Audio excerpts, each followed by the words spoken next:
The stuff that really matters with some of the world's biggest thinkers. Now is his opportunity to kind of take the steering wheel of history. Break away from the flop at 8 o'clock on GB News with The Mark Steyn Show.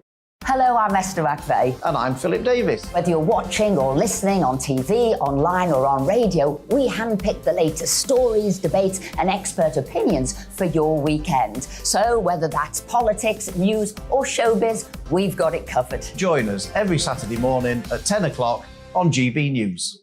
Join my show Farage, 7 p.m. till 8 p.m. Monday through Thursday. And there you will get opinion, analysis, debate, and I'll cover stories that nobody else dares to touch.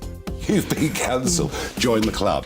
Oh my goodness me. And then for the last 15 minutes, talking pints. We're over a drink. We have a civilised conversation with someone.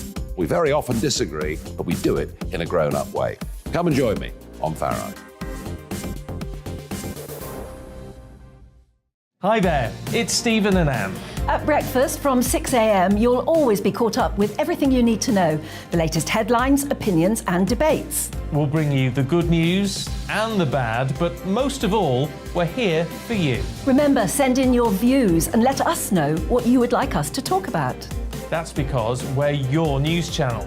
And every morning at 6 a.m, it's breakfast on GB News.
A man has been charged with the murder of 9-year-old Olivia Pratt-Corbell, who was shot in her home in Liverpool.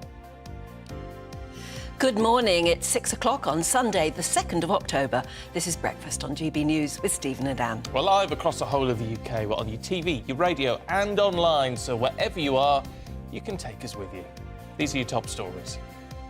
The Crown Prosecution Service say a 34-year-old man has been charged with Olivia Pratt-Corbell's murder and the attempted murder of her mum, Cheryl. 9-year-old Olivia was killed as her mother tried to stop a gunman entering their home in Liverpool in August. As the Conservative Party conference kicks off later, the Prime Minister and Chancellor will face brooding backbench MPs amid their economic policies and a plummeting approval rating. And on your marks, get set, come rain or shine. 50,000 people are getting ready to start the London Marathon a bit later on this morning.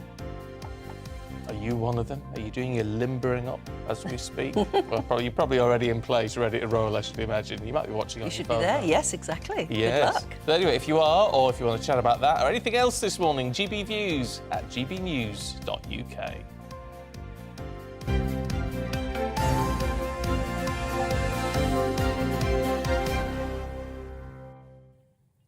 Well, our top story this morning, a man has been arrested on suspicion of the murder of Olivia Pratt-Corbell in Liverpool. The 9-year-old was fatally shot at her home on August the 22nd, and her mother, Cheryl, was injured whilst attempting to block the gunman. The Crown Prosecution Service say a 34-year-old man has now been charged with Olivia's murder. The Crown Prosecution Service has authorised Merseyside Police to charge Thomas Cashman, 34, from Grenadier Drive, West Derby, with the murder of 9-year-old Olivia Pratt-Corbell.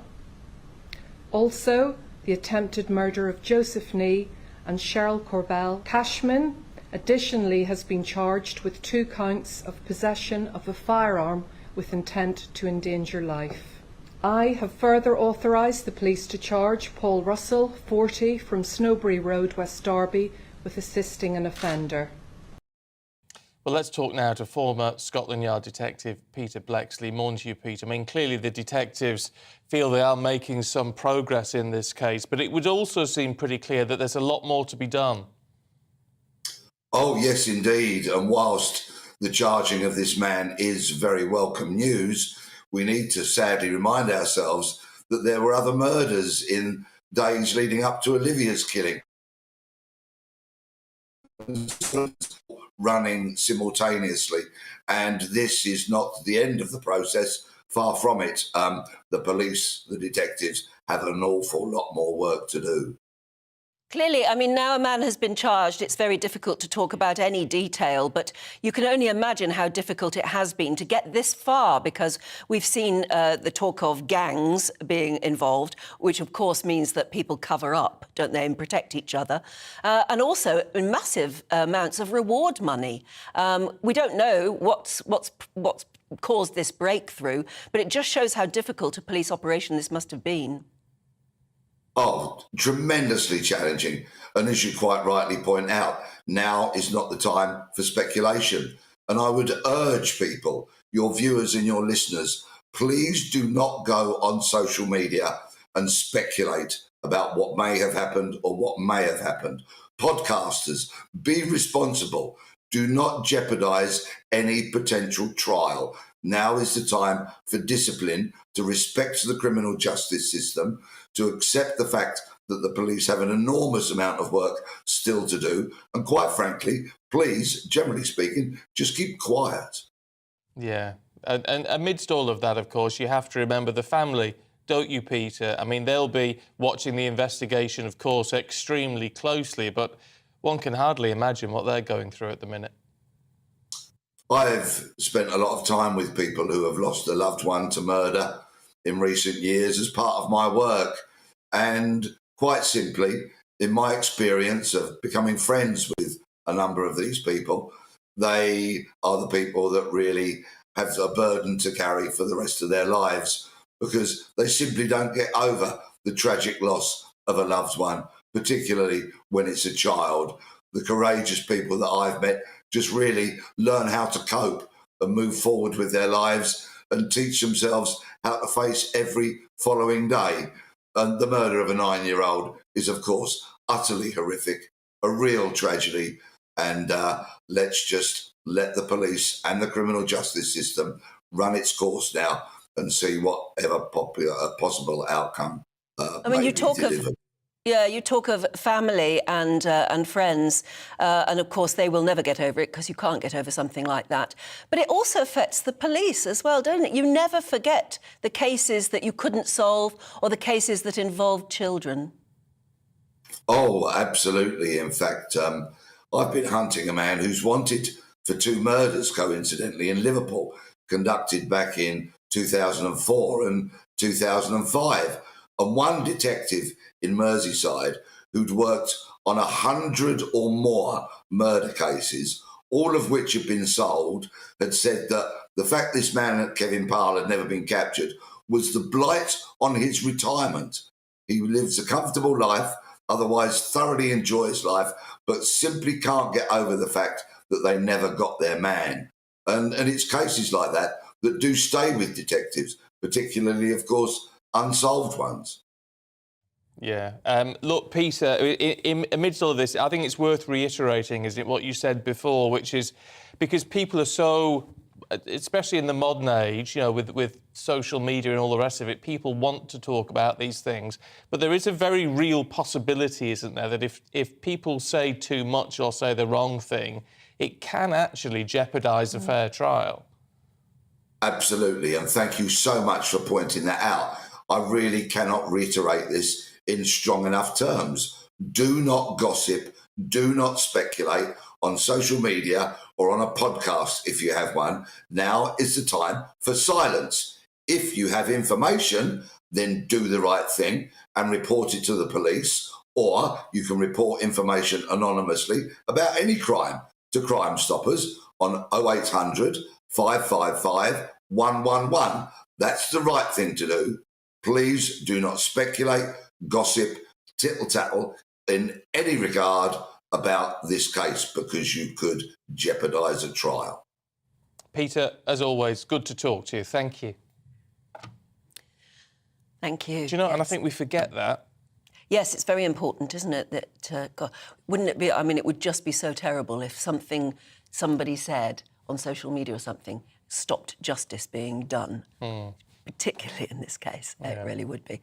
That won't stop the gossip on social media. I mean, we were talking about it yesterday, how divisive and how contagious it is. It can be very nasty. Yeah, absolutely. Very nasty. People jump on things without facts. Got to be careful with these things. Anyway, I'm sure you know that.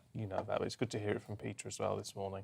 Well, it's Sunday, and today is a big day if you're a Conservative, because it's the Conservative Party conference starting today in Birmingham.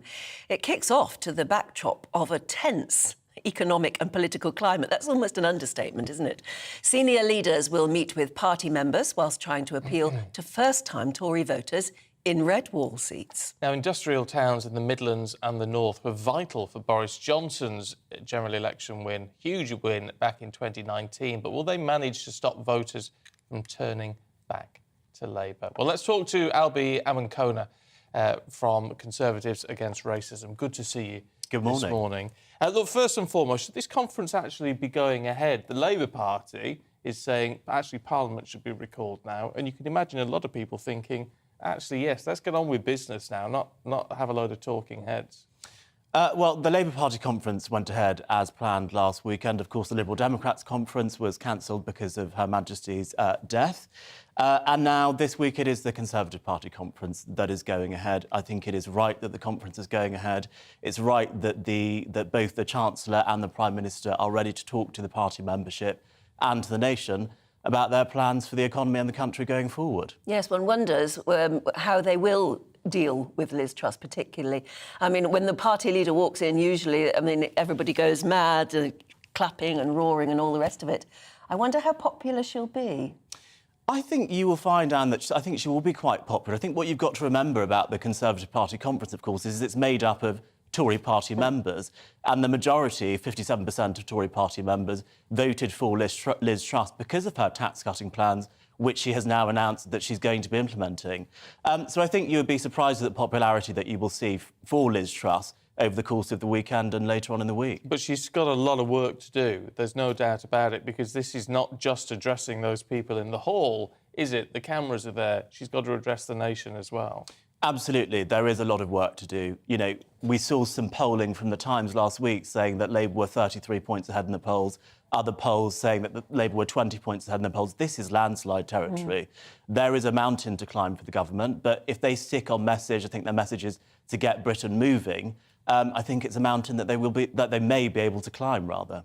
Yes, I mean, when there's a party conference, there are lots of fringe events as well. There's lots of interviews going on stage and all the rest of it. I wonder how accountable she will be. I wonder if she'll do any of those sort of events or just keep to her speeches and stay online from that point of view. I already know that the Prime Minister has been to some fringe events. She was at an LGBT Conservatives dinner last night, for example. That's not a main stage event. Obviously, we'd expect the most senior people in government to be doing those main stage events, but I wouldn't be surprised if we saw some of them at the more fringe events as well. I mean, the problem you've got with all of this is, as we keep being told, the majority of parliamentary members of the Conservative Party, fellow MPs, did not vote for Liz Truss, did not want her in that position. And there is this severe rumbling on the backbenches, actually, as to the direction the party is now going in. Yes, we're hearing reports that some of the One Nation MPs might be working with some Labour MPs to vote against the budget. I would be surprised if that actually happens. I think we heard Jeremy Hunt say that we need to give Liz Truss time, even though he didn't actually vote for her himself. Obviously, he was a Rishi Sunak supporter. And voting against a finance bill is essentially sort of a no-confidence vote in the government, so they'd lose the whip before the next general election. So I think a lot of these rumours might not actually come to pass when the finance bill actually is put before the House. I guess it will all be about unity as much as it possibly can be. It'll be about being united and putting on a united front at least this week. Precisely, because divided parties don't win elections and ultimately all MPs have a job that they want to keep beyond 2024. And so it's in their interest to have a united front, to go into that next general election, whatever the difficult backdrop of the next couple of years, and they will be difficult, they will want the best chance at winning that seat to keep their jobs at the next general election. How much transparency do you think we're going to get? I mean, not only from Liz Truss, but from the Chancellor as well, because I mean, one of the big concerns is the costings of how this mini-budget is going to work, the fact that that's unsettled the city, which has implications for us all, sadly. So we need some more transparency, don't we? We need some more sort of sense of direction out of this budget. We need some more transparency, we need some more clarity. I wouldn't be surprised if in the Chancellor's speech on Monday we saw some more meat on the bones of some of the supply-side reforms that he wants to implement, perhaps some action on planning. I wouldn't be surprised if we also saw some of his fiscal rules being begun to be fleshed out. There's even rumours that we might even hear some that awful word again, austerity again, because I think that's one of the things which has spooked the market. It's that we have announced this programme of tax cuts and high public spending for the energy support scheme, but actually no real understanding of the direction of the public finances until the next general election.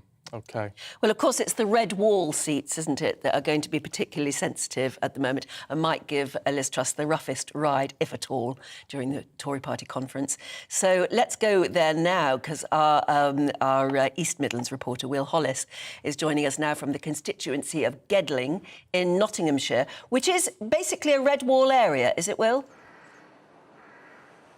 Yes, very much so. The story of this red wall area is very similar to so many that were essential for Boris Johnson to win that 80-seat majority in 2019. A couple of key factors in its history. It had a colliery, so many people worked down the pit, so a traditional mining community, you might say.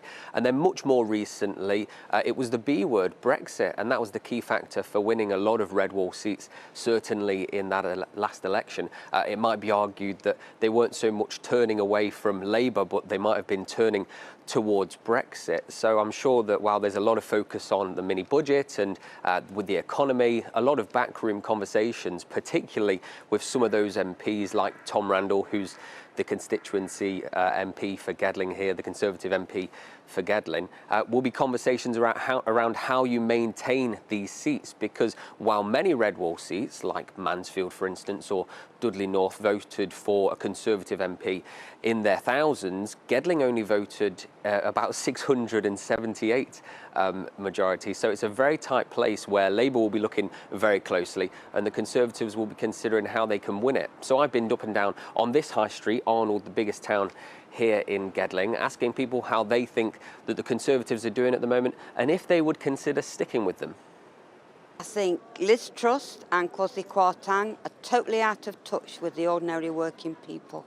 I think they don't know what they're doing. I think they're taking a chance and only time will tell.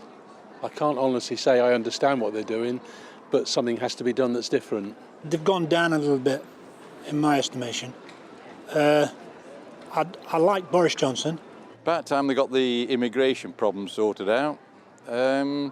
Yes, interest rates, it hasn't helped the less paid. It's obviously helped the better paid. I don't think so many people will vote for Conservatives throughout the country, because I think what they did there's more people on less than £100,000 a year than over 100,000. So to me, the maths is straightforward. It's just possible that the government's economic measures will work, but not many people seem to think they will.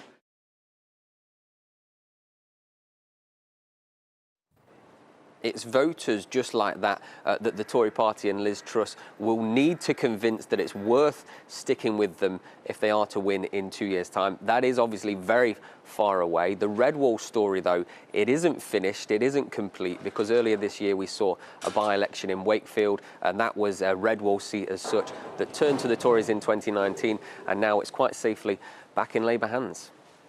Indeed. Will, thank you. I used to live in Gedling, you know. You've lived everywhere.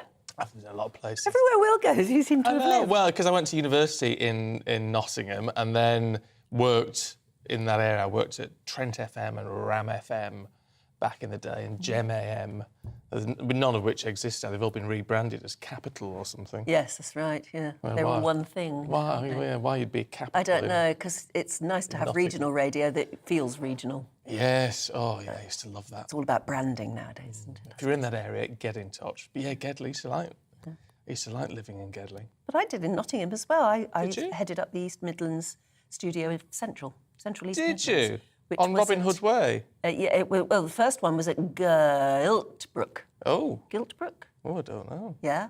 And then we moved. And there was a big strike on at ITV at the time, so we never actually went on air. Oh. To start with, not for weeks and weeks and weeks. But I still got a tape of our first programme that we did anyway, even though we weren't on air. We did it anyway. Was it awful? Yeah, no lights, of course, so it was very dark. Oh, yeah, there you go. We'll We try actually that. thought we ought to make copies of the tape and just send it out to people. And because then there was a strike, so we all had to go then back to Birmingham and wait out for another year or so before the whole thing got going again. Yeah. Oh, well, there you go. There you go. I used to do subtitling on Central TV in not East Midlands today. How do you Not do- East Midlands today. What was the Central News East? How do you do subtitling? You had a little special computer for doing it. Because it's all changed now, it's all automated now, and for those who email in about subtitling, we are getting on top Yes, of it. indeed. Whilst I was waiting for my booster jab the other day, a gentleman came up to me and said, could you please ask your bosses about subtitling? Because that's what they like. And I quite agree with you. I like to have subtitles at home, just in case I miss something. And, yeah, we are working on it. They are working on it seriously. I don't think it'll be long now. No, there's just been a few technical issues, because it's all automated now, isn't it, you see? But anyway, so we're on... I quite like watching the subtitling when it's automated to see When what it it gets gets wrong. I used to get a few things wrong, let me tell you. But There you go. It is 19 minutes past 6. Let's bring you up to date with what else is going on today. And the SNP, the Scottish National Party leader, or the leader in Westminster, we should say, says the worst is yet to come under the Prime Minister's government. Ian Blackford says Liz Truss has no mandate to impose greater austerity in Scotland. His comments come after a key ally of the Prime Minister, the Levelling Up Secretary, signalled ministers are looking to shrink the overall size of the state alongside falling taxes. The Indonesia president has ordered all matches in Indonesia's top league must be stopped until an investigation has been concluded following a riot at a soccer match that killed at least 129 people. Officers fired tear gas in an attempt to control the situation after supporters of the losing home team invaded the pitch in East Java province last night to express their frustration. King Charles will not attend next month's COP27 climate change summit in Egypt. The Sunday Times says the Prime Minister has objected to him attending during an audience at Buckingham Palace last month. It's understood that he sought advice from the government, and it was agreed this wouldn't be the right occasion for the King to make his first overseas visit as our sovereign. And a family photo of the King, Prince William, of course, the Prince of Wales, the Queen, Camilla, and the Princess of Wales has been released by Buckingham Palace. They're all smiling. It was taken at Buckingham Palace on September the 18th, just 10 days after the Queen's death, and before Charles and Camilla hosted a reception for world leaders on the eve of the big funeral.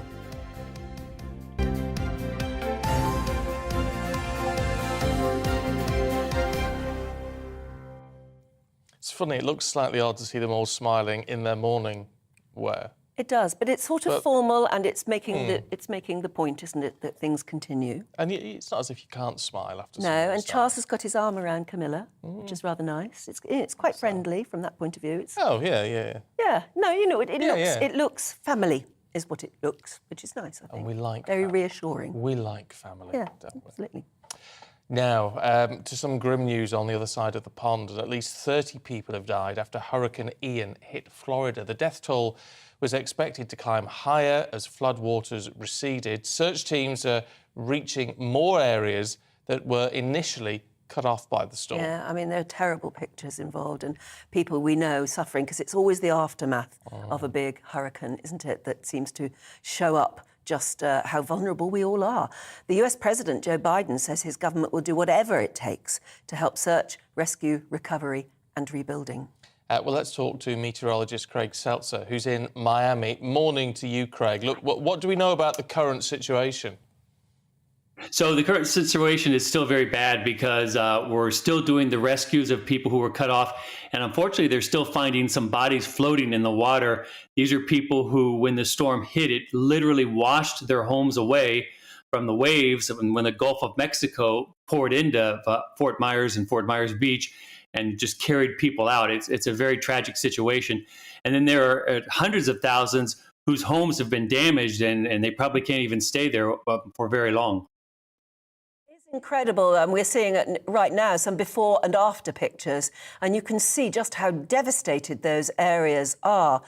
And it's a bit like Hurricane Katrina, isn't it? The hurricane is one thing, and as a meteorologist, that's the big event, but it tends to be the following 3 or 4 days later that you actually get to grips with just how devastating it has been.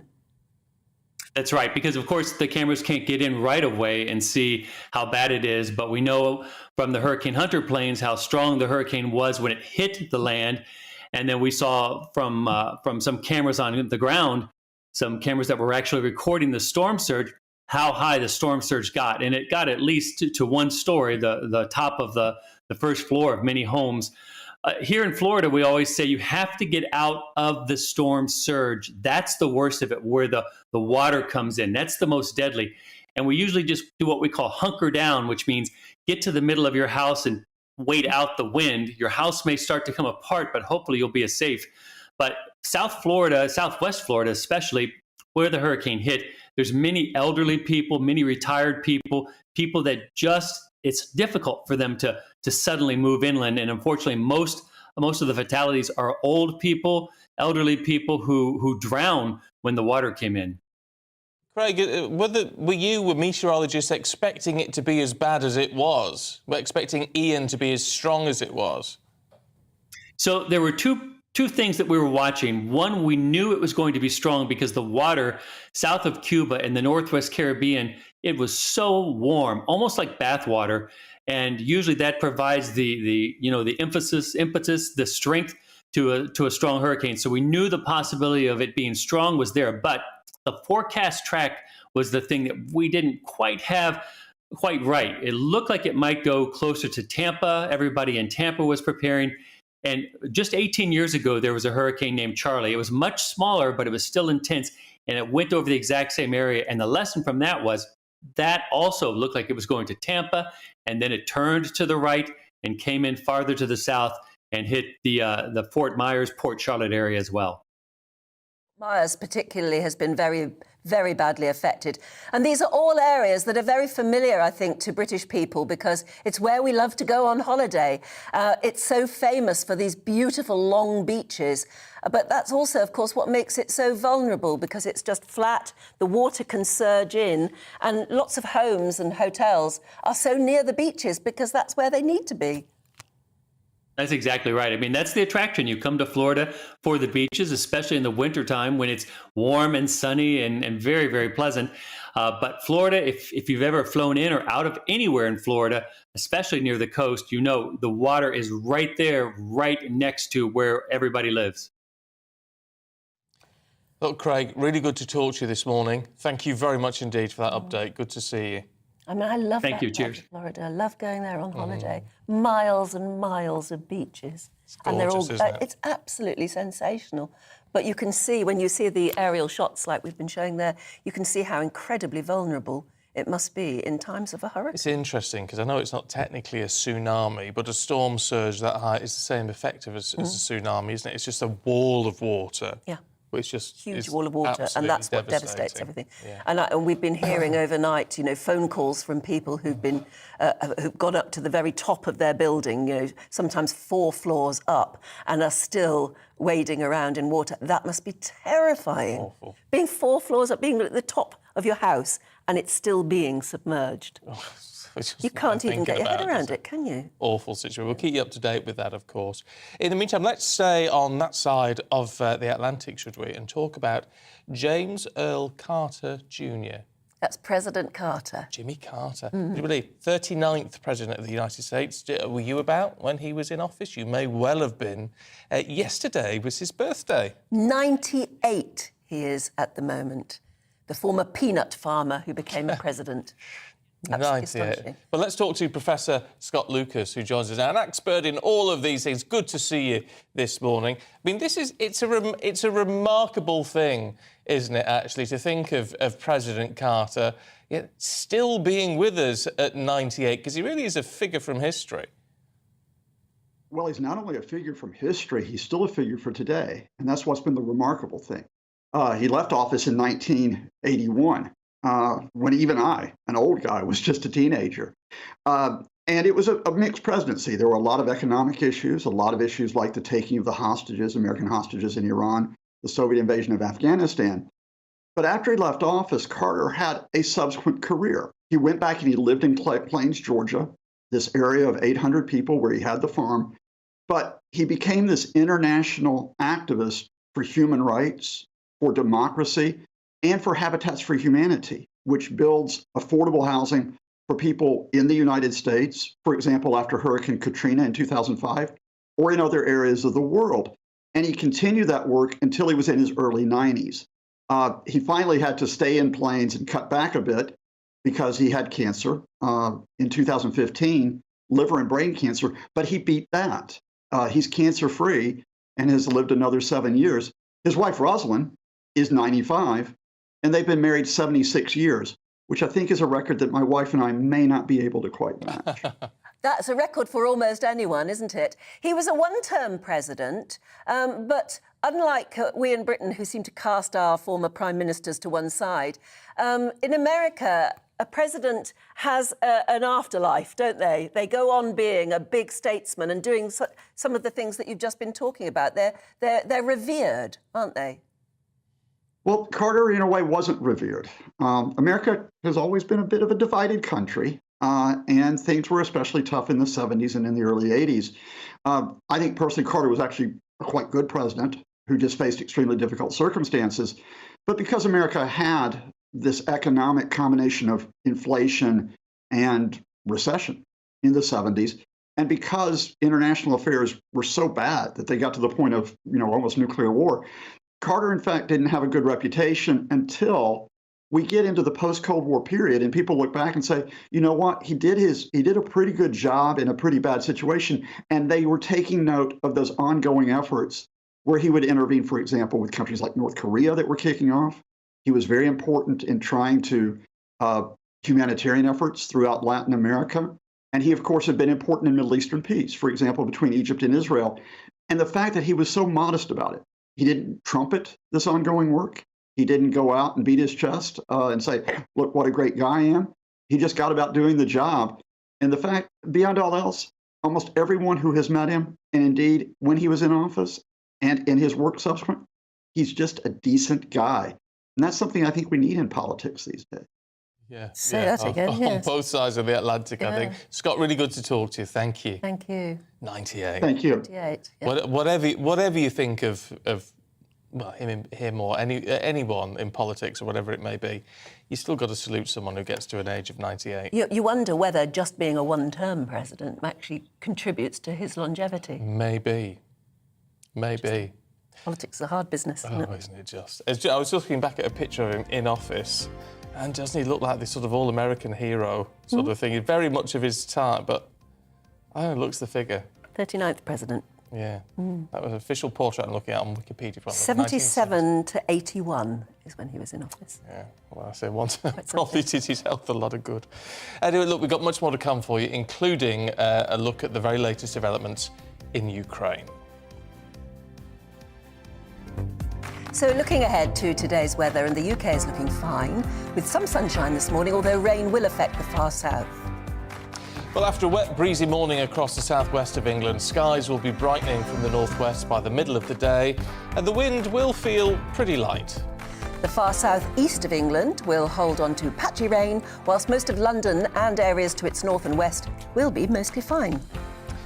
There's a lot of fine weather expected across Wales as well today. There'll be some cloud floating about, although plenty of sunny spells are likely. And that's a similar story again across the Midlands, with the middle part of the day looking dry, with some sunshine at times. Light winds should feel fairly pleasant in the sun. A gentle northwesterly breeze will affect the northeast of England, so it won't feel particularly warm here. However, it will be dry, quite bright, temperatures hovering about 16 Celsius. And 1 or 2 showers are possible towards the north and west of Scotland. But elsewhere across the country, it will be generally dry with occasional sunshine, albeit a bit breezy. Now, an isolated light shower is just possible across Northern Ireland, but for most, it is going to stay dry. And here too, some bright or sunny spells are on the cards. So the afternoon and evening, mostly fine with sunny or clear spells, bar the odd shower in the far northwest. And that's your weather for today.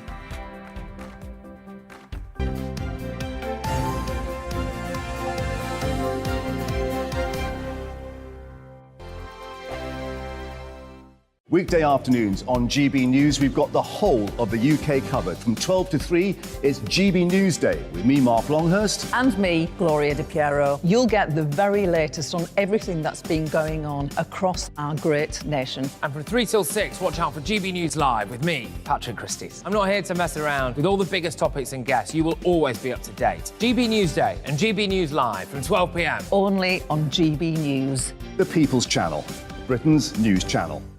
Hello there, it's Eamon Holmes here from Breakfast on GB News. We're not just on your television and your screens, you know. We're on DAB plus digital radio, so you can listen to your favourite shows on the move. If you've not yet listened to GB News Radio, it's very simple. We're on your radio player and TuneIn apps, on your smart speaker, phone or tablet, or online at gbnews.uk. Take us with you wherever you go. GB News Radio. You never have to miss a moment of the People's Channel.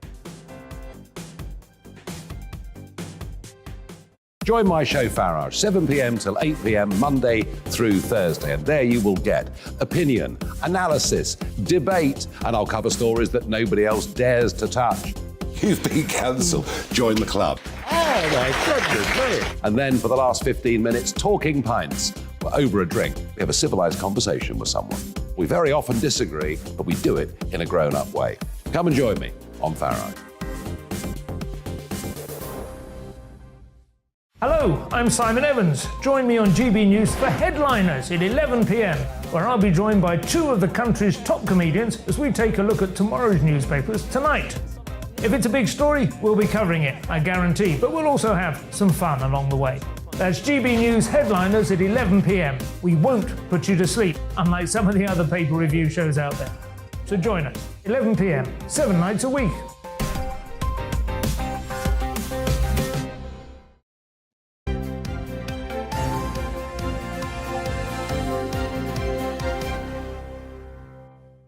"6:35, morning to you. Breakfast with Stephen and Anne. This is a really nice one from Eve, who says there are very many energy bill scammers operating. It's a I've good one to noticed compare that with. too. I've just received a text from Gov UK, which looks quite legible. However, I've looked it up and it is a scam.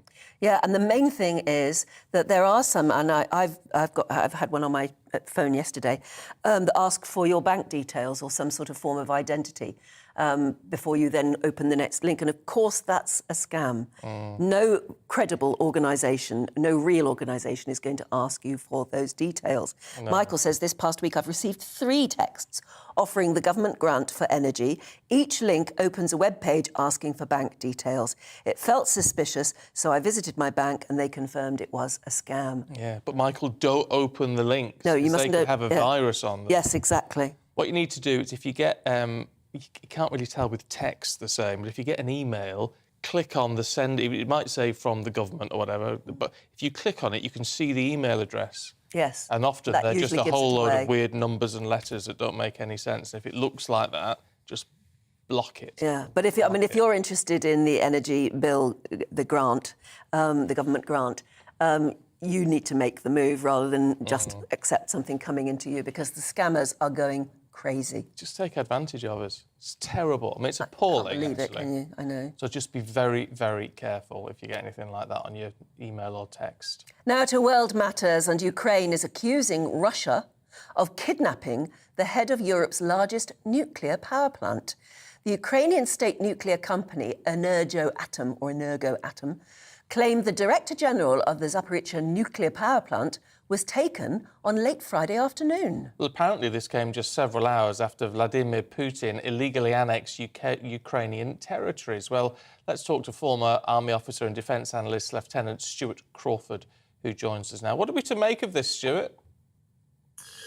Good morning. Well, it's one of the other, another mystery coming out of Ukraine, where details are very difficult to confirm. We are sort of barraged by information, misinformation and disinformation, and sometimes it's difficult to find your way through what appears to be the fog of war. However, as we understand it, Mr. Murashov was kidnapped on Friday afternoon, or detained on Friday afternoon, by Russian forces who have occupied the Zaporizhzhia nuclear plant since the early days of the invasion and taken away somewhere. The reason for that, or the purpose of that, is not yet clear.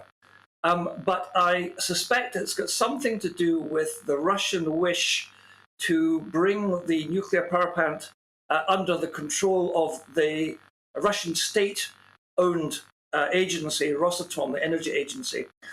And of course, the plant itself is still staffed by Ukrainian personnel who some have said have been detained there against their will to run it.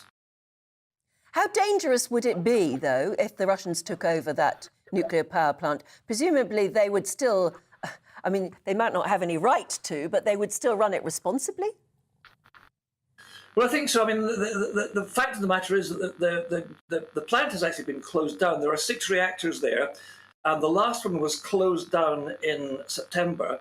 So as far as I'm aware, and I'm not actually an energy expert, but as far as I'm aware, it's not producing any electricity. The Russians have been using the plant general area to conceal some of their military equipment. And of course, nobody is keen to try and attack that military equipment in case there's damage to the nuclear facilities themselves.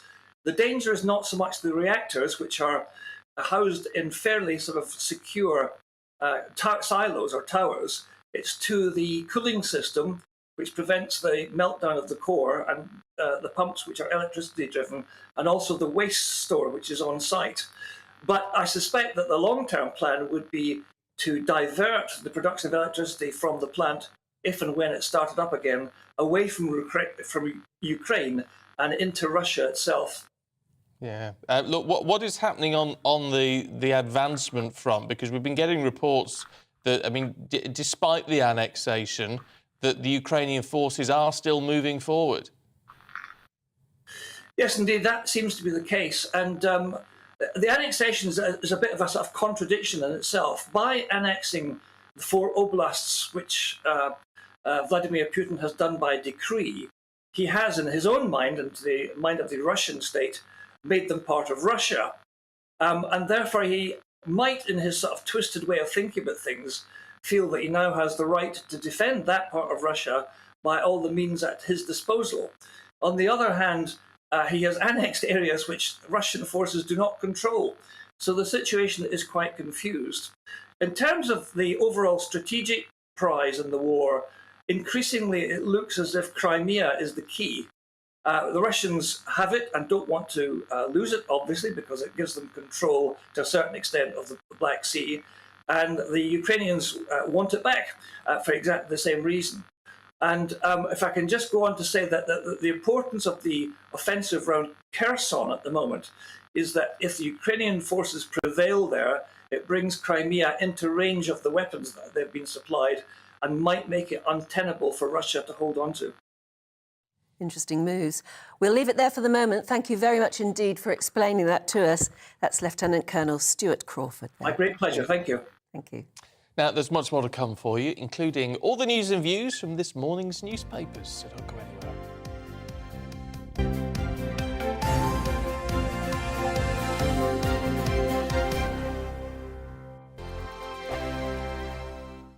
Weekday afternoons on GB News, we've got the whole of the UK covered. From 12 to 3, it's GB News Day with me, Mark Longhurst. And me, Gloria Di Piero. You'll get the very latest on everything that's been going on across our great nation. And from 3 till 6, watch out for GB News Live with me, Patrick Christie. I'm not here to mess around. With all the biggest topics and guests, you will always be up to date. GB News Day and GB News Live from 12 p.m. Only on GB News. The People's Channel, Britain's news channel. Hello there, it's Eamon Holmes here from Breakfast on GB News. We're not just on your television and your screens, you know. We're on DAB plus digital radio, so you can listen to your favourite shows on the move. If you've not yet listened to GB News Radio, it's very simple. We're on your radio player and tune-in apps, on your smart speaker, phone or tablet, or online at gbnews.uk. Take us with you wherever you go. GB News Radio. You never have to miss a moment of the People's Channel. Join my show Farage, 7 p.m. till 8 p.m. Monday through Thursday. And there you will get opinion, analysis, debate, and I'll cover stories that nobody else dares to touch. You've been cancelled. Join the club. Oh, my goodness me. And then for the last 15 minutes, talking pints. We're over a drink. We have a civilised conversation with someone. We very often disagree, but we do it in a grown-up way. Come and join me on Farage. Hello, I'm Simon Evans. Join me on GB News for Headliners at 11 p.m, where I'll be joined by two of the country's top comedians as we take a look at tomorrow's newspapers tonight. If it's a big story, we'll be covering it, I guarantee, but we'll also have some fun along the way.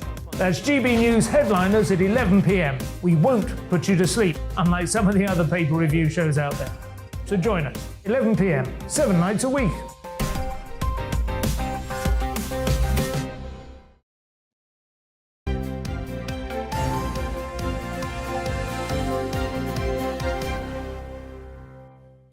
.43 morning, this is Breakfast with Stephen and Anne.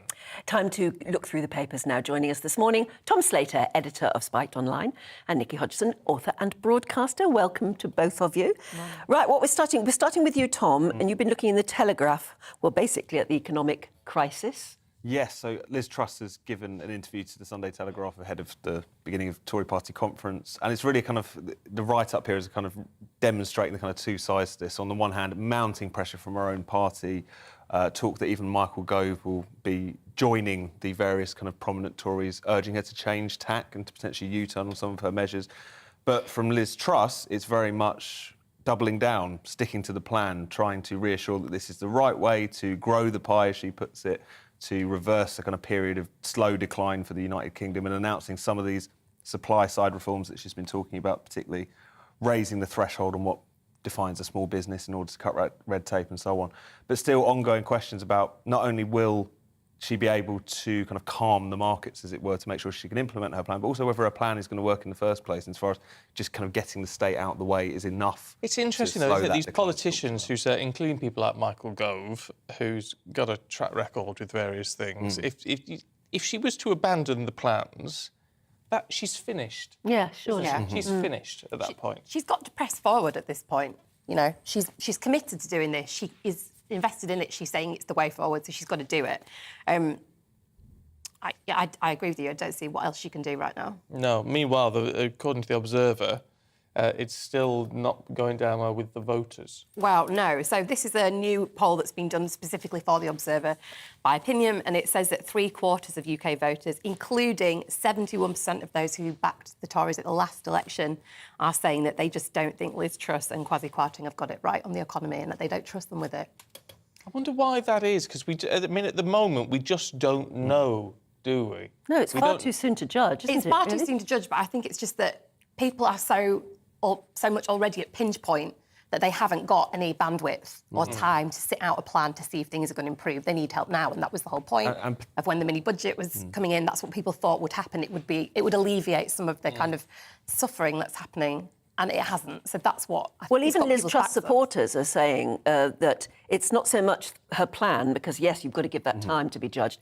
It's the way they've sold it. And they haven't sold it, really. They just sort of flung it in our faces and said, you know, we won't change our minds, like it or lump it. And they haven't tried to use any language around, you know, helping struggling families. Like, you know, they just seem so out of touch with what the country needs right now. And the thing, and especially the people who voted for Boris Johnson who've never voted Tory before, these aren't Thatcherite free marketeers. You know, I think the Boris Johnson's insight was that missing gap in politics were people who were kind of right-wing on social issues but left-wing on economics, so he tacked to the left on those things. Liz Truss is much more ideological and doesn't want to do that and hopes that the proof will be in the pudding in the end, but she hasn't got very much time. Well, that's the other point. I mean, about saying that potentially she's finished. There's lots of talk about the fact that she'll be replaced very quickly.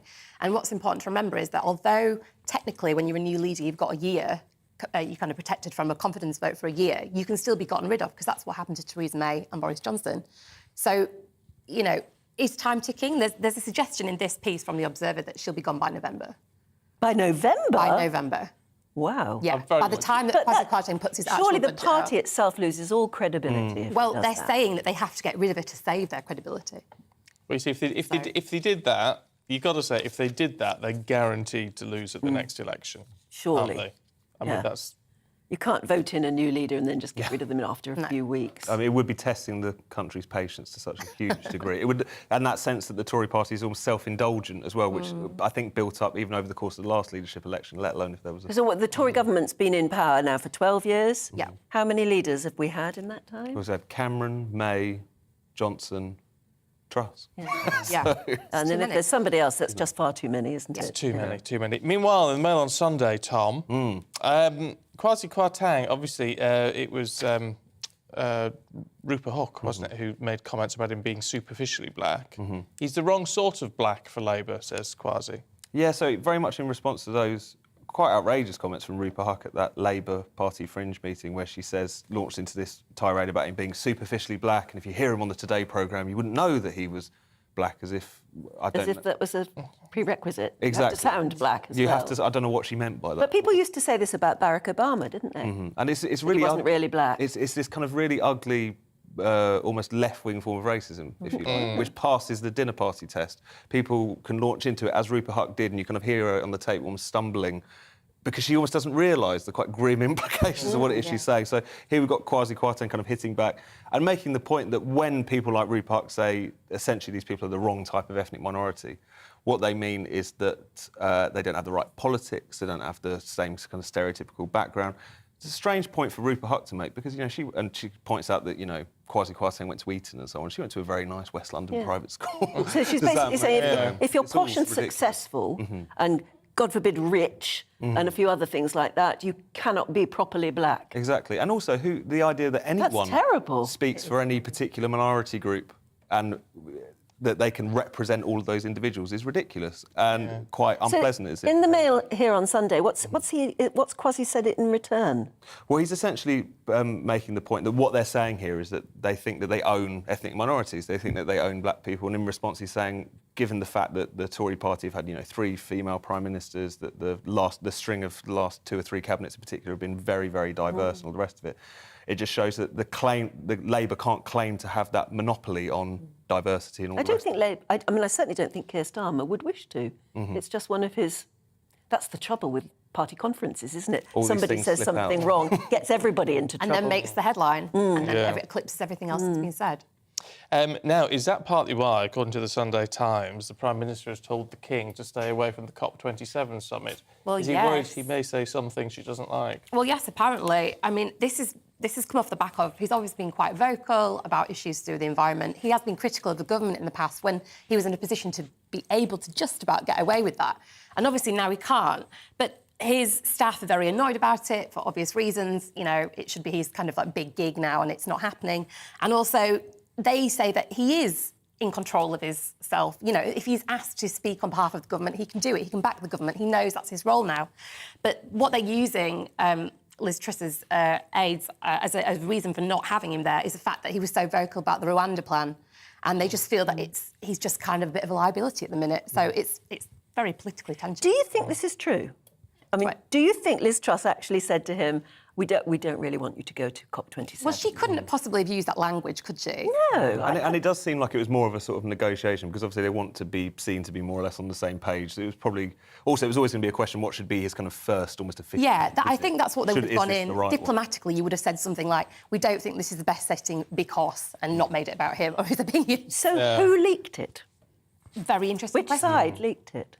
Because I suppose it's difficult to say, isn't it? Because on the one hand, you think who has more to gain from this? I mean, I suppose one of the difficulty is, like with the Rwanda policy, there is a potential for a bit of clash there insofar as, yes, Liz Truss is broadly signed up to the kind of net zero agenda, but is, of the kind of leadership candidates, was one of the more sceptical. We're saying we need to suspend some of these green levies for oil and all the rest of it. And maybe there was this concern that he would kind of let slip that he hopes all countries will stay to the plan or whatever, in such a way that could be interpreted. So maybe it's within Liz Truss's interest to saying we're keeping the eco-king in check. I don't know. But nevertheless, especially at this Or maybe moment, the king just wants to let people know that he's being shut down. Maybe. Oh, and are we happy with that? I mean, I personally would like him to open COP27 and make a speech. It's going to be very difficult for him because he hasn't had to do it up until now. It's very late in his career, so to speak, for him to having to be keeping his opinions to himself. And we know, the problem is we already know what he thinks because he's been campaigning for so long about the environment. But he's been a torchbearer for this very issue. Absolutely. To be shut down on this seems wrong, doesn't it? But he knows he's got to behave differently. He said that in his first speech, didn't he? He said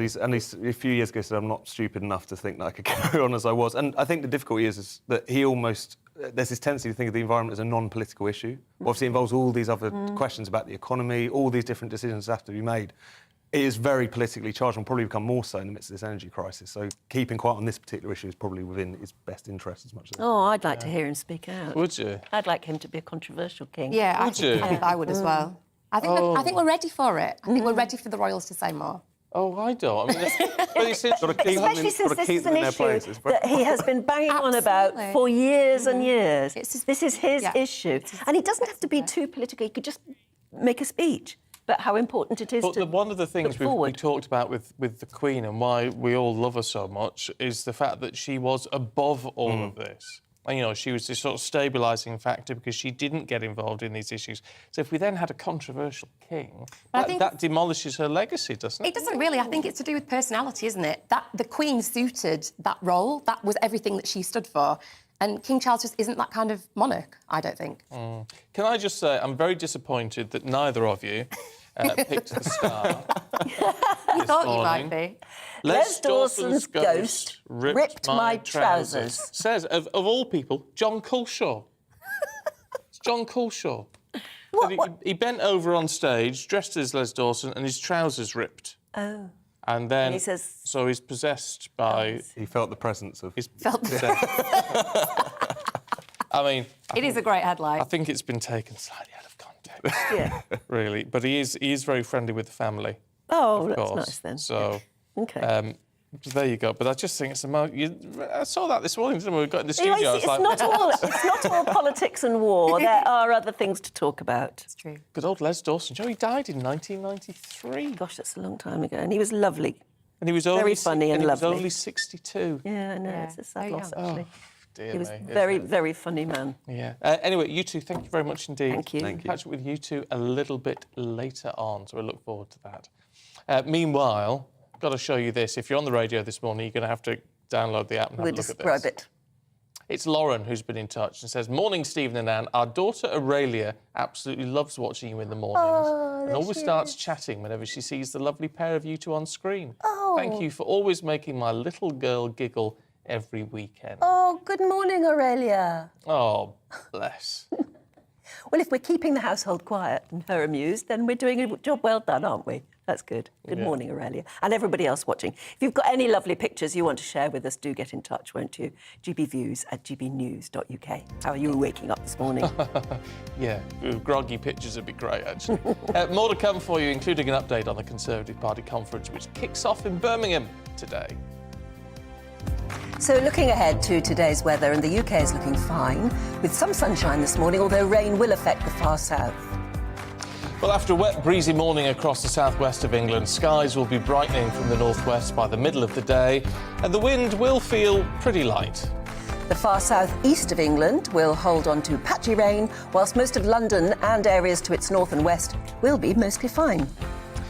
There's a lot of fine weather expected across Wales as well today. There'll be some cloud floating about, although plenty of sunny spells are likely. And that's a similar story again across the Midlands, with the middle part of the day looking dry, with some sunshine at times. Light winds should feel fairly pleasant in the sun. A gentle northwesterly breeze will affect the northeast of England, so it won't feel particularly warm here. However, it will be dry, quite bright, temperatures hovering about 16 Celsius. And one or two showers are possible towards the north and west of Scotland. But elsewhere across the country, it will be generally dry with occasional sunshine, albeit a bit breezy. Now, an isolated light shower is just possible across Northern Ireland, but for most, it is going to stay dry. And here too, some bright or sunny spells are on the cards. So the afternoon and evening, mostly fine with sunny or clear spells, bar the odd shower in the far northwest. And that's your weather for today.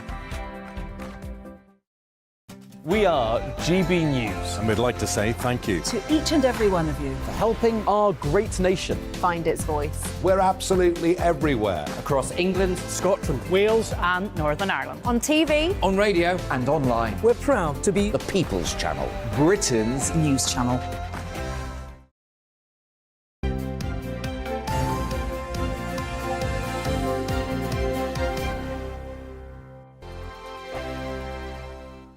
Weekday afternoons on GB News, we've got the whole of the UK covered. From 12 to 3, it's GB News Day with me, Mark Longhurst. And me, Gloria Di Piero. You'll get the very latest on everything that's been going on across our great nation. And from 3 till 6, watch out for GB News Live with me, Patrick Christys. I'm not here to mess around. With all the biggest topics and guests, you will always be up to date. GB News Day and GB News Live from 12 p.m. Only on GB News. The People's Channel, Britain's news channel. Hello there, it's Eamon Holmes here from Breakfast on GB News. We're not just on your television and your screens, you know. We're on DAB plus digital radio, so you can listen to your favourite shows on the move. If you've not yet listened to GB News Radio, it's very simple. We're on your radio player and TuneIn apps, on your smart speaker, phone or tablet, or online at gbnews.uk. Take us with you wherever you go. GB News Radio. You never have to miss a moment of the People's Channel. Join my show Farage, 7 p.m. till 8 p.m. Monday through Thursday. And there you will get opinion, analysis, debate, and I'll cover stories that nobody else dares to touch.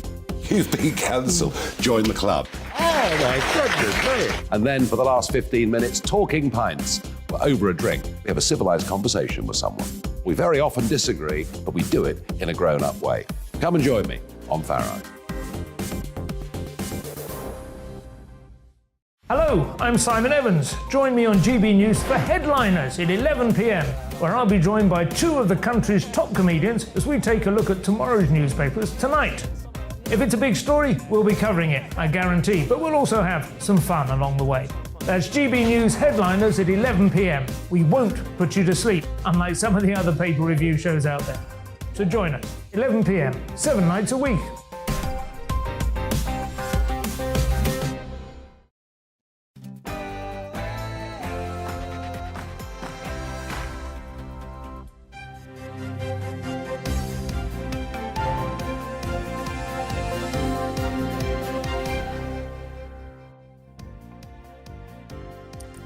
A man is charged with the murder of Olivia Pratt-Corbell. Good morning. This is Breakfast on GB News with Stephen and Anne, and it's 7 o'clock. Yeah, we're live across the whole of the UK, of course, on your TV, on your radio, online, so wherever you are, you can take us with you. These are your top stories. The Crown Prosecution Service say a 34-year-old man has been charged with Olivia Pratt-Corbell's murder and the attempted murder of her mum, Cheryl. 9-year-old Olivia was killed as her mother tried to stop a gunman entering their home in Liverpool in August.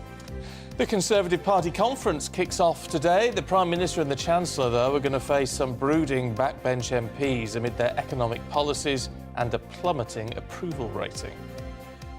And on your marks, get set, come rain or shine. 50,000 people are getting ready to start the London Marathon just a bit later on this morning. Oh, loads of you getting in touch already this morning. Keep them coming through. We'll run through them a little bit later on this morning. You know how to do it now. Drop us an email, gbviews@gbnews.uk.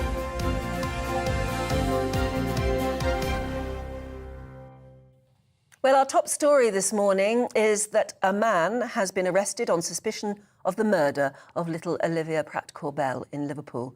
She was only 9, I'm sure you remember, fatally shot at her home on August the 22nd, and her mother, Cheryl, was very badly injured whilst attempting to block the gunman. The Crown Prosecution Service say a 34-year-old man has now been charged with Olivia's murder. The Crown Prosecution Service has authorised Merseyside Police to charge Thomas Cashman, 34, from Grenadier Drive, West Derby, with the murder of 9-year-old Olivia Pratt-Corbell. Also, the attempted murder of Joseph Nee and Cheryl Corbell. Cashman additionally has been charged with 2 counts of possession of a firearm with intent to endanger life. I have further authorised the police to charge Paul Russell, 40, from Snowbury Road, West Derby, with assisting an offender. Well, let's talk to our North West of England reporter, Sophie Reaper, who joins us now. Morning to you, Sophie. I mean, clearly, this is an ongoing situation. Legally, you've got to be very careful amidst all of this. But what do we know at this stage? Well, good morning to you both. It's been almost 6 weeks now since 9-year-old schoolgirl Olivia Pratt-Corbell was shot and killed in her home in Dovecot after her mother Cheryl tried to prevent a gunman from following another man onto the property. We heard on Thursday that a man had been arrested, 34-year-old Thomas Cashman from West Derby. He'd been arrested on suspicion of her murder, and we heard from the Crown Prosecution Service last night that he has now been charged with that offence. He's also been charged with the attempted murder of Olivia's mother Cheryl and of convicted burglar Joseph Nee, as well as 2 counts of possession of a firearm. Now, he will appear in Liverpool Magistrates Court tomorrow to face that charge, and he'll be joined by 40-year-old Paul Russell, also from West Derby, who's been charged with assisting an offender. Now, although those 2 men have now been charged in relation to Olivia's murder, Merseyside Police say that their work isn't finished yet, and in a statement, Detective Chief Superintendent Mark Cameen had this to say: "Our work continues in earnest. At the beginning of the investigation, we were firm in our commitment to finding all of those involved in this case, which includes the people who have tried to shield and protect individuals and those who have supplied the weapon or are hiding the weapons used in this incident." Now, this all comes as part of Merseyside Police's wider crackdown on crime in the region. They say they want no more guns on the streets of Liverpool, and their message remains firm that silence is not an option. No, I mean, this has been quite a manhunt, hasn't it? We've even heard stories of a big ransom being offered for a reward for information. We don't know whether or not that's been paid or whether that's even a factor at the moment. But nevertheless, this whole incident has shocked Liverpool and elsewhere, actually, very, very badly. This will be quite a sense of relief, I would have thought. You're right, Anna, and it's £200,000 that was offered as a reward, and as you say, we don't know yet which way, but it is the largest reward for one individual case that's ever been offered, so it was quite the statement that was made. And I think you're right, there is a sense of relief in Liverpool. Obviously, there's that sense of snitch culture here in this region, and the police have been encouraging people now, ever since Olivia's death, to come forward with any information. So I think the facts that they now believe they may have the man responsible, it will be a weight off Merseyside Police, but also the weight off the shoulders of the people of Liverpool. Look, Sophie, good to talk to you. Thank you. I mean, there's clearly, we were talking to Peter Blexley last hour, and this is where the investigation properly gets underway for the police, isn't it now? They've got to prove their case now. They've got to prove their case and take it to a court of law. And that involves evidence from people who know, and that's where it'll get very difficult indeed, particularly if gangs are involved or anyone else, people protecting others and whatever. But we were warned earlier, I mean, it's always the case when somebody has actually been charged, that you shouldn't really talk or put forward hypotheses. Yes. Hypothesise about what you think might have happened, because you can affect the outcome of a trial. And Peter Blexby was saying, tell everybody just not to get on social media talking about it, because the last thing you'd want to do is prejudice a fair trial. Yeah, so you've just got to stick to the facts as we know them at this stage, which is what the police, that's what the police tell us. And then it's up to a jury, isn't it, ultimately? Absolutely. Now, the Conservative Party conference kicks off in Birmingham today. Senior leaders will meet as the nation grapples with an economic crisis. Yes, Tory cabinet members are going to try to appeal to first-time Tory voters in those very important red wall seats. Back in 2019, industrial towns in the Midlands and the North were vital for Boris Johnson's big general election win. Will they manage to stop voters from turning back to Labour? Well, actually, quite a few of you getting in touch on the economic crisis, and is that going to be properly addressed? Alan's come up with a very good idea. He says, isn't it time the council start turning off some street lights? We live in a dark sky area of Dorset and carry a torch when we go out at night. Do you know what? I was thinking the same thing. Just switch it all off. I mean, we drive into London in the dark every morning when we're here on air, and there are so many buildings that are just ablaze with light. Yeah. What the heck? Just using up And I power, know isn't that it? we've always thought up till now it's about security. Is it really, though? Isn't there a way to make places secure with minimal lighting? You would think so, wouldn't you? And save Also, energy. but of course, some people say that it's not about us, it's about the rest of the world. Russell says the whole world is in recession, not just the UK. And EU countries have higher inflation than the UK, by the way. Are you too scared to mention it? Well, not too scared to mention anything, Russell, but I did some research on this just a second ago. France's inflation rates, France 5.6%, Germany 7.9%, Spain 9%, the UK 9.9%. Ouch. Okay. So they're not higher than us at the moment. It all changes, though. Well, and it'll all come up, I'm sure, in the Tory party conference this coming week, which starts, of course, today. Let's talk to political commentator Stephen Carlton-Woods. Good morning, Stephen. How do you think it's going to go? How do you think Liz Truss is going to go down, even with the Tory faithful? I'm having a bit of trouble hearing you. Ah. Oh, well, I'll tell you what, Stephen, we'll sort that out and come back. We'll come back to you. We'll get that properly sorted out. It's in and out. No, so let's leave Stephen for now. Yeah. Because we'll sort that. There's no point having a conversation where people can't. It all goes horribly wrong there, doesn't it? John in Blythe Valley says, a return of the Boris Rishi team would secure my vote and might just snatch victory from the jaws of defeat. But Ain't that's going to happen, I don't think, in well, a hurry, no, is it? and especially not Boris and Rishi working together. No, well, they can't now. That can't, not after what Rishi did. No. That's never going to happen. But it's fascinating, isn't it, to look at all of this and to try to work out what sort of reception the Prime Minister is going to get. Because as Albi Amankona, we're talking to last hour, said, actually, the politicians, the MPs didn't really back Liz Truss overwhelmingly, but the party membership did. And you've got both groups within conference. So perhaps the floor of conference are going to support what she says, but the MPs behind the scenes Things have are going moved to be... on anyway since the leadership debates and since the leadership election of Liz Truss because of her announcement, because of the mini budget. It hasn't gone down well generally, and it has put Labour so well ahead in every poll going that there's room for criticism of her, even from her staunchest allies. But is it about what they haven't done or what they have done? Because the one thing which seems to get people's goat is the 5% reduction in the additional tax rate.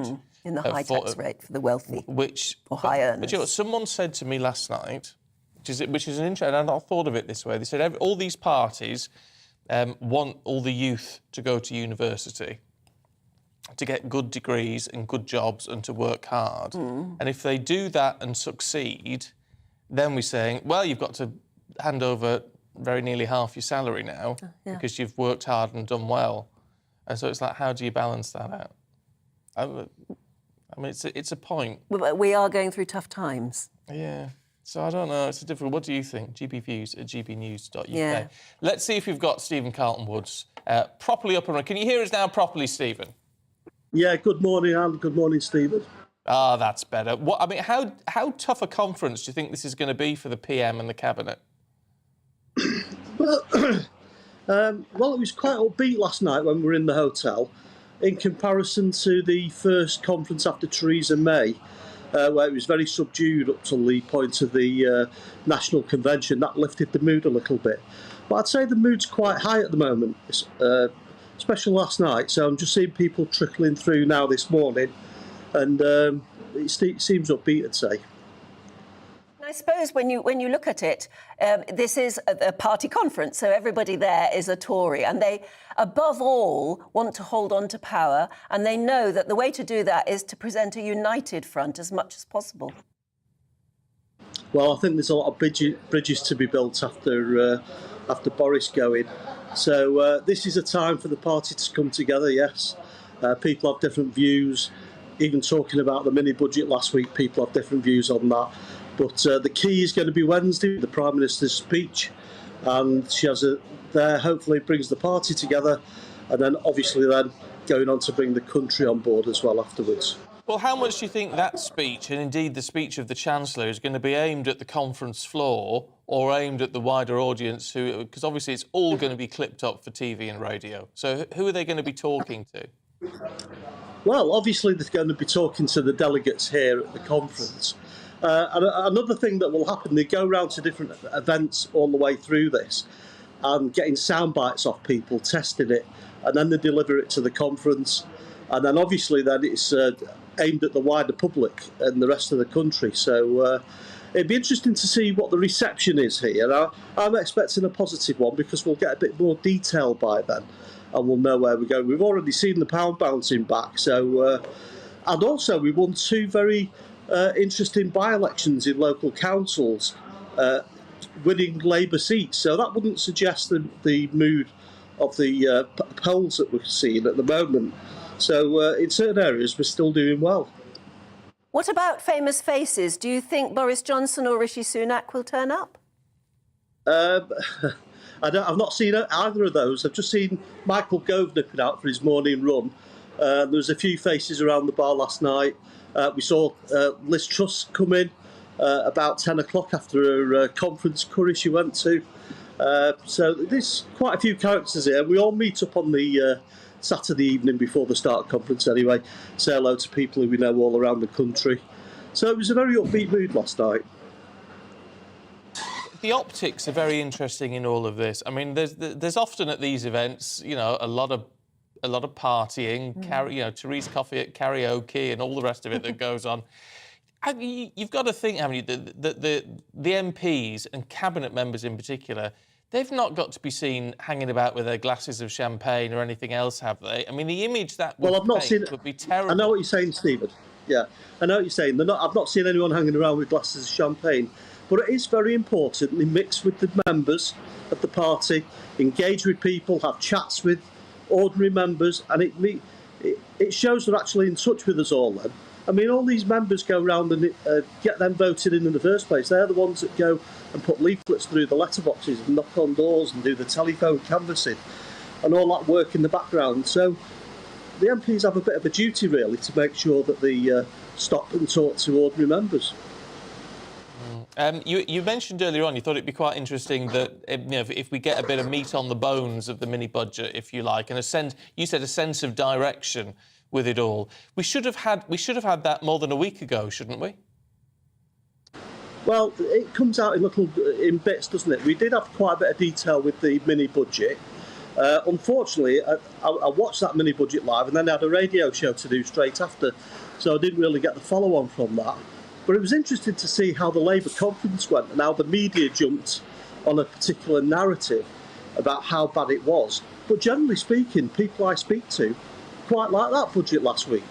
And we've seen markets struggle all across Europe and across the world when it comes to currencies, with many different factors coming into play.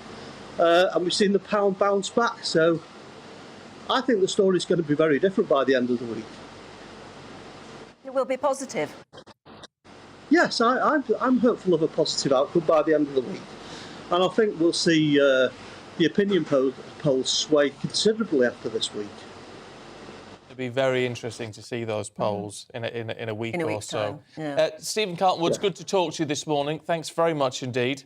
Thanks for getting Thank through you those very much. technical issues. Yeah, at last. I do think it is fascinating to see how everyone... It's a bit like, we were saying yesterday, it's a bit like social media. Everyone jumps on a bandwagon and says, this is awful. And so people find reasons for it to be awful. The narrative gets carried away with itself, doesn't it? Now, maybe it is awful. I'm sort of not saying it's not. I'm not saying, I'm not drawing an opinion on it all. But, and then the opinion polls reflect that very much. Whether those opinions... I mean, if that lead by the Labour Party is down by 30% or 50% in a week or so, I mean, that's huge. It just shows that actually there is a chance in 2 years' time that the Tories could win another election. They need some good speakers, don't they? They need some rousing speakers. I tell you who was a very good conference speaker, William Hague. Yes, he was. Well, from the age of about 15. Oh, that one, he did, yes. To Margaret Thatcher, yeah. But, I mean, he's a very good speaker. I heard him speak at an after-dinner thing, years ago, but he's hilarious. Pretty useless leader, wasn't he?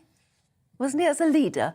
But I think it's because I've heard him speak at do's as well, at various events, as I'm sure you have. And he's a great speaker. He can rouse a room. But and that's why they must have thought he would make a good leader. But for some reason, it didn't work, did it? Didn't work. But he was a very good Foreign Secretary. Very hard-working Foreign Secretary. But they need a good speaker, and I'm not sure whether Liz Truss is up for it. She might be. She might be buoyed up at the moment, Who knows? I think she needs a bit of work on that presentation. And there's nothing wrong with that. Margaret Thatcher had all of that done, didn't she? Yes, she did. Yeah. And I'm sure other people did too. I mean, I think Tony Blair was quite charismatic as it was, but I'm sure other people have had all that work done. And it does help to an extent. It helps hugely, surely, doesn't it? Well, you'd think so. Well, I mean, Boris only has to walk into a room and say a few things, and everybody's with him. That's just him, though, isn't it? Yeah, it's charisma. Yeah. And there are those who've had a charisma bypass, as we used to call it. Yeah. No names. We'll have a gossip No about that. We'll have a gossip about that in the break, which is heading your way very shortly. And after that, we've got all the sport with Aidan, who's definitely got charisma. So looking ahead to today's weather, and the UK is looking fine, with some sunshine this morning, although rain will affect the far south. Well, after a wet, breezy morning across the southwest of England, skies will be brightening from the northwest by the middle of the day, and the wind will feel pretty light. The far south-east of England will hold on to patchy rain, whilst most of London and areas to its north and west will be mostly fine. There's a lot of fine weather expected across Wales as well today. There'll be some cloud floating about, although plenty of sunny spells are likely. And that's a similar story again across the Midlands, with the middle part of the day looking dry, with some sunshine at times. Light winds should feel fairly pleasant in the sun. A gentle northwesterly breeze will affect the northeast of England, so it won't feel particularly warm here. However, it will be dry, quite bright, temperatures hovering about 16 Celsius. And one or two showers are possible towards the north and west of Scotland. But elsewhere across the country, it will be generally dry with occasional sunshine, albeit a bit breezy.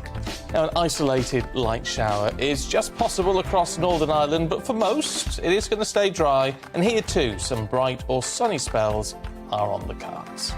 So the afternoon and evening, mostly fine with sunny or clear spells, bar the odd shower in the far northwest. And that's your weather for today.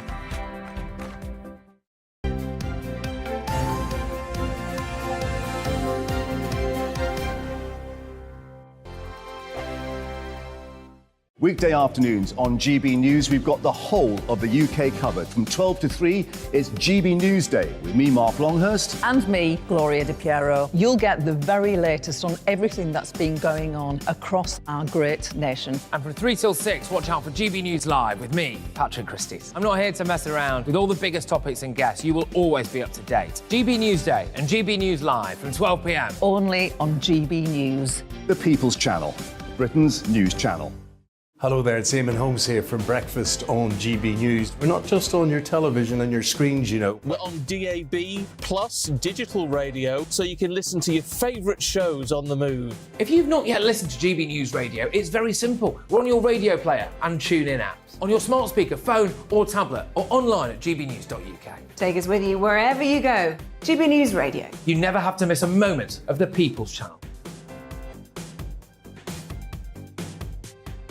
Join my show Farage, 7 p.m. till 8 p.m. Monday through Thursday, and there you will get opinion, analysis, debate, and I'll cover stories that nobody else dares to touch. You've been cancelled. Join the club. Oh my goodness me. And then for the last 15 minutes, talking pints. We're over a drink. We have a civilised conversation with someone. We very often disagree, but we do it in a grown-up way. Come and join me on Farage. Hello, I'm Simon Evans. Join me on GB News for Headliners at 11 p.m, where I'll be joined by two of the country's top comedians as we take a look at tomorrow's newspapers tonight. If it's a big story, we'll be covering it, I guarantee, but we'll also have some fun along the way. That's GB News Headliners at 11 p.m. We won't put you to sleep, unlike some of the other paper review shows out there. So join us, 11 p.m, 7 nights a week.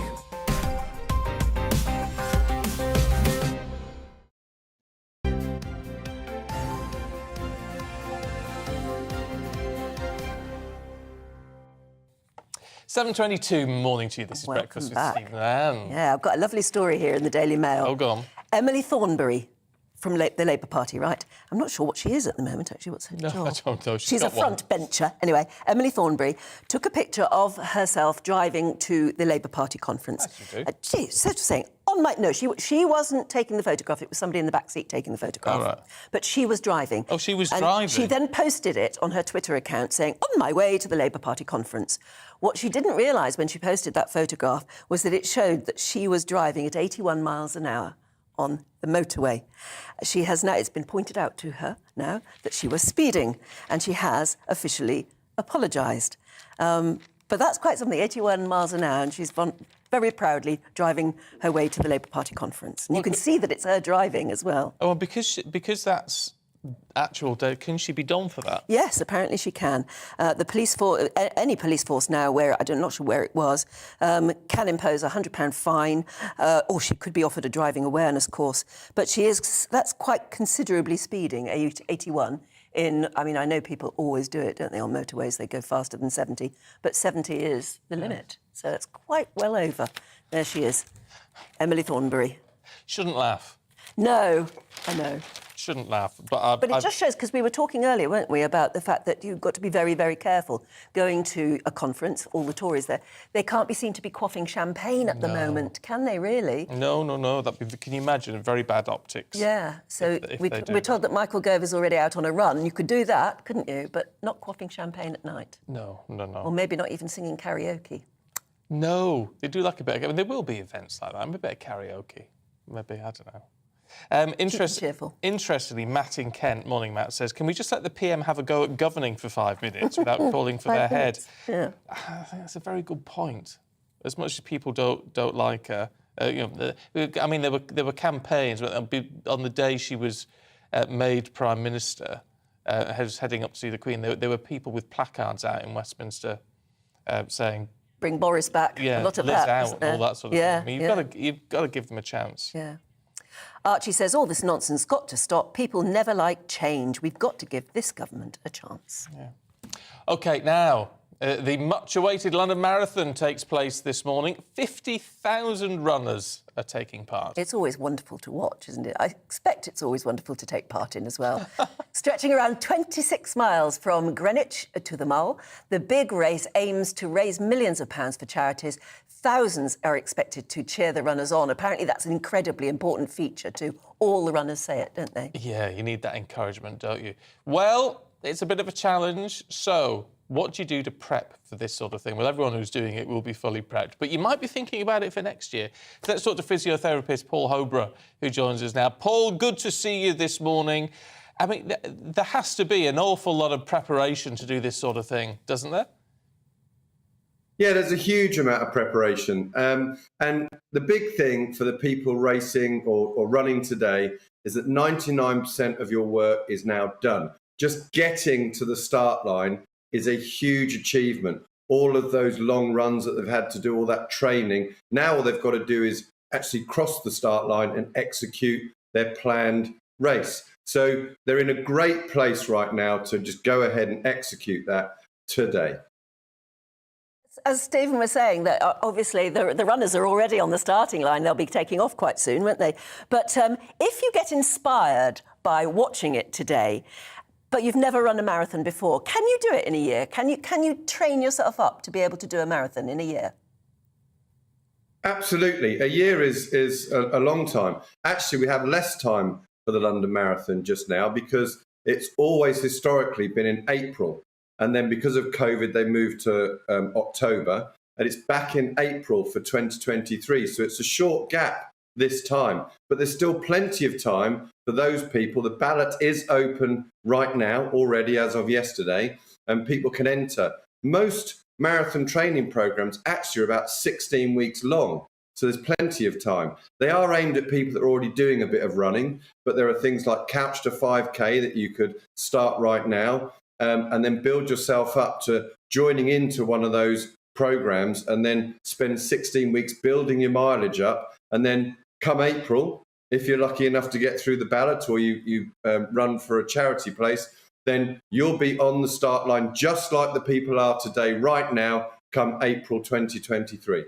There might not be very many runners of today's marathon who are watching or listening now because they've probably got other things on their mind. Yeah. But there might be plenty of family members of people who are doing it. What do they need to know? What happens after running a marathon, especially for those people who aren't, sort of regular sort of athletes, if you like? What do they need to do to keep their muscles sort of still going after this sort of ordeal?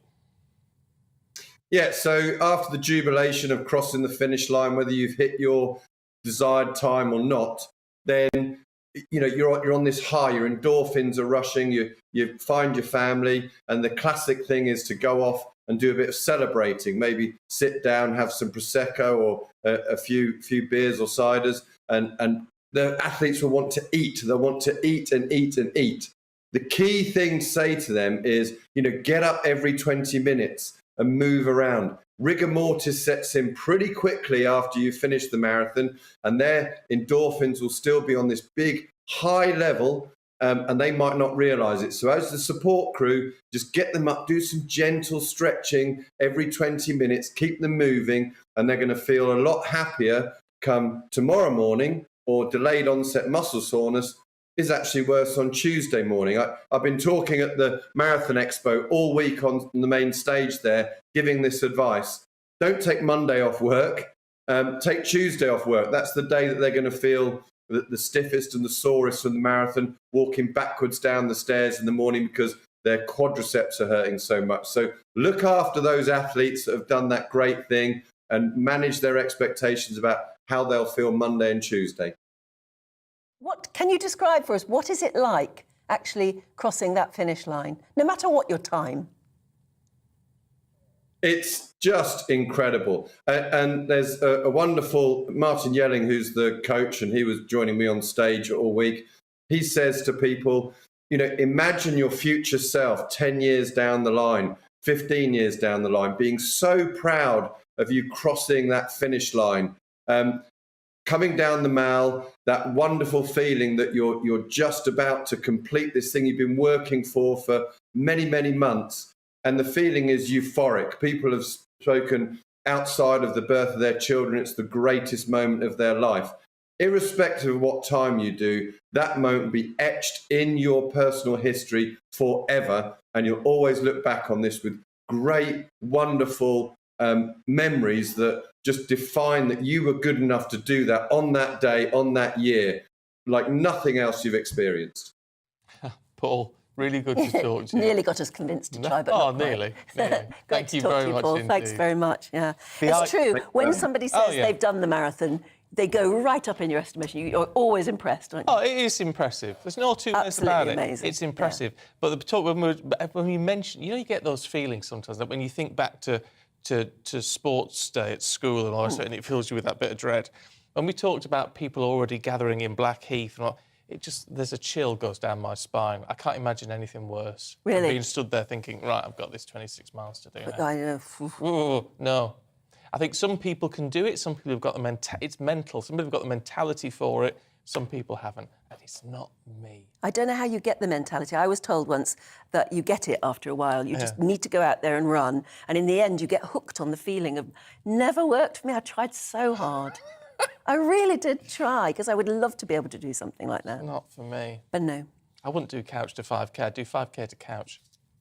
That's more like it. But 5 minutes to couch. Yeah. I know it's terrible. I am quite lazy. Walking I like, but... If you've done a marathon, get in touch and tell us what it was like to actually have done it. And is it one of those things that you're always proud of for the rest of your life? Oh, as yeah. Paul Send said us a picture of your medal. Oh, love to see that. Yeah, absolutely. GBviews at gbnews.uk. Shame us, is what we're saying, basically. Impress us. We've got much more to come for you, so don't go anywhere. We'll take you through the papers in a couple of minutes.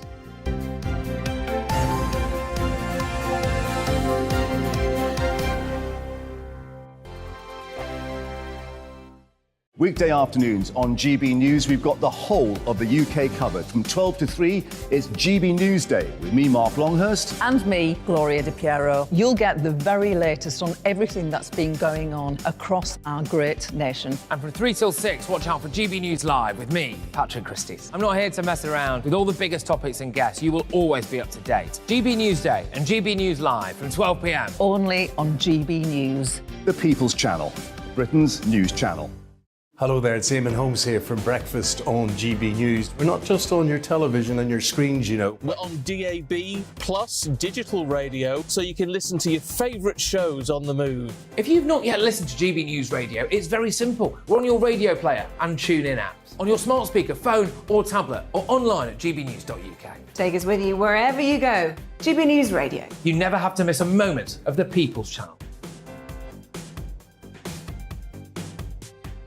Join my show Farage, 7 p.m. till 8 p.m. Monday through Thursday. And there you will get opinion, analysis, debate, and I'll cover stories that nobody else dares to touch. You've been cancelled. Join the club. Oh, my goodness me. And then for the last 15 minutes, talking pints. We're over a drink. We have a civilised conversation with someone. We very often disagree, but we do it in a grown-up way. Come and join me on Farage. Hello, I'm Simon Evans. Join me on GB News for Headliners at 11 p.m, where I'll be joined by two of the country's top comedians as we take a look at tomorrow's newspapers tonight. If it's a big story, we'll be covering it, I guarantee, but we'll also have some fun along the way. That's GB News Headliners at 11 p.m. We won't put you to sleep, unlike some of the other paper review shows out there. So join us, 11 p.m, 7 nights a week.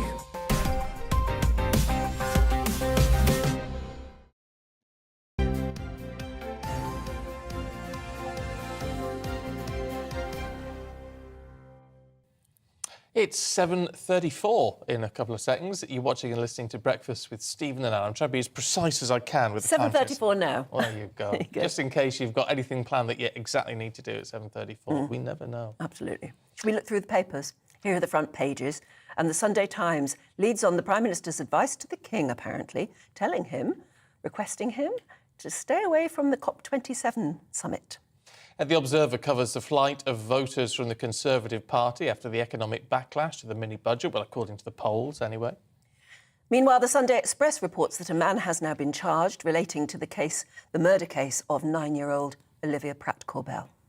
Let's go through those papers then in a bit more detail. Tom Slater is editor of Spiked Online. Nikki Hodgson is an author and broadcaster, and they are both here. Good morning to you. Morning. Tom, let's start with the Observer, should we? And a bit of this Trussonomics, as we call it. Yes, so there's a lot of interest in what Trussonomics is, where it comes from, and there's been many think pieces over the years of the connection between various kind of right-of-centre free market think tanks and the Tory party, particularly the Institute of Economic Affairs, who Liz Truss and a number of Tory MPs are particularly connected with. I find the kind of ongoing obsession with this a little bit strange. Now, obviously, they have a lot of ideological kinship, and Liz Truss has spoken at more IEA events apparently than any other politician. But at the same time, if this was any other kind of think tank, I don't think anyone would really bat an eyelid. There is this kind of slightly conspiratorial idea that these handful of relatively small think tanks kind of run Britain from behind the shadows, who are kind of pushing the shady interests of big business and all the rest of it. Whereas if you meet these people, as I have, don't agree with them on everything, I think actually a lot of the economics was never really going to survive contact with the electorate. But nevertheless, they're very committed people who sincerely believe these are the best ideas for the UK, like any other think tank would. So I think these sorts of pieces are constantly trying to sort of muckrake and cast aspersions, really, on people who just have a different viewpoint. Really, yeah, well, you get a lot of that, don't you? Yeah. I think it's been really hyped up, though, since Dominic Cummings, and the idea that you could have a mastermind that's not the government pulling the strings. It seems to have more traction since then. It's very insulting, though, isn't it? That the fact that, I mean, by the look of it, Liz Truss knows her own mind, but it's almost as though this sort of writing suggests that she's being influenced by others, by dark forces. And whatever you say about Liz Truss, she obviously has a ideology, which is actually a relatively rare thing these days in terms of prime ministers. That there's assumption that there's some kind of right-hand man or Svengali-like figure who's kind of filling in the blanks. And she is a kind of conviction politician. I think in recent days, you know, it would have been good to see her have that conviction from a lectern rather than behind closed doors, just doubling down and not talking to anyone. But that's something that you've got to grapple with. You can't just, again, sort of pretend that she's like the puppet of outside interests. No, it's insulting, isn't it, actually? Completely. Yeah, it is. Migration, Nikki, in The Sun on Sunday, and Suella Braverman. Yeah, so Suella Braverman has taken over where Priti Patel left off, and she's basically saying that, well, she's vowing to deal with channel migrants. Really important point about this article, The Sun repeatedly refers to the people coming across the channel as illegal. They're not by international law definition. You're not illegal if you arrive. If you don't have the right paperwork and you come in and you enter, then you can potentially be illegal. So it's a really important distinction. I know it's subtle, but it's kind of the whole article is explain the subtlety, because I don't get that. Well, so if you arrive somewhere, like you literally come up on port somewhere, that isn't breaking the law. You're allowed to do that the whole world over, to appear at a port. It's then if you enter the country, like maybe it's forged paperwork or without paperwork, that's the distinction. So there's no such thing as an illegal channel migrant, as in like being in the channel, being in the boat isn't illegal. No, but if they land on our shores and they just wander off into Kent somewhere. Yes, but that's the distinction. So it's important to say that you are allowed to try and seek a better life somewhere else. That isn't illegal in and of itself. So I just think it's important to say, because we don't really think about it like that.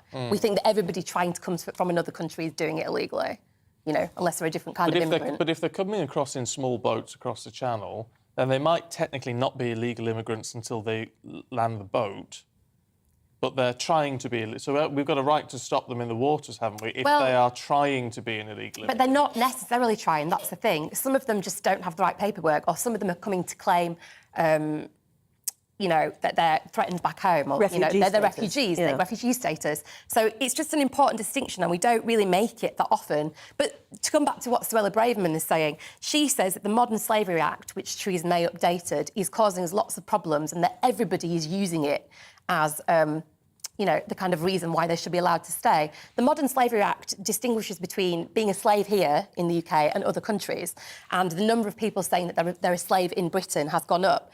But she's saying that actually people live here for sometimes 2-3 years and look like they're having a great time, you know, a good life, basically, and she thinks those claims are spurious.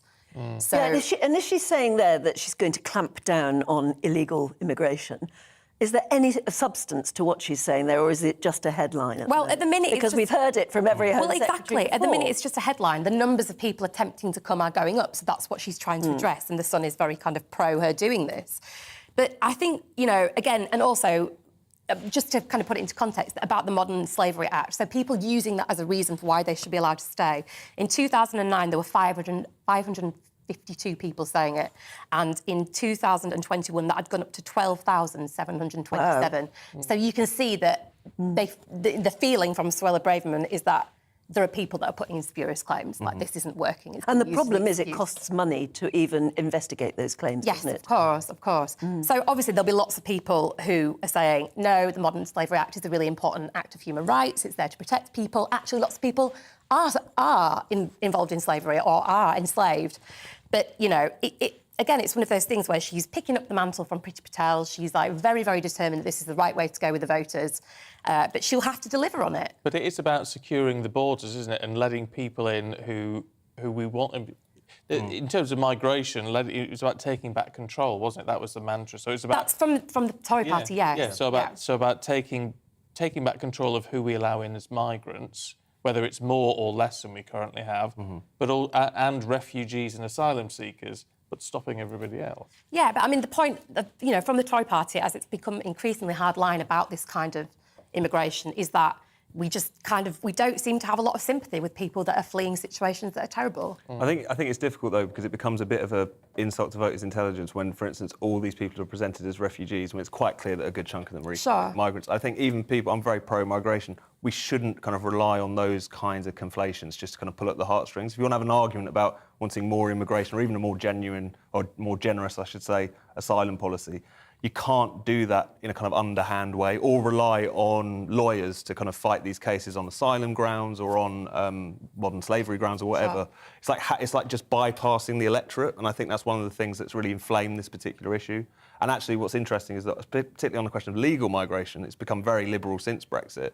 And actually, voters' attitudes softened towards immigration in large part in the years after Brexit because they felt like it was getting a grip on. You've got more of an opening there to say, what kind of immigration do we want? And you can have out that argument. But the more this issue of the boats in particular continues to kind of rumble on, the more you're going to see anti-immigration sentiment rise up because people won't feel like it's being dealt with. Yeah. They don't feel like they being consulted. and we're getting this even this morning from that people know that it's costing the country a fortune to deal with every single case legally with the very expensive lawyers and detainment centres and all the rest of it.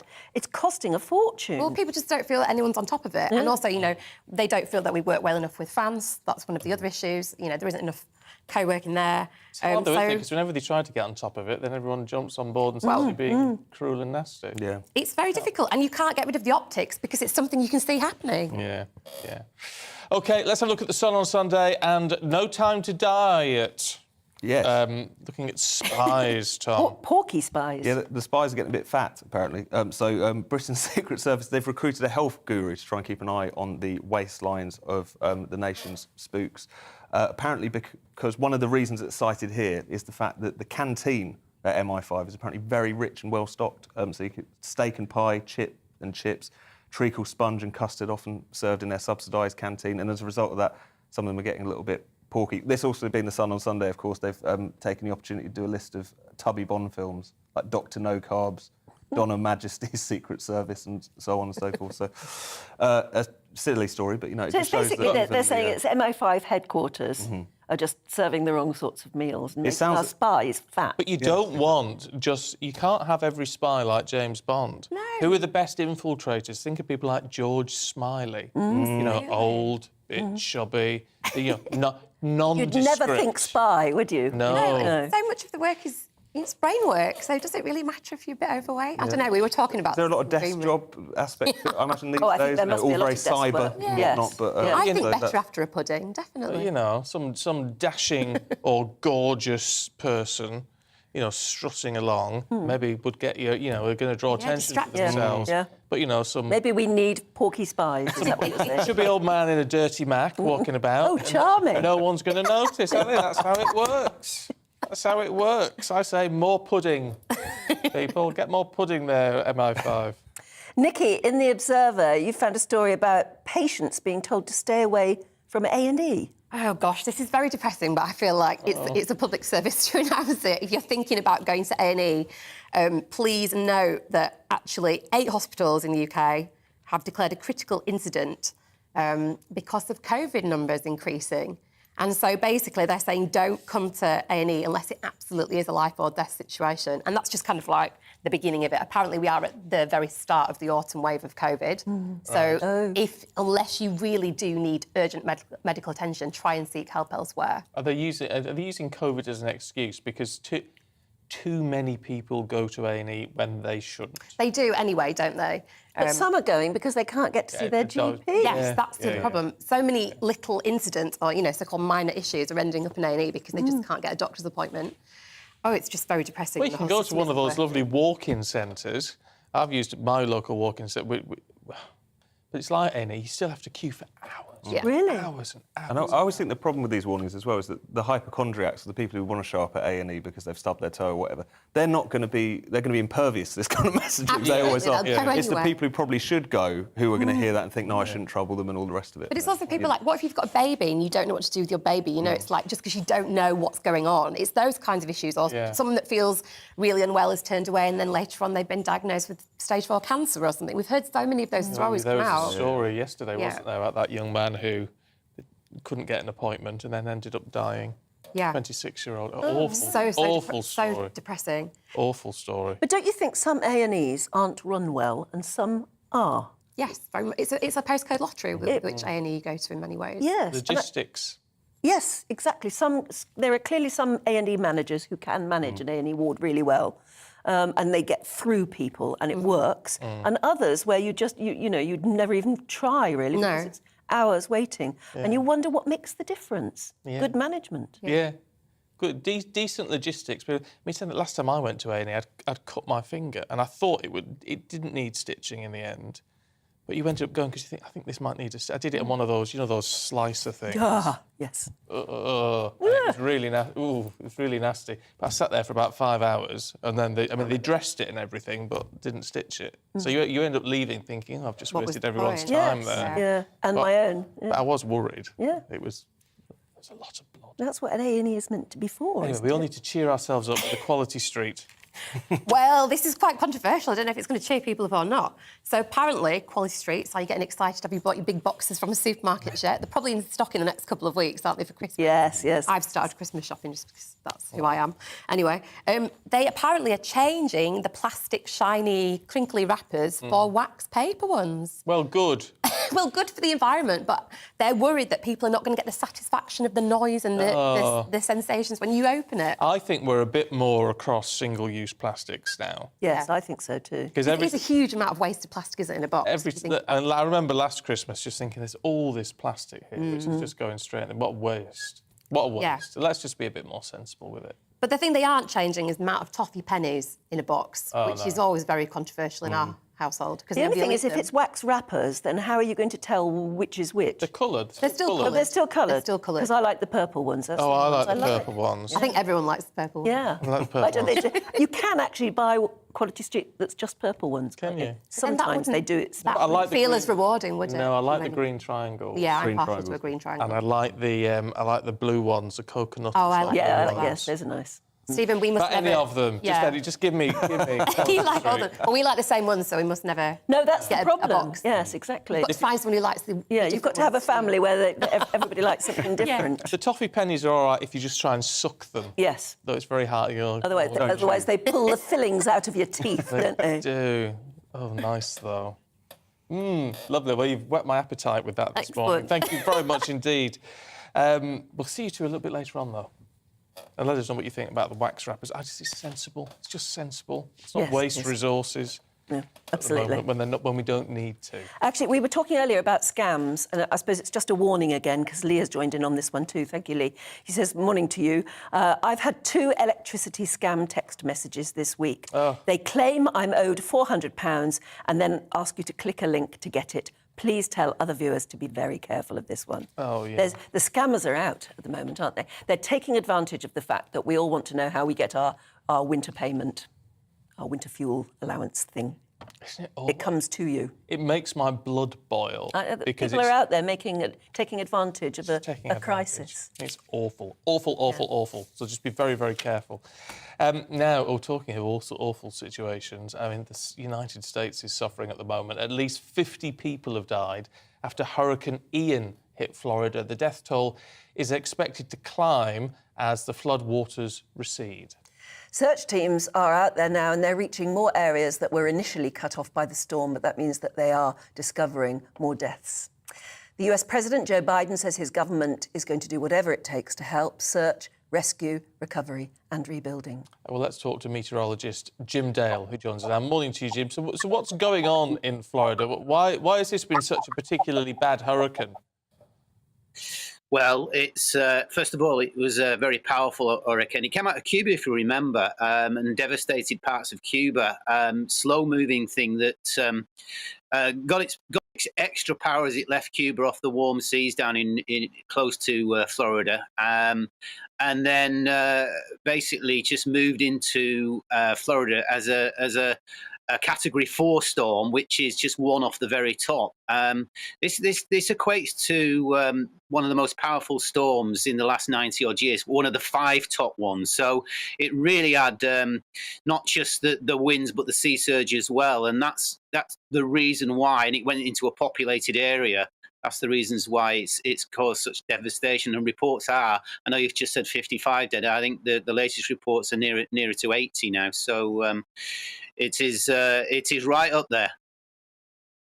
The technology, and it is pretty impressive the way you can actually see a hurricane forming.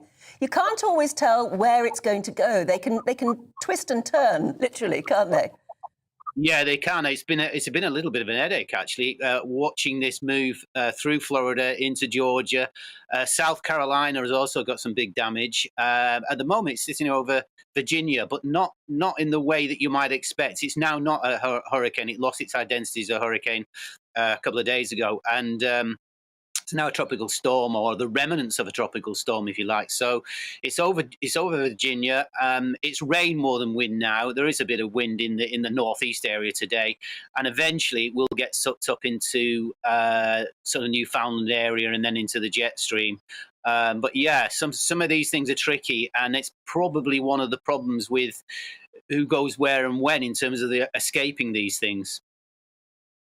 Because it's been so bad, people immediately start saying, well, this is all down to climate change. Is it? Is this an extreme weather which is due to the changing climate, or is this just more of what we've seen over the last few hundred years? You know what, Stephen, it's a bit of both. Let me make it clear. Look, these hurricanes happen, and they've happened since the world dot. It's just a case of what we're doing with hurricanes. When I say what we're doing, what is happening with hurricanes and typhoons is they're gaining extra strength. So if you like, it's a storm that would have been maybe a Category 3 storm, hurricane, turning into a Category 4 because of the warmer seas, the warmer air. The more warmth you put in, the more molecules will move around. The greater the strength of wind, the greater the amount of rain it can hold. Hey presto, you move up a notch, and that's basically it. It's adding to the fuel. It's obvious that a hurricane is a very high wind and it's going to cause damage. But what actually causes this wall of water that everybody talks about, that seems to be the most destructive thing of all? Yeah, well, if you throw a pebble into the water, you get these ripples that occur, and depending on obviously the size of the pebble, this will dictate really the size of the surge. So really the circulation and how fast it's moving is another thing. If it's a slow burner, a little bit like Ian was, then it will tend to sort of gravitate around a certain area. You're showing some great pictures of these islands off western Florida. Once it does that, these sea surges, they sort of intensify.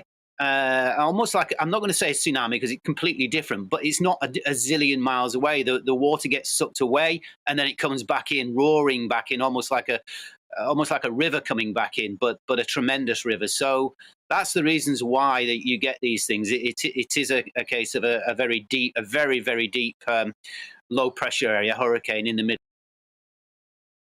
He's gone. Oh, Never mind. Jim, Oh. I mean, actually, I was going to end it there anyway. But Thank you very much, Jim. Fascinating to talk to and get that information. And those areas in Florida are so well known, I think, to so many British holidaymakers. We go there, don't we, for these wonderful, wonderful miles and miles of beautiful beach. But you can only see, you're just looking at the pictures, you can see how low-lying the whole area is. So if a wall of water is coming, it's going to just swamp the whole area and cause such destruction. Yeah, a lot of roads swept away there, as you could see. Yeah, and there were terrible stories overnight of people having to get up to the very, very top of their house, and even that wasn't necessarily good enough. That's how big deal it was. Keep your thoughts coming through to us. We mentioned turning off streetlights as an idea to save a bit of money for councils and things. Anne says, in Essex, our streetlights have been turned off at night for years as a result of austerity. However, it is awful It's pitch black out, meaning you can't see where you're walking, you can't see curbs or holes. Some people work shifts, have to be out in the middle of the night. I know that feeling.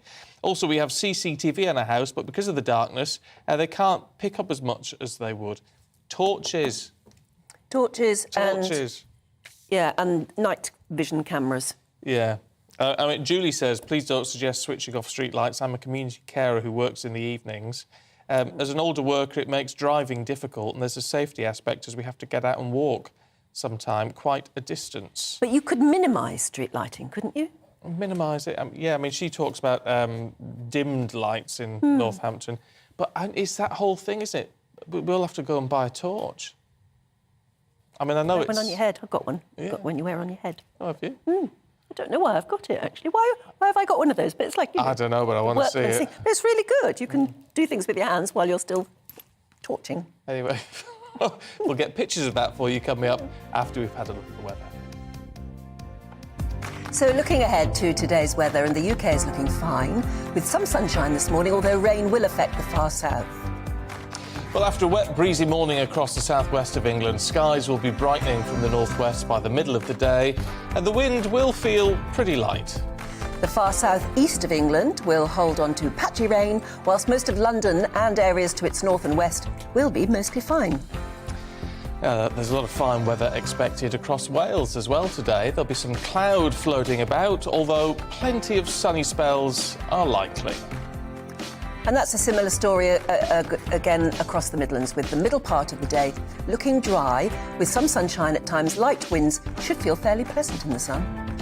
A gentle northwesterly breeze will affect the northeast of England, so it won't feel particularly warm here. However, it will be dry, quite bright, temperatures hovering about 16 Celsius. And one or two showers are possible towards the north and west of Scotland. But elsewhere across the country, it will be generally dry with occasional sunshine, albeit a bit breezy. Now, an isolated light shower is just possible across Northern Ireland, but for most, it is going to stay dry. And here too, some bright or sunny spells are on the cards. So the afternoon and evening, mostly fine with sunny or clear spells, bar the odd shower in the far northwest. And that's your weather for today.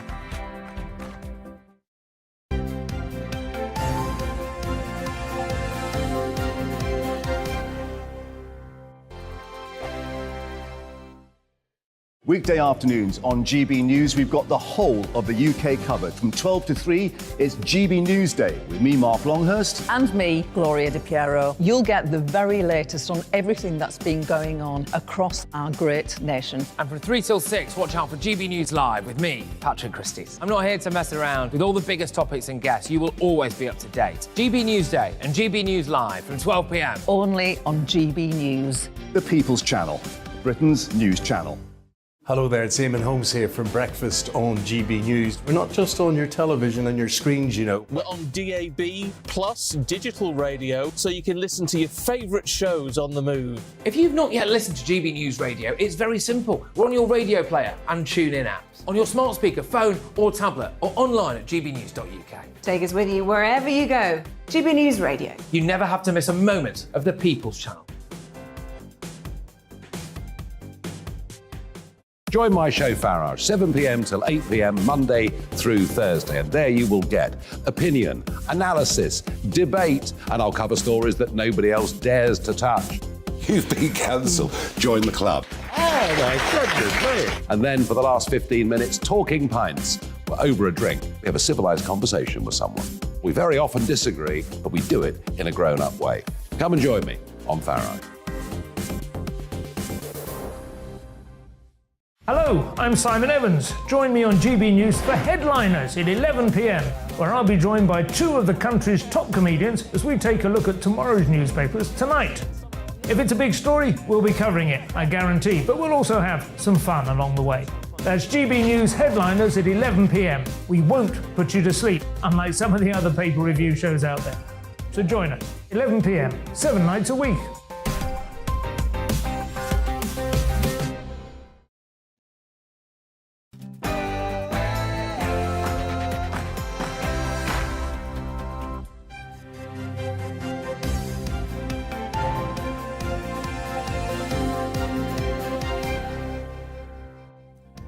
A man has been charged with the murder of 9-year-old Olivia Pratt-Corbell, who was shot in her home in Liverpool.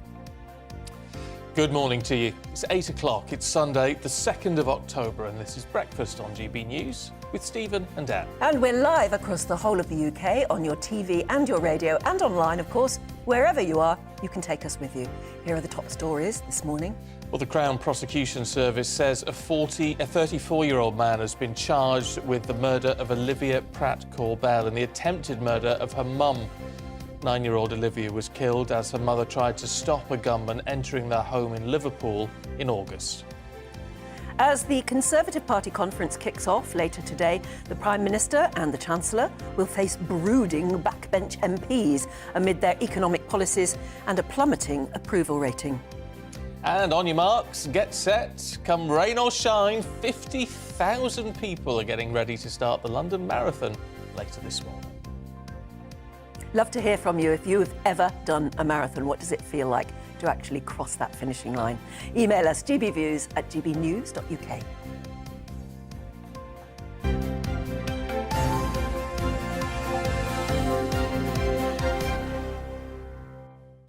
And loads of you getting in touch about the London Marathon, so we'll run through those in a couple of minutes, give you all a mention. If you've been in touch, don't go anywhere, because we'll give you a little shout-out in a little bit. In a few moments.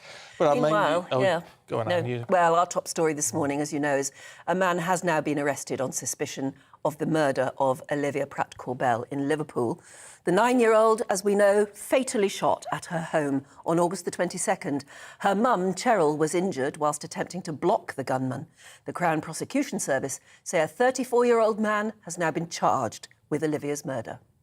The Crown Prosecution Service has authorised Merseyside Police to charge Thomas Cashman, 34, from Grenadier Drive, West Derby, with the murder of 9-year-old Olivia Pratt-Corbell. Also, the attempted murder of Joseph Nee and Cheryl Corbell. Cashman additionally has been charged with 2 counts of possession of a firearm with intent to endanger life. I have further authorised the police to charge Paul Russell, 40, from Snowbury Road, West Derby, with assisting an offender. Well, let's talk to our North West of England reporter, Sophie Reaper, who joins us now. I mean, clearly, Sophie, some significant developments then in this case. Yes, good morning to you both. Well, it's been almost 6 weeks now since 9-year-old schoolgirl Olivia Pratt-Corbell was shot and killed in her family home in Dovecot. Her mother, Cheryl, as you said, was also injured as she tried to prevent the gunman from following another man into the property. Now, we heard on Thursday that 34-year-old Thomas Cashman from West Derby had been arrested on suspicion of Olivia's murder, and we heard last night from the Crown Prosecution Service that he has now been charged with that offence. He's also been charged with 2 counts of attempted murder of Olivia's mum, Cheryl, and of convicted burglar Joseph Nee, as well as 2 counts of possession of a firearm. Now, he will appear tomorrow at Liverpool Magistrates Court alongside 40-year-old Paul Russell, who's been charged with assisting an offender. Now, although these 2 men have now been charged with their offences, Merseyside Police say their work is not done. In fact, in a statement, Detective Chief Superintendent Mark Cameen said, "Our work continues in earnest. At the beginning of the investigation, we were firm in our commitment to finding all of those involved in this case, which involves the people who have tried to shield and protect individuals and those who supplied the weapon or are hiding the weapon used in this incident." Now, Merseyside Police are carrying out a wider crackdown on crime in the region, and that includes trying to remove all the guns from the streets of the city. And they say that their message remains the same and that silence is not an option. And in this case, as you were telling us a bit earlier, there was a considerable, in fact, a huge reward offered, wasn't there, for information that might lead to charges. We don't know whether that's been even involved in this particular arrest and charge, but it just shows the strength. There must be such strength of feeling locally amongst people who want to know what happened, and the police as well want to solve it. And as you've just said, they want to get everyone involved. Yes, the reward is, or will be, £200,000. Like you say, we don't know yet whether that will come into play, but it is the largest offering ever made in reward for an individual case. Now, as you say, the response here in Liverpool and the wider Merseyside region has been huge. For a long time, people have said they know who it is, but Merseyside police continue to urge people to come forward. There have been several arrests in this case, and they now say they will continue to work until they believe they have every single person who was involved. OK, Sophie, for now, thank you. Back to you a little bit later on. Now, the Conservative Party conference kicks off in Birmingham today. Senior leaders will meet as the nation grapples with the economic crisis. Tory cabinet members will try to appeal to first-time Tory voters in red wall seats, because back in 2019, industrial towns in the Midlands and North were key for Boris Johnson's big election win. But the big question now is, will they be able to stop voters from turning back to Labour? Well, let's talk to Dan Falvey from The Express. Morning to you, Dan. Do you think this is going to be a difficult conference for the PM?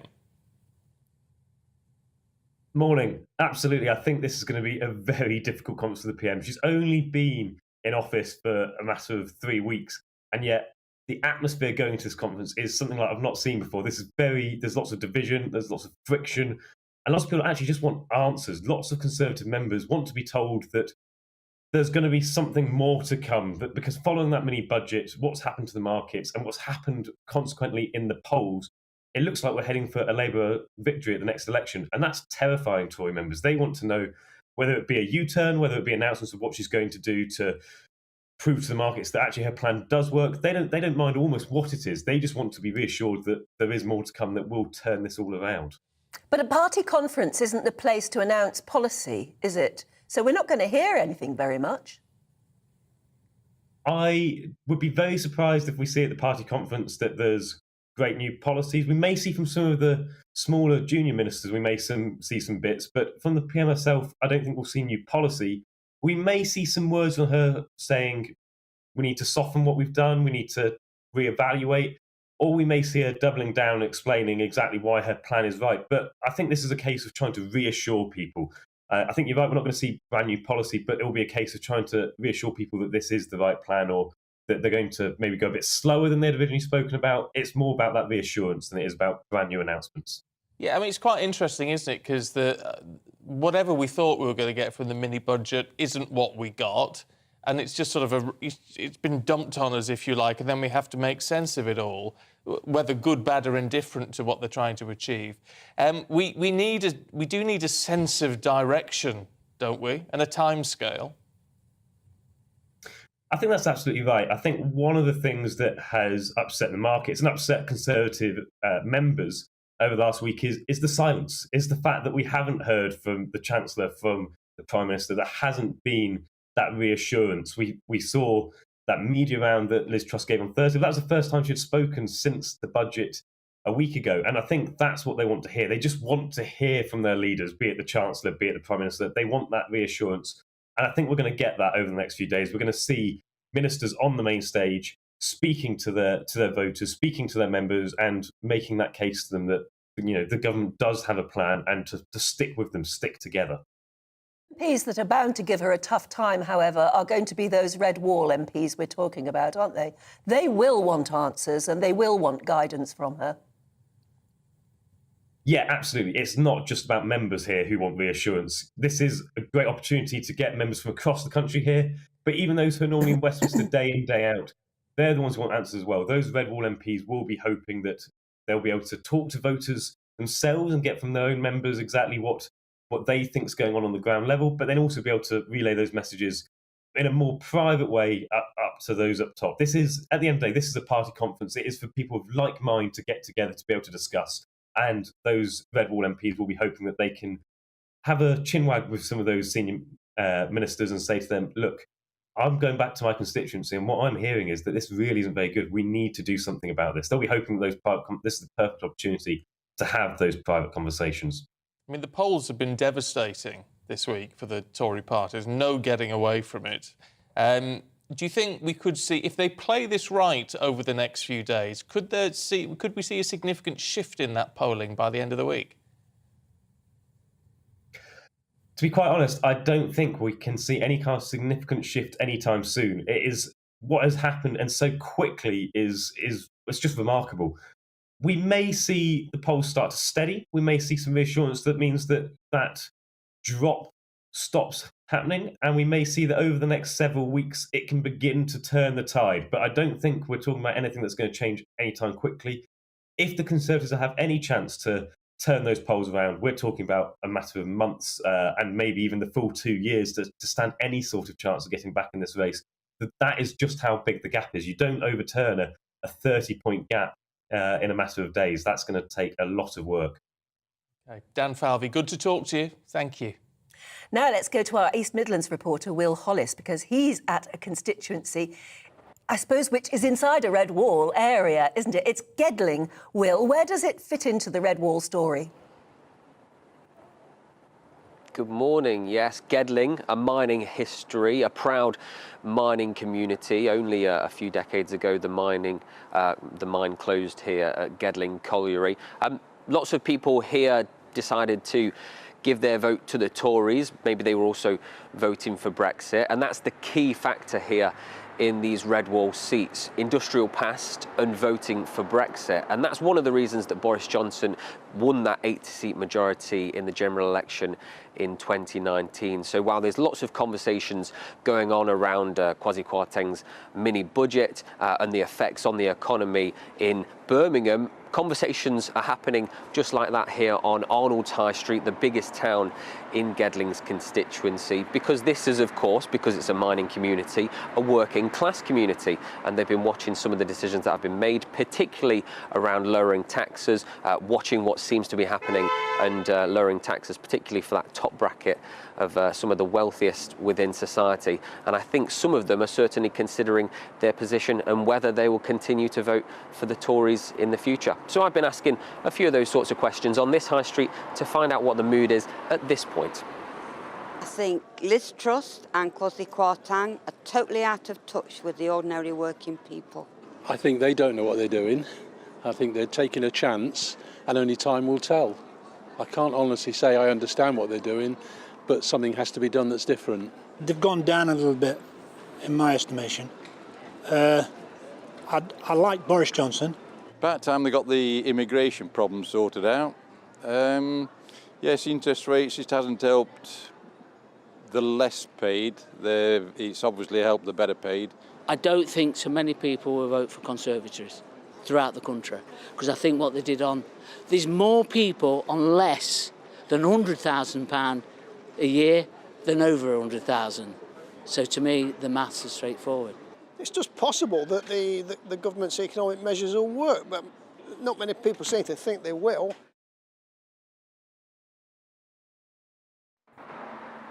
There are some big constituencies that are considered to be Red Wall seats where the Tories do have a much greater majority now than they ever had before, but Gedling isn't really one of them. There's only about 600 seats in it, so it could swing back to Labour quite easily. And while we are still 2 years out from a general election, we've seen how people have been reacting in recent by-election votes.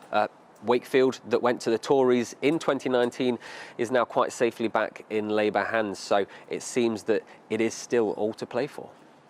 OK. Will, thanks very much indeed. Catch up with you a little bit later on. I mean, you can understand why these... it was interesting, wasn't it? Because, of course, Boris Johnson did say after 2019, they did acknowledge that those votes in Red Wall seats were borrowed. And that they had to, but of course the agenda was then all levelling up and all that sort of thing, which of course hasn't happened. It was all Brexit, wasn't it, really? And then the pandemic changed the view completely, I suppose. Everything changed on that. Are you doing the marathon today? Well, you're probably not listening or watching us if you're doing a marathon. Well, you'll be limbering up on the start down in, where's it start? Blackheath. Thank you. Yes, indeed. But if you feel inspired to do a marathon for next year, apparently there's plenty of time to train. And have you done a marathon yourself? We've got lots of people who have done marathons. Oh, yes. Candice, morning Candice, says my friend Charlie Shevlin-Child is attempting a world record today at the London Marathon, carrying 20 pounds while wearing military kit and running. Oh. Oh, brave man. He's raising funds for SAFA, the Armed Forces charity, in memory of his friend, Sergeant Luke Taylor, who died in Afghanistan. That's what I always find so wonderful about the marathon, is that nearly everybody running has got a story. They've got a real reason to be there. Michael says, I've done about 8 half marathons and 2 full ones. Loved the half, but full ones are hard. Good luck to everybody taking part today. The halves are hard as well. Yeah. Jill says, my granddaughter's mum has run the London Marathon twice. She's got type 1 diabetes and runs for a diabetes Brilliant. charity. Which one is it? It could be JDRF UK or it could be Diabetes UK, one of those two anyway. I can't say how much I love and admire her for such an achievement.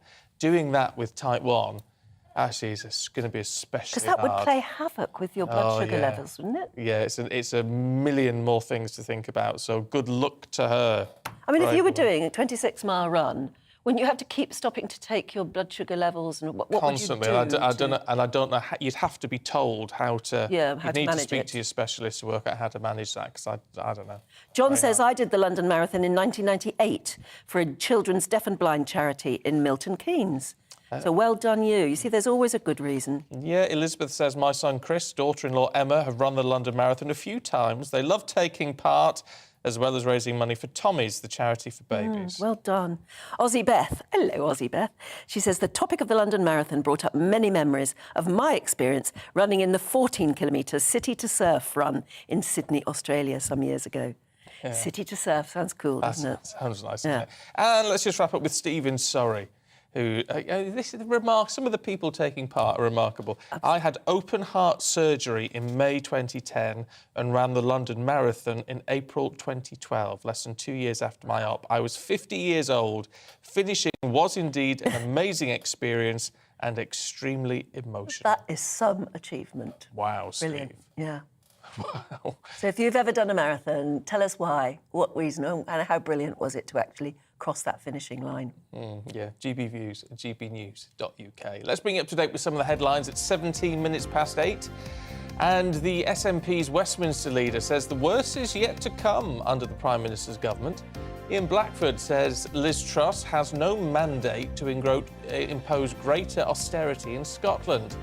His comments come after a key ally of the Prime Minister, the Levelling Up Secretary, signalled ministers are looking to shrink the overall size of the state alongside falling taxes. At least 174 people have died and 180 injured following a riot at a soccer match in Indonesia. Officers fired tear gas in an attempt to control the situation after supporters of the losing home team invaded the pitch.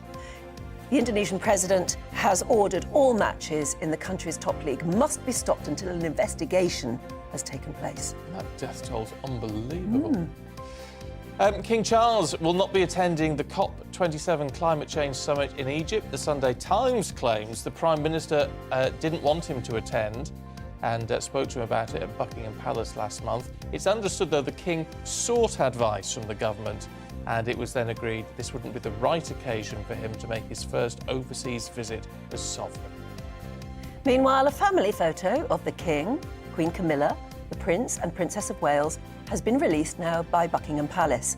They're all smiling in front of a painting of George III there. Oh. So 2 monarchs and a monarch in waiting, I guess.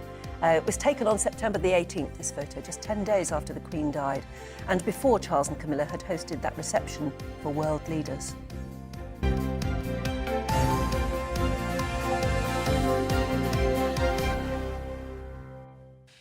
Now, to the situation in Ukraine. Ukrainians are accusing Russia of kidnapping the head of Europe's largest nuclear power plant. The Ukrainian state nuclear company says the director of this power plant was taken on Friday afternoon. Yeah, apparently this came just several hours after Vladimir Putin, of course, illegally annexed Ukrainian territories, including that very area. Well, let's get more from a Ukrainian MP, Lesia Vasilenko, who joins us now. Very good to see you again. I mean, this is a hugely disturbing development. Have we got any more details about exactly what has happened here? Unfortunately, there are no more details, but this is a tactic often used by Russia. It's a terrorist tactic in that matter, where they just kidnap representatives of local authorities. They, in this case, they kidnapped the director of the largest nuclear power plant in Europe, with the hope of causing more havoc, of having the platform to spread propaganda among the people. And essentially the usual message they would say is that they fled of their own accord, they left you behind, and we are here to sort out your life for you. And this is what they did in Mariupol, this is what they did in Melitopol, this is what they did in other towns and cities, and now this is what they're doing in the town of Energodar, where the largest nuclear power plant in Europe is located. Who is actually now in control of that nuclear power plant? Well, actually, control of that nuclear power plant for the longest time has been under the Russian army, under the Russian military. And you don't have to be a nuclear power expert to figure out that the military controlling a nuclear facility is not a good idea. For one, they don't have the experience and the necessary knowledge to do that. For two, it's, the nuclear power plant is not a facility to store ammunition and other weapons and military supplies. Yes, and as you said, you called it an act of terrorism, and it clearly is, isn't it? Because it is designed to terrify everybody else, and it just seems to be so odd that they should just kidnap somebody like that. I don't see anything in it. When we are talking about Russia, it's just the way they operate. And by this time, we in Ukraine, we got used to it, and the world has better to get used to it as well. This is the reality. These are the risks, the situation where Russia's aggression is allowed to prevail posed to Ukraine and also to the whole world, because we're talking about nuclear. If that power plant blows up, or if anything happens, the devastating results are going to be like Chernobyl of 1986, just 6 times bigger. This is going to be like 6 Chernobyls blowing up at the same time. So that is going to have an effect on Ukraine, on Russia, on the whole of the European region, and even beyond. And it should be in all of our interests. The conclusion is clear. Our all common interest is to push Russia out from Ukraine and to stop this aggression as quickly as possible, and to stop Putin as quickly as possible. Well, can you tell us what is happening in terms of the Ukrainian army? Because we're getting reports that they have, despite these 4 areas, including where this nuclear power plant is, being annexed illegally, clearly, by Russia, the Ukrainian army is still making advances into those areas and retaking some of them. Well, of course. I mean, the sham referenda, the announcement of annexation from the Kremlin, that means nothing in terms of international law and in terms of Ukraine being set on remaining a free, independent country integrated within its internationally recognized borders. And this is Ukraine's plan from day one, from February 2014. This was Ukraine's plan on the 22nd of February, 24th of February 2022. And this is where we're heading this day of October. And nothing's going to change that, because the territories in question are Ukrainian territories. Ukrainians live there. Ukrainians who want to remain Ukrainian live there, and it is a duty of the Ukrainian government to reinstate the Ukrainian flag there. And thankfully, we have strong allies who are providing us with enough weapons and ammunition for those weapons that we can keep doing the fighting and that we can keep regaining the territories. Indeed. We will talk again. Thank you very much indeed for joining us this morning, Lesya Vasilenko. Because of actually a lot of the crisis we're facing with our heating prices is a result of that. Let me just bring in Paul, who says, morning Paul, can anyone shine a light on whether people like myself who rely on domestic heating oil as opposed to gas will be getting any help with the ever-increasing costs? So I've been doing some research for you, Paul. Oh. So you're not covered by the £2,500 cap, with that. But the government announced on the 21st of September that you do get the £400 energy bill support payment that everybody gets, plus you get an extra £100 of funding because you're using heating oil. And the Prime Minister did say, but this is where it gets a little bit sketchy, for those using heating oil, we will set up a fund so that all UK consumers can benefit from equivalent support. Equivalent support. But quite what that is actually going to mean, we don't know. But you are entitled to the £400 that everyone gets, plus an additional £100. And you are entitled to the £1,500 if you're someone who falls within the disability or benefits category where you're entitled to that extra funding. So but whoever provides you with your heating oil should know. And we ought to just caveat that with a warning, because we've had so many GB views, thank you very much, from people who said there are scammers about on this very subject. If you want to know how to get hold of your £400, ask your energy provider. Don't just click on a link that gets sent arbitrarily to you, because it's probably a scam. Yeah, no, speak to your oil supplier. They must have some ideas, and for next time you're filling up the tank or what have you. Yeah. Anyway, so hopefully that sheds a little bit of light on it. You do get something. Look, coming up, we're going to take you through all the thrills and spills. Well, we haven't had any yet from the 42nd London Marathon, but there will be some today, no doubt. So looking ahead to today's weather, and the UK is looking fine, with some sunshine this morning, although rain will affect the far south. Well, after a wet, breezy morning across the southwest of England, skies will be brightening from the northwest by the middle of the day, and the wind will feel pretty light. The far south-east of England will hold on to patchy rain, whilst most of London and areas to its north and west will be mostly fine. There's a lot of fine weather expected across Wales as well today. There'll be some cloud floating about, although plenty of sunny spells are likely. And that's a similar story again across the Midlands, with the middle part of the day looking dry, with some sunshine at times. Light winds should feel fairly pleasant in the sun. A gentle northwesterly breeze will affect the northeast of England, so it won't feel particularly warm here. However, it will be dry, quite bright, temperatures hovering about 16 Celsius. And one or two showers are possible towards the north and west of Scotland. But elsewhere across the country, it will be generally dry with occasional sunshine, albeit a bit breezy. Now, an isolated light shower is just possible across Northern Ireland, but for most, it is going to stay dry. And here too, some bright or sunny spells are on the cards. So the afternoon and evening, mostly fine with sunny or clear spells, bar the odd shower in the far northwest. And that's your weather for today.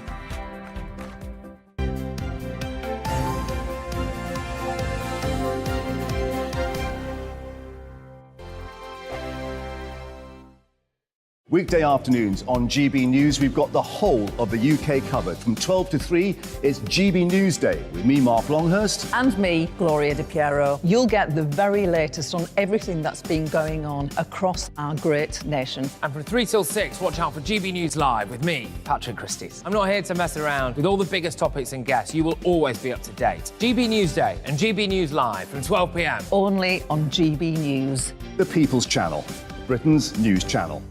Hello there, it's Eamon Holmes here from Breakfast on GB News. We're not just on your television and your screens, you know. We're on DAB plus digital radio, so you can listen to your favourite shows on the move. If you've not yet listened to GB News Radio, it's very simple. We're on your radio player and tune-in apps, on your smart speaker, phone or tablet, or online at gbnews.uk. Take us with you wherever you go. GB News Radio. You never have to miss a moment of the People's Channel. Join my show Farage, 7 p.m. till 8 p.m. Monday through Thursday. And there you will get opinion, analysis, debate, and I'll cover stories that nobody else dares to touch. You've been cancelled. Join the club. Oh, my goodness me. And then for the last 15 minutes, talking pints. We're over a drink. We have a civilised conversation with someone. We very often disagree, but we do it in a grown-up way. Come and join me on Farage. Hello, I'm Simon Evans. Join me on GB News for Headliners at 11 p.m, where I'll be joined by two of the country's top comedians as we take a look at tomorrow's newspapers tonight. If it's a big story, we'll be covering it, I guarantee, but we'll also have some fun along the way. That's GB News headliners at 11 p.m. We won't put you to sleep, unlike some of the other paper review shows out there. So join us, 11 p.m, 7 nights a week.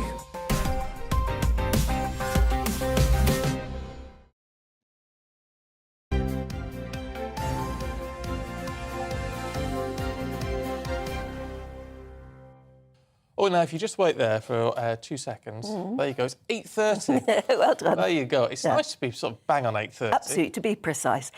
Shirley says, my son Mark is running the marathon today. Could you please wish him good luck? Thanks very much. Certainly So can. we don't have any surnames, but if you are Mark and your mum is a Shirley, then good luck. Have a good marathon. She's thinking of you. Yes. I bet she's texted you 100 times today. Yes, indeed. Yeah. Brilliant stuff. Poor old Ashley. Ashley says, I ran the London Marathon in 2016. Thankfully, there was a shop open, so I jogged on the spot while I bought some painkillers and went back to finish the race. This was only 11 miles in. Great fun, though. Oh. Oh. Wendy in Canterbury says, I ran my first London Marathon just before my 50th birthday because that was my goal. I trained through snow, torrential rain and freezing cold, but running over that finishing line made it all worth it. I can imagine. Mind you, you have to train through snow and torrential rain and freezing cold conditions. Yeah, I suppose you do if it's in April. Oh, I love the fact she ran the second one on her 58th birthday. Oh, well and done. wore a birthday girl sash. It was great that total strangers called out "Happy Birthday, Wendy." Oh. I mean, I think it's the crowds do make all the difference. They're cheering you on, keeping you going. Oh, John says, John in Oswestry, hi John, says, I ran in the first major public marathon in Bolton. It was a really tough course, culminating in a final mile to finish up a steep hill, aptly called Plodder Lane. It still makes me smile when I think about it. Oh. Yeah, but you did it, didn't you? You did it. That's cruel, isn't it? Having a big hill at the end of At the end, yes. Gosh, that's not necessary, surely. Paul says, I ran the London Marathon years ago when the race was started by Princess Diana. Needless to say, the time taken to cross the start line took forever because everybody wanted to have a good stare at her. Yeah. And just a quick one from Serge in Blackpool says, I remember the doctor saying to me when I'd just finished a marathon, if you keep eating chocolate like that, you'll make yourself ill. I say, do what you like, Serge, if you've just... Absolutely. Eat as much chocolate need chocolate, as you like. eat it. Oh, dear. Keep your thoughts coming through if you're GB Views at gbnews.uk. Now, the only surviving bomber aircraft that could carry nuclear bombs during the Cold War is now on display, I think, in the Imperial War Museum, somewhere near there. Yeah, in Cambridge. Well, look, for several years, experts have been working on restoring the aircraft. It's got a huge wingspan, 110 feet, apparently. And a lot of people have been sort of reliving the experience at a photo call this week and really getting back up and close to a plane that they knew very well. Theo Chicomba has more. Built in 1959, the Handley Page Victor was used in the height of the Cold War. The bomber was operated by skilled pilots defending the UK. Now it's the only one of its kind left in the world. This week, veterans who worked on the flight reunited for its unveiling after a 5-year restoration project. I had some wonderful experiences flying this airplane because it was such a wonderful airplane and because we were in the forefront of the news at the time that I flew it. So I was very lucky, and it's a great thrill for me to see this airplane so being beautifully preserved because it's a bit of our history. It's a bit of history which is fading into the distance now. So wonderful that the Imperial War Museum are preserving it in this way. Like Jeremy, Bob was part of the team who were ready to be deployed with the Victor within 4 minutes. Our job was to be launched or scrambled off standby, rush up to the northern approaches and link up with our Lightnings, the interceptors, and then chase and find the Russian Burs or whichever their aircraft were that were coming down through the Iceland-Faroes Gap. But what does it take to restore a Cold War bomber? For 5 months this year, specialists worked on the aircraft, led by John and his team. What we do is try to conserve objects for future generations, so they can use them as a reference point. That is one of the questions we always get asked, is this aircraft going to fly? No, we don't fly them because you'd have to change so many components on it, it would cease to be what it originally was. Now, we want people to become, children to come along in 30, 50 years' time to look at something and say, oh, that was the way it was made in the 1960s. What was one of 3 designed to be Britain's first nuclear bombers is now here for all to see. An iconic aircraft for its shape now part of British aviation history. The H-Comber, GB News. Have you ever been to Duxford? No, I'd like to go because it's so historic, isn't it? It's amazing. The Imperial War Museum, Duxford, very near Cambridge. It is fantastic because it's just got Spitfires and Hurricanes and got Lancaster bombers and things like that. Everything. They've got everything, and just to sort of, it's when you see them and the sheer scale and size and history and all. It is wonderful. Well, Duxford was one of the most important airfields of World War II, wasn't it? And certainly of the Battle of Britain. Yeah, yeah. So it's a great site to go to. It's great to get in. Plus, they've got a nice little cafe. You can have a cup of tea and a sandwich. Well, there you go. What's not to love? We are British after all. Indeed. In fact, we fought for the right for a cup of tea and a sandwich. We did. Yes, absolutely. No, so it's a wonderful place to go. Now, we've got much more to come for you this morning, including all the newspapers. So don't go anywhere.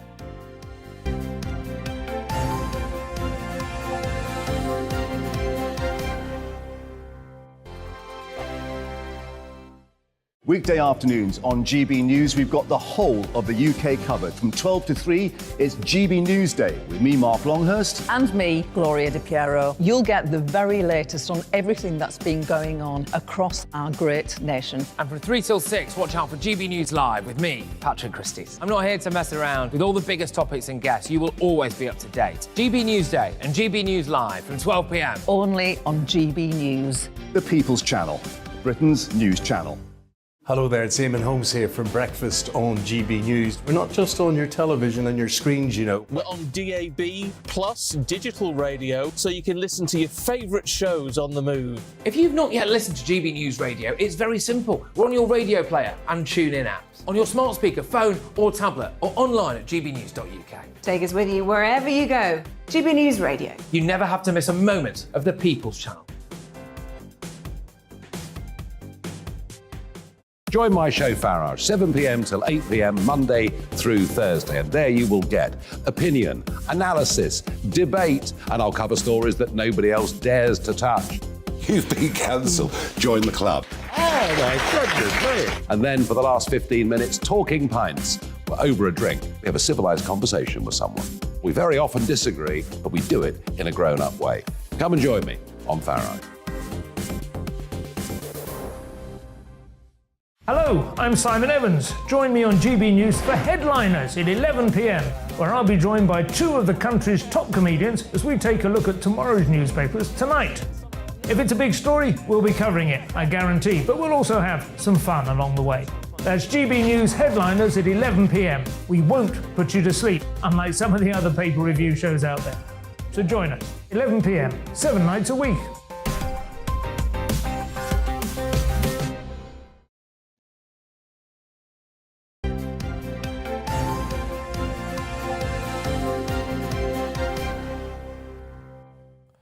.37. Morning to you. This is Breakfast with Stephen and Anne. You have Scottish heritage, don't you? Yeah, my dad's a Scot. Yeah, because you just did the most fantastic Scottish accent. Yeah, we'll tell you why in a minute. Yeah.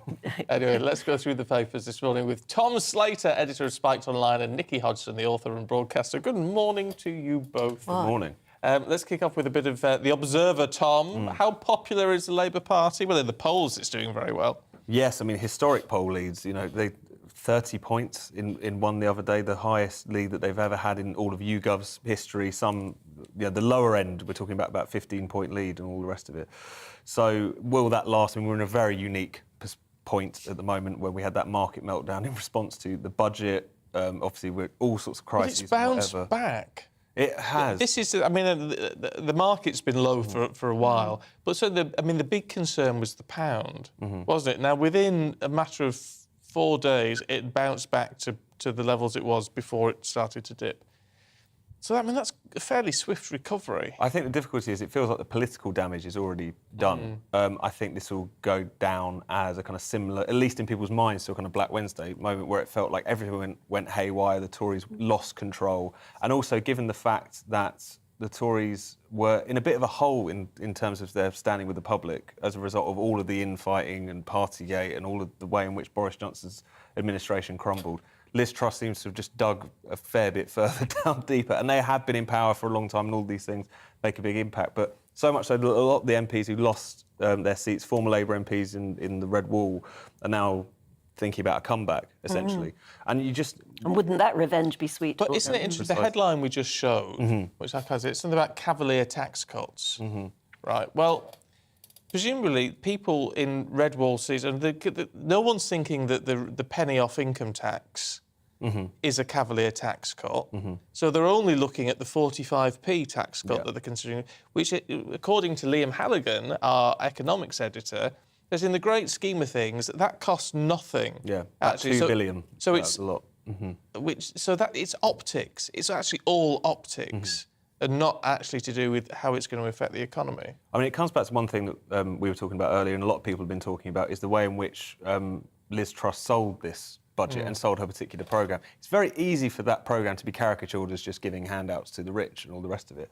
And they did nothing to dispel that or to try and make the argument out in public.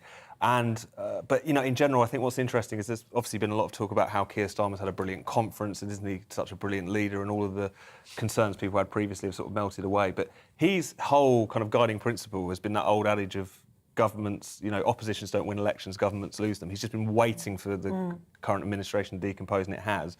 But you do wonder whether or not some of these old tensions and old battles will flare up, given the fact that some of these Red Wall MPs in seats, like Anna Turley here, former Redcar MP, voted 66% to leave. And part of the reason those flipped is because people like Anna Turley were actually campaigning for a second referendum and all the rest of it. Is that ancient history in many people's minds? Potentially. It does feel like we've turned the page, and there's been so many historical catastrophes that have happened since then. It's almost quaint to think back to the Brexit rows. But nevertheless, this is still a Labour Party which is still, in many respects, kind of detached from those constituencies. The Tories have squandered their opportunity to carve out that new base, at least for the moment.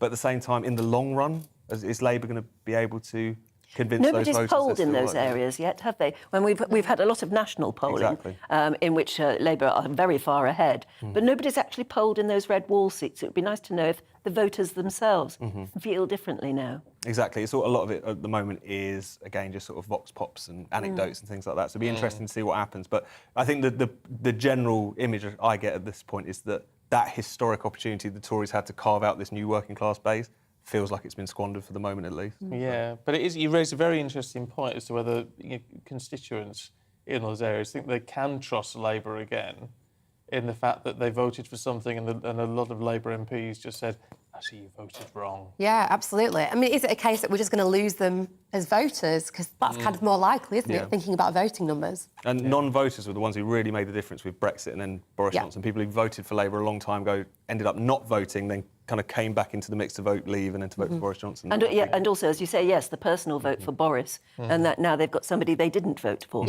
Yeah.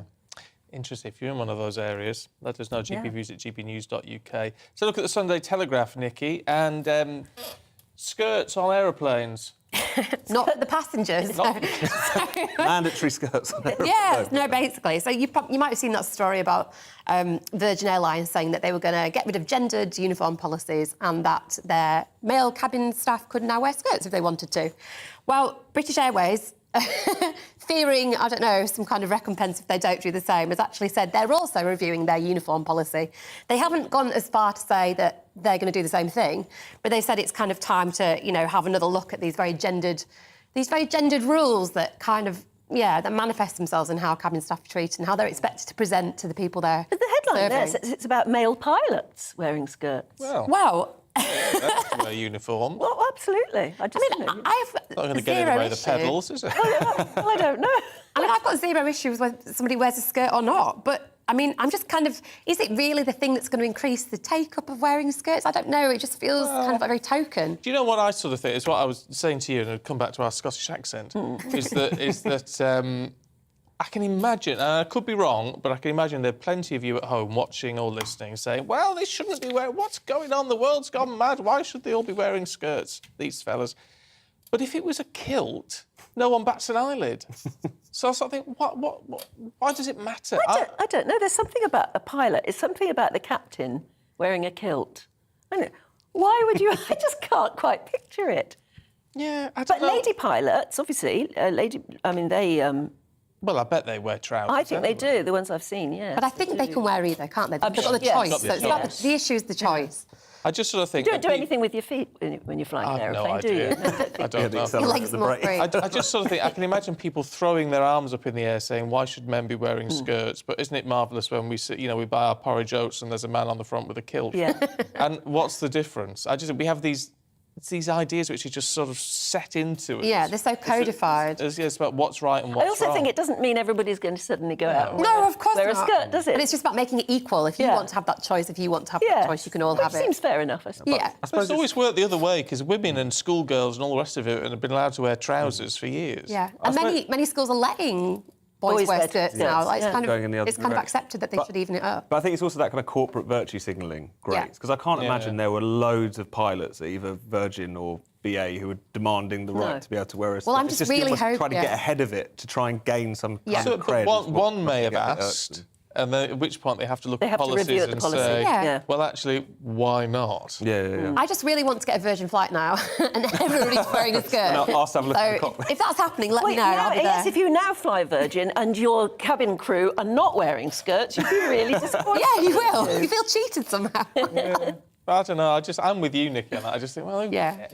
Can you do your job? Can you look after me? Yeah, just wear what you like. It's only Virgin recently allowed your tattoos to be showed. Really? Yeah. Gosh. That's the new thing. I find that strange too. I mean, everyone's got tattoos nowadays.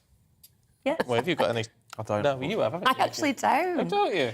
Oh, it's just me. It's just me and you. We have. Anyway, Tom, let's look at the climate protest in the Mail on Sunday. Yes, so Just Stop Oil, one of the kind of offshoots of Extinction Rebellion, have been mounting a protest yesterday, shut down a number of the bridges in London, part of what they're calling their October uprising. The failure of this lot to be able to read the room at a time like this, when there is an energy and fuel crisis, when you do have a lot of people really struggling to get by, making their lives more difficult doesn't seem to be a particularly good way to win people over. But I think with this lot, they kind of don't want to win people over. I think they just want to bask in their own righteousness and safe in the knowledge that, to be honest, on a lot of these kind of environmentalist policies, the government isn't a million miles away from what it is that they want. They just want things to happen quicker and faster and all the rest of it, whilst claiming the government is genocidal for some reason. Really? I'm not sure why, but this sort of rhetoric makes no sense outside of a students' union common room, and I don't think they realise this. No. Well, but it feels like they're trying to capitalise on people's discontent, doesn't it? So they're not necessarily thinking that large swathes of people that normally are sitting at home will come and join them, but if they kind of represent, they can drag them into it. Do you know what I mean? Well, I suppose the difficulty is that they do strike people as a certain subset of kind of like perma-protesters. Yeah. That are particularly relatable. I mean, there was a story, I won't go into the details of it, but of the little monument to Captain Tom being covered with a substance in protest against private jets. And you think, if you wanted to alienate people, this is what you're doing. But I think they don't mind about alienating people. No, they just want the press. But what is it about? I walked through London when some of the protests were on a couple of years ago, and as you walk past the crowd and people, they look like protesters. You know what I mean? And they were all ages, but they look like protesters, and a lot of them look like they could have done with hosing down. Yeah. Do you know what I mean? And you just sort of think, why are these people drawn to...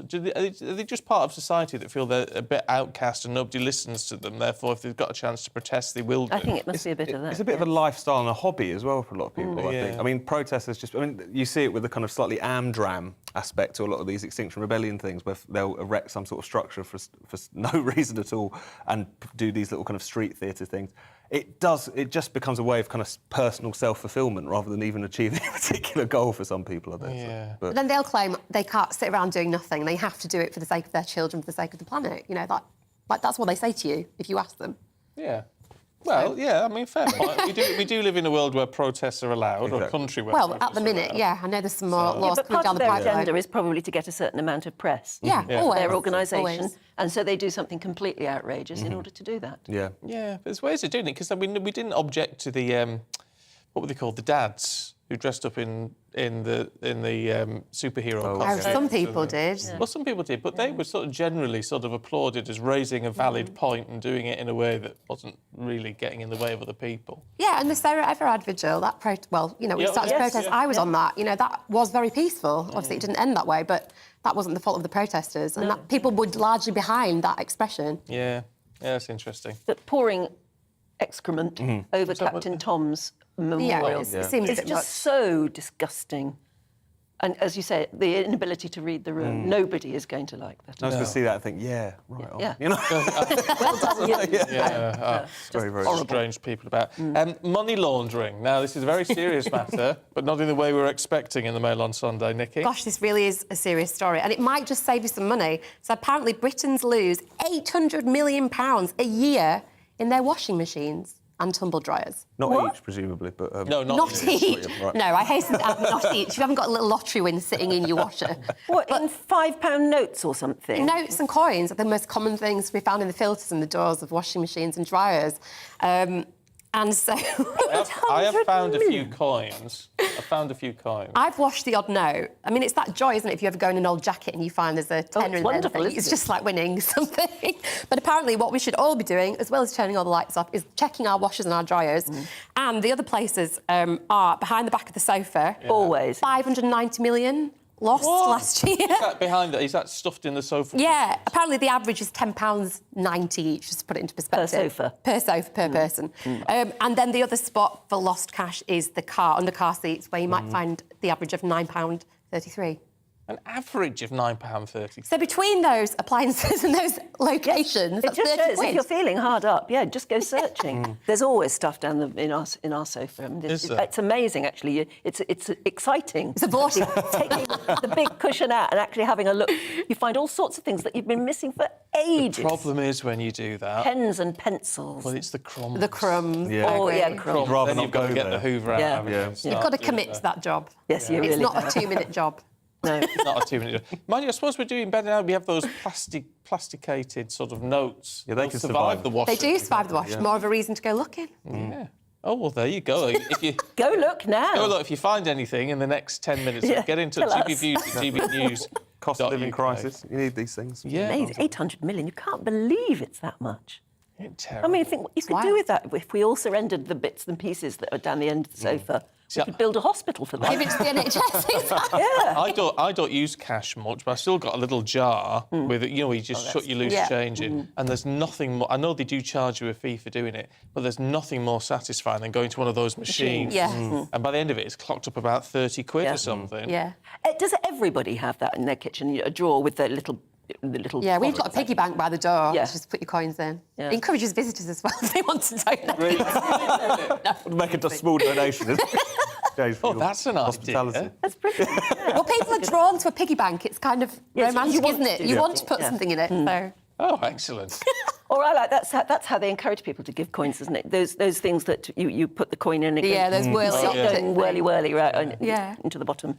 I might build a wishing well in the front garden. That's a really good That's idea. a very good idea. Very good. Could be very profitable. Put a little sign on saying nothing less than £1 coin. No time Your wish wasted. won't be granted if it's under a quid. None of your euros in here. Yeah. Oh, that's something like... Sterling only, please. Yes, That's exactly. a very good idea. Yeah. Nobody can resist.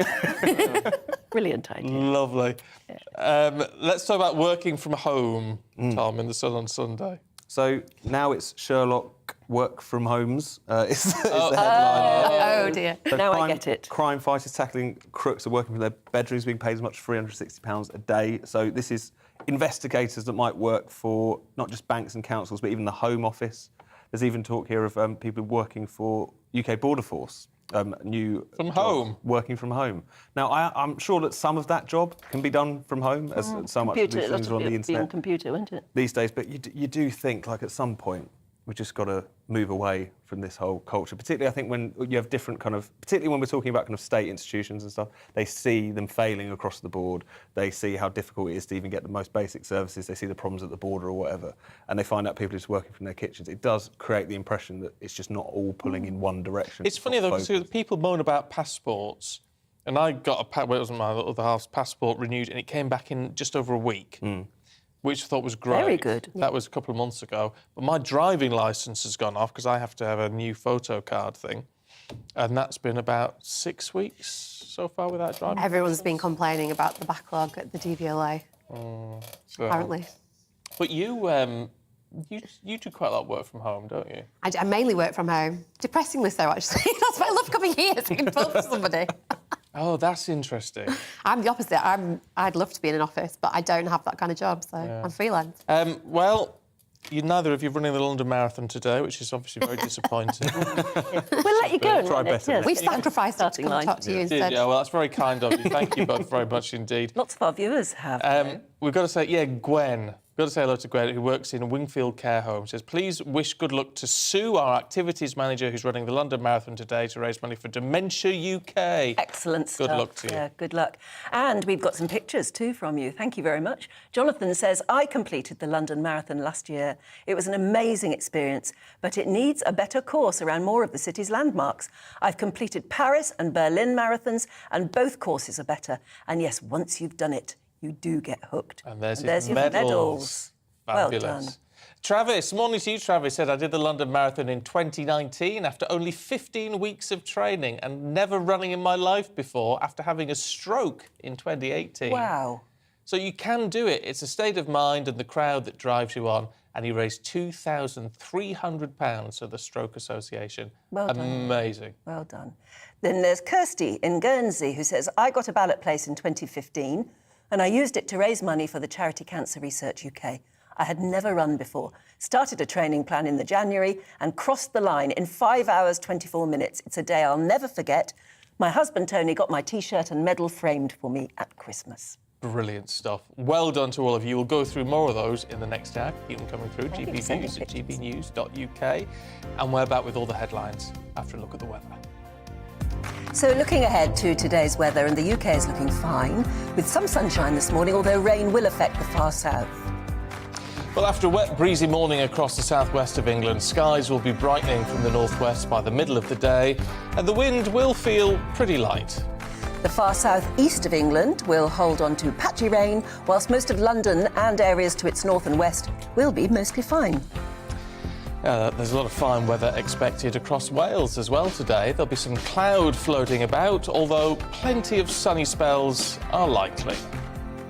And that's a similar story again across the Midlands, with the middle part of the day looking dry, with some sunshine at times. Light winds should feel fairly pleasant in the sun. A gentle northwesterly breeze will affect the northeast of England, so it won't feel particularly warm here. However, it will be dry, quite bright, temperatures hovering about 16 Celsius. And 1 or 2 showers are possible towards the north and west of Scotland. But elsewhere across the country, it will be generally dry with occasional sunshine, albeit a bit breezy. Now, an isolated light shower is just possible across Northern Ireland, but for most, it is going to stay dry. And here too, some bright or sunny spells are on the cards. So the afternoon and evening, mostly fine with sunny or clear spells, bar the odd shower in the far northwest. And that's your weather for today.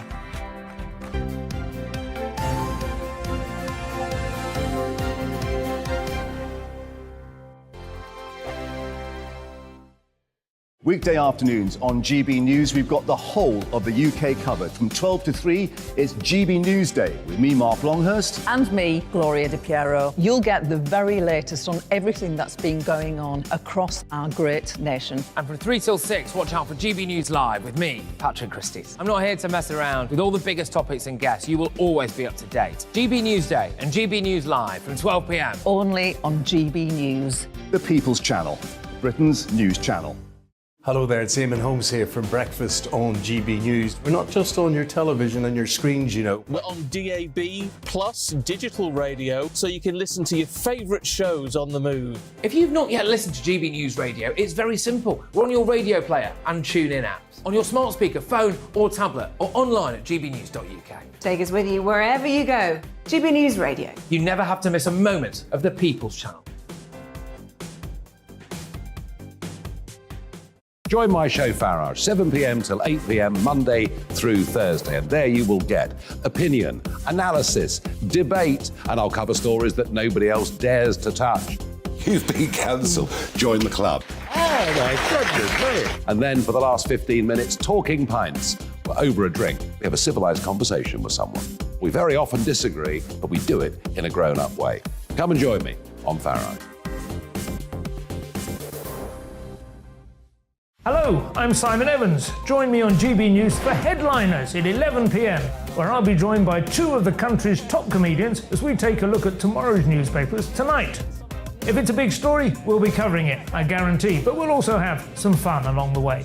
That's GB News Headliners at 11 p.m. We won't put you to sleep, unlike some of the other paper review shows out there. So join us, 11 p.m, 7 nights a week.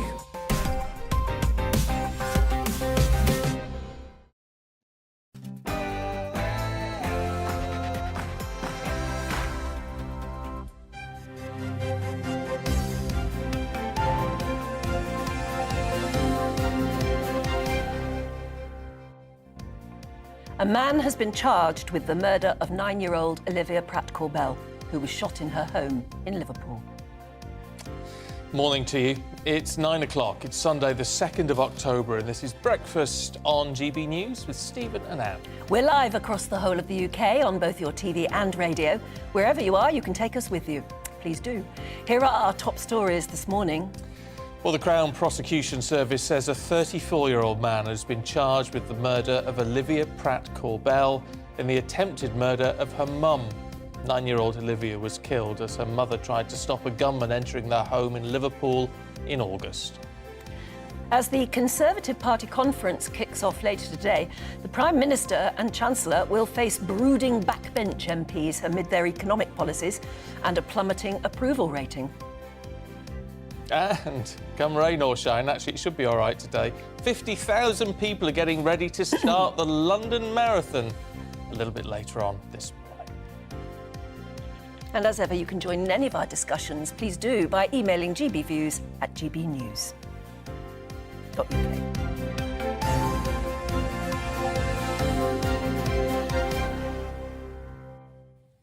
And we're going to go, loads of you getting in touch on the marathon and other issues, so we'll go through those in a little while. But let's just kick you off with that main news this morning, and it's an important development in the investigation into the death of Olivia Pratt-Corbell, and a man has been arrested on suspicion of murder. The Crown Prosecution Service says a 34-year-old man has now been charged with Olivia's murder. The Crown Prosecution Service has authorised Merseyside Police to charge Thomas Cashman, 34, from Grenadier Drive, West Derby, with the murder of 9-year-old Olivia Pratt-Corbell.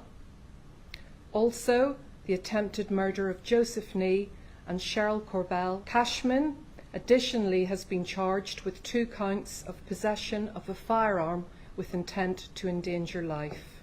I have further authorised the police to charge Paul Russell, 40, from Snowbury Road, West Derby, with assisting an offender. Well, joining us now is GB News North West of England reporter Sophie Reaper. Hello there, Sophie. Yeah, tell us, how has this news gone down locally? And it means a triumph in a way for the police, although they're suggesting they have more arrests that they would really like to make. Yes, good morning to you both. Well, locally, I think there's a real sense of almost relief that they finally have someone charged for Olivia's murder. Of course, it's been almost 6 weeks now since Olivia's death, and we heard on Thursday that a man, 34-year-old Thomas Cashman from West Derby, had been arrested on suspicion of Olivia's murder. But we heard from the Crown Prosecution Service last night that he has now been charged. He's also been charged with the attempted murder of Olivia's mother Cheryl and convicted burglar Joseph Nee, as well as 2 counts of possession of a firearm. Now, he will appear at Magistrates Court in Liverpool tomorrow alongside 40-year-old Paul Russell, who's been charged with assisting an offender. Now, although these 2 arrests and charges have now been made, Merseyside Police say their work isn't yet done. And in a statement, Detective Chief Superintendent Mark Cameen said, "Our work continues in earnest. At the beginning of the investigation, we were firm in our commitment to finding all of those involved in this case, which includes the people who have tried to shield and protect individuals and those who have supplied the weapon or are hiding the weapons used in this incident." So, as you say, Anne, it sounds like they believe there are still more people involved in this case who they would like to arrest and charge. This is part, of course, of Merseyside Police's wider wider crackdown on crime in the region. They've said that they want to remove all the guns from the streets of Liverpool and the wider region, and they remain adamant that they will continue until they have everyone involved in this case. OK. Sophie, thank you. I know you're going to keep us up to date as that investigation continues over. I mean, it's going to be weeks, isn't it, now, as they try to build a case. Many more weeks, yes. To what could happen next. Loads of you getting in touch today, and let's just cheer the mood up a little bit. Lynn in Bexley Heath says it's not only Marathon Day today, it's also Grandparents' Day. Oh. Didn't know that. We should be didn't know there was celebrating one. that. Can you give a shout-out to all the lovely grandchildren out there to give their grandparents a big hug or a FaceTime call or something like that? Let them know they're appreciated and loved, please. We love to do a lot for our grandchildren, and it's nice to be recognised for the love we show to our lovely grandchildren, even if they're miles away. Yeah. So it's Grandparents' Day today. Remember grandparents everywhere, no matter what age you are. Oh, yes, lovely, because your grandparents, such a special bond, isn't it? We talk about the marathon today, because that's all kicking off. Nicola says, this brings back a few memories. My friend has done the marathon and found it totally different, harder, she said, than the Keswick to Barrow. Now, the Keswick to Barrow, it's Keswick in the Lake District to Barrow in Furness. That's a long way. It's 42.8 miles. And it's a walk. You don't really run it, it's a walk. That happens every year. Oh. I was asked to open it one year, but I couldn't do it. I mean, it's as far as involved as I would get is putting the ribbon. Kicking off, yeah. But my dad has done it, my brother has done it. The blisters at the end. How long does it take to walk 42 it's miles? All day. Starting the morning, but it's 42.8 miles. It is horrific. I can't believe she said the marathon was harder. So not only is it London Marathon Day and Grandparents' Day, but Liz says it's the Nottingham's historic Goose Fair today as well. That really is a big deal, isn't it? Yeah. Have you not been? Yes, I've been, from when I lived up there. Liz says it's quite a sight and it stirs some really happy childhood memories for us oldies. Come to join us at the Forest Recreation Ground. So if you're in the area, and if you can get there, it's the Goose Fair. Do they still take geese to it? I don't think so, no. Because that's how it originated, isn't it? It was always where you showed off your gooses, your geese. Fairgrounds and all that sort of going on. I mean, great. Goose Fair's brilliant. Lovely stuff. Let's turn out to actually, it sort of links, actually, because we'll look at the Conservative Party conference. That kicks off in Birmingham today. It's not too far from Nottingham. And senior leaders will meet as the nation battles with surging energy bills and high inflation. Yes, so Tory cabinet members are going to try to appeal to first-time Tory voters in those red wall seats, because back in 2019, industrial towns in the Midlands and North were vital for Boris Johnson's big general election win. But how are they feeling now? Will they turn back to Labour? Well, let's talk to our East Midlands reporter, Will Hollis, who's in the constituency of Gedling in Nottingham. So you can pretty much guarantee Will's going to be going to the Goose Fair tonight. You better had be, Will. What's the mood there in Gedling? I mean, you've been able to gauge what the sense is, whether people are becoming disillusioned with the fact that they lent their votes to the Tories in 2019. Yes, Goose Fair is an absolute sensation in Nottingham, and I'm quite fortunate that it's on for 2 different weekends, so I'll probably be going next weekend, Stephen and Anne. But whether the Tory party will stay a sensation in Gedling at the next general election, it's still 2 years away, so we've got a lot of time to cover between now and then. But in the last election, it was seats just like this one, Gedling's constituency, that were essential for Boris Johnson to gain that 80-seat majority. A couple of really interesting points that make somewhere a red wall seat in quite simple terms are number one, an industrial past. Gedling had a colliery and that closed down a few decades ago, as well as the B word, Brexit, because it might not be seen as turning so much towards the Tories but turning towards Brexit. So places like this, Dudley North, Wolverhampton, Lee, the first time Lee in Manchester voted away from Labour and towards the Tories was in the last general election. And a lot of people in those kind of communities are from working class backgrounds, industrial backgrounds, and so it was very unlikely that they would ever vote for the Conservative Party before. But they did last time. Whether they will do it again next time, we have to wait and see. But I've been on Arnold's High Street here in Gedling's constituency asking people whether they would consider voting for Tories again and how they feel that Liz Truss is doing. I think Liz Truss and Kwasi Kwarteng are totally out of touch with the ordinary working people. I think they don't know what they're doing. I think they're taking a chance and only time will tell. I can't honestly say I understand what they're doing, but something has to be done that's different. They've gone down a little bit, in my estimation. I like Boris Johnson. About time they got the immigration problem sorted out. Yes, interest rates, it hasn't helped the less paid. It's obviously helped the better paid. I don't think so many people will vote for Conservatives throughout the country, because I think what they did there's more people on less than £100,000 a year than over 100,000. So to me, the maths are straightforward. It's just possible that the government's economic measures will work, but not many people seem to think they will.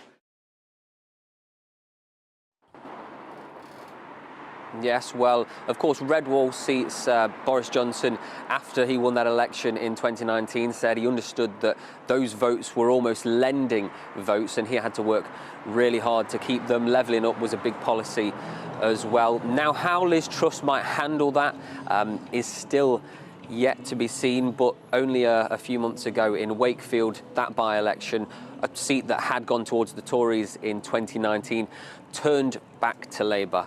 And then just before I finish, and we were talking about sensations, Goose Fair being a bit of a sensation. I've had people coming up to me today saying that you're a bit of a sensation as well, because when I said that we're here for GB News and we've got Anne Diamond back in the studio, they started reeling off all sorts of memories about watching you on Central. I was talking about Tis Was and all sorts of different programmes. So I think you're still making an impact here in Nottinghamshire. Yes, yeah, loved it round there, absolutely. And as I was saying earlier, helped to launch Central News East, which was based in Nottingham. It was. Ask him about Trent FM. Never mind talking about Anne Diamond. I was on Trent FM for years. Come on Castlegate. Love the area, though. It's a smashing area. Yeah. I'll tell you what, it was back in the good old days, and Trent was on Castlegate, if you know the area, and just across the road was the pub. What was it called? Oh, the Royal Children, I think it was called. It was the Royal Kids, we used to say. Royal Children? And so in your lunch hour, if you were studio-based, you used to pop across to the Royal Kids and have 4 or 5 pints. What, and still read the news afterwards? And then head back and read the news slightly slurred in the afternoon. Yeah. Those were the days when I was a young man. They used to do that in a place where I trained, actually, in Bristol. They deliberately, if you were reading the news in the evening, the rest of the newsroom would deliberately take you out for lunch and get you absolutely sozzled, just to see how you'd do. Yeah. Very cruel, that was. Oh, cruel but fun. Loads of you getting in touch today. Thank you. Jenny in Rye says, loving your programme, and the blonde really suits you, Anne. Yeah, it's a bit blonder than I was going to have. Yeah, don't know. It was natural. Thank you. Yeah. How sweet. Isn't he lovely? Anyway, it suits you. Thank you. Jenny. Thank you very much. Is it Jenny? I've forgotten now. Yeah, Jenny, yes, Jenny and Jenny. I. Anyway, Quality Street. Yes, we were talking about Quality Street rappers earlier, and everybody's got a view on Quality Street. It's gone crazy. It has gone crazy. So they're changing the wrappers to wax wrappers rather than the plasticky things. But they're still going to go for the same colours. So same colours. But apparently, according to Jenny, blue coconut is all gone now. Yes, but somebody else said if at Christmas... Oh, yes. You can go to John Lewis, apparently, where you are given the... You can select your own and put it in a proper Christmas tin. Yes. Oh, that's Joseph. Joseph says the only time I ever shop in John Lewis is at Christmas, so I can get a tub of pick your own in a personalised tin. Really good Steph idea. said, I'm gutted that Nestle are doing away with the pretty plastic wrappers. As a teacher of special needs children, I used to ask parents to collect them and made excellent resources for creating stained glass windows. Absolutely, they did, yeah. In fact, if you go into any nursery school, you'll always see Quality Street wrappers, as part of the decorations. You've got to think of the environment, though. Yes, yeah. In all that. I'm sure the wax paper ones will be pretty. Yes, yeah, I'm sure they'll be nice. Talking about skirts in the papers. Oh, yes. This is following Virgin Atlantic, yes, who said that they're going to go gender neutral on their cabin crew uniform, which means that men will be able to wear skirts, women will be able to wear trousers. Yeah. Now, British Airways appear to be doing the same thing. And I said, well, what about kilts? It's not like wearing kilts, isn't it? Why is everyone getting upset about it? Marie says, Stephen, kilts are a national dress. It's not worn every day. Yeah, but it used to be. Some do. To solve gender problems, have them all wearing trousers. Why can't they? Well, why not? Well, why not do it the other way? Anyway, Carol says, when David Beckham wore a sarong, everyone was up in arms and the press had it in every paper. Yes, yeah. But why? Do what you feel is good for you. And then we're getting told off Because Mike in Newport says, Stephen, not everyone has tattoos. Indeed, of my circle, only a small proportion have one. I was just making a point. So it was, don't worry about it. Why not? But Gilly says, it's not a fan of us, isn't Gilly, or our artwork. Oh.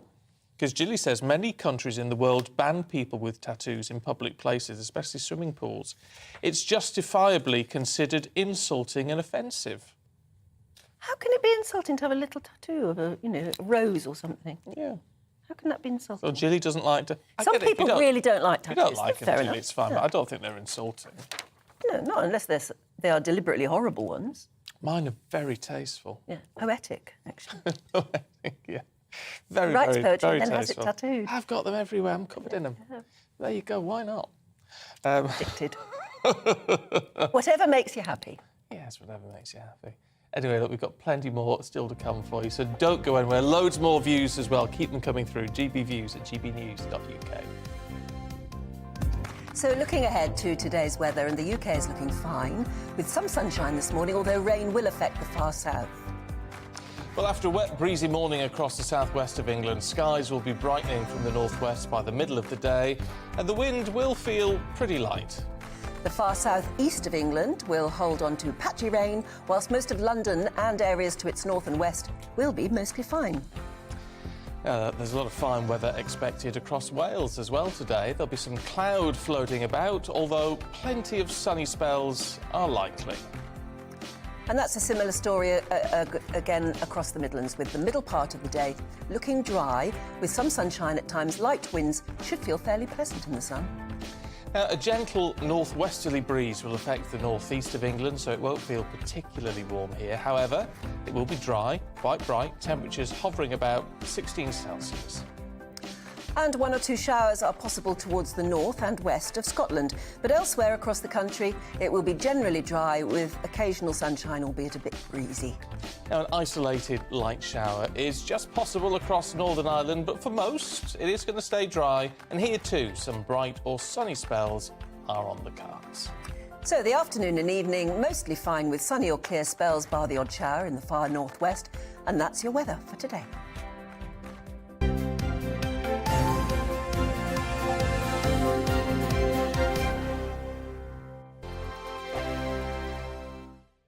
Weekday afternoons on GB News, we've got the whole of the UK covered. From 12 to 3, it's GB News Day with me, Mark Longhurst. And me, Gloria Di Piero. You'll get the very latest on everything that's been going on across our great nation. And from 3 till 6, watch out for GB News Live with me, Patrick Christys. I'm not here to mess around. With all the biggest topics and guests, you will always be up to date. GB News Day and GB News Live from 12 p.m. Only on GB News. The People's Channel, Britain's news channel. Hello there, it's Eamon Holmes here from Breakfast on GB News. We're not just on your television and your screens, you know. We're on DAB plus digital radio, so you can listen to your favourite shows on the move. If you've not yet listened to GB News Radio, it's very simple. We're on your radio player and TuneIn apps, on your smart speaker, phone or tablet, or online at gbnews.uk. Take us with you wherever you go. GB News Radio. You never have to miss a moment of the People's Channel. Join my show Farage, 7 p.m. till 8 p.m. Monday through Thursday. And there you will get opinion, analysis, debate, and I'll cover stories that nobody else dares to touch. You've been cancelled. Join the club. Oh my goodness, mate. And then for the last 15 minutes, talking pints. We're over a drink. We have a civilised conversation with someone. We very often disagree, but we do it in a grown-up way. Come and join me on Farage. Hello, I'm Simon Evans. Join me on GB News for Headliners at 11 p.m, where I'll be joined by two of the country's top comedians as we take a look at tomorrow's newspapers tonight. If it's a big story, we'll be covering it, I guarantee, but we'll also have some fun along the way. That's GB News Headliners at 11 p.m. We won't put you to sleep, unlike some of the other paper review shows out there. So join us, 11 p.m, 7 nights a week.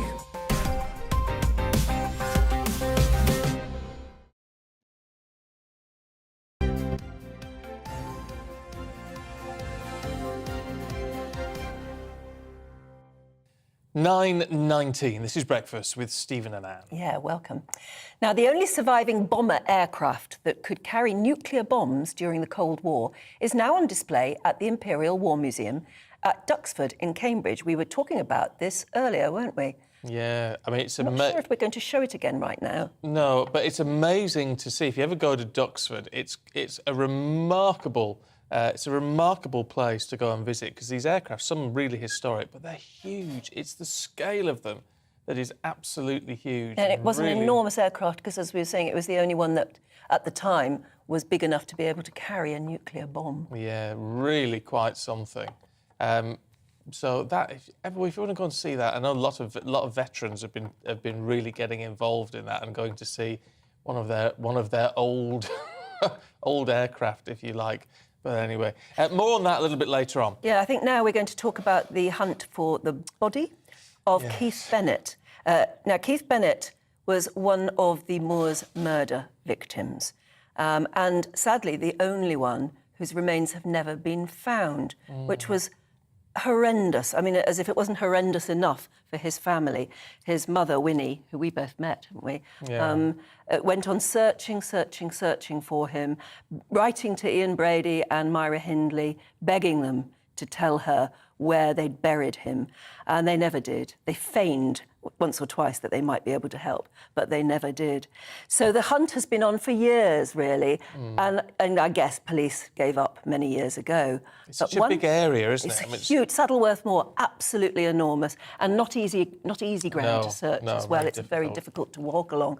But there's one man who has been almost obsessed, I think you could say, with trying to find the body of Keith Bennett. And he's Russell Edwards. He's an author. He's written books about other things before. And in this particular case, he made it his life's work, I think, to try and find the clues that might lead him to the burial place of little Keith Bennett, who was only 12 at the time. He's the one whose face you'll remember probably most from the story of the Moors murders. He's the little urchin lad, black and white photograph with the great big National Health glasses. Yeah, that's him there. It is. And yes, nobody's ever found him. And sadly, Winnie, his mum, died a few years ago. 2012. Having never found him, having never really known where he was buried. She apparently went up to Saddleworth Moor many times, just hoping that she might get a feeling or something like that, searching. Well, you may have heard of the developments over the last couple of days where something was found, and it was found by Russell Edwards and his team. So the police have been looking into this. Russell joins us now. I'm delighted to say thank you so much for joining us. Now, clarify some things for us, would you? Because, I mean, it was in a lot of the papers over the last couple of days, there was talk about the possible discovery of human bones. The police now... Well, they haven't ruled it out, but they haven't ruled anything in either. They seem to have sort of be trying to dampen the news a little bit. What's your understanding as to what is there at this site that you've discovered? OK, well, my understanding is what we actually have found. So, yes, I've spent 7 years dedicated to try and find Keith. When we did the dig, there was an expert geologist called Leslie Dunlop. We did an auger sample back in the summer, and we're looking for change elements in the soil that shouldn't be there.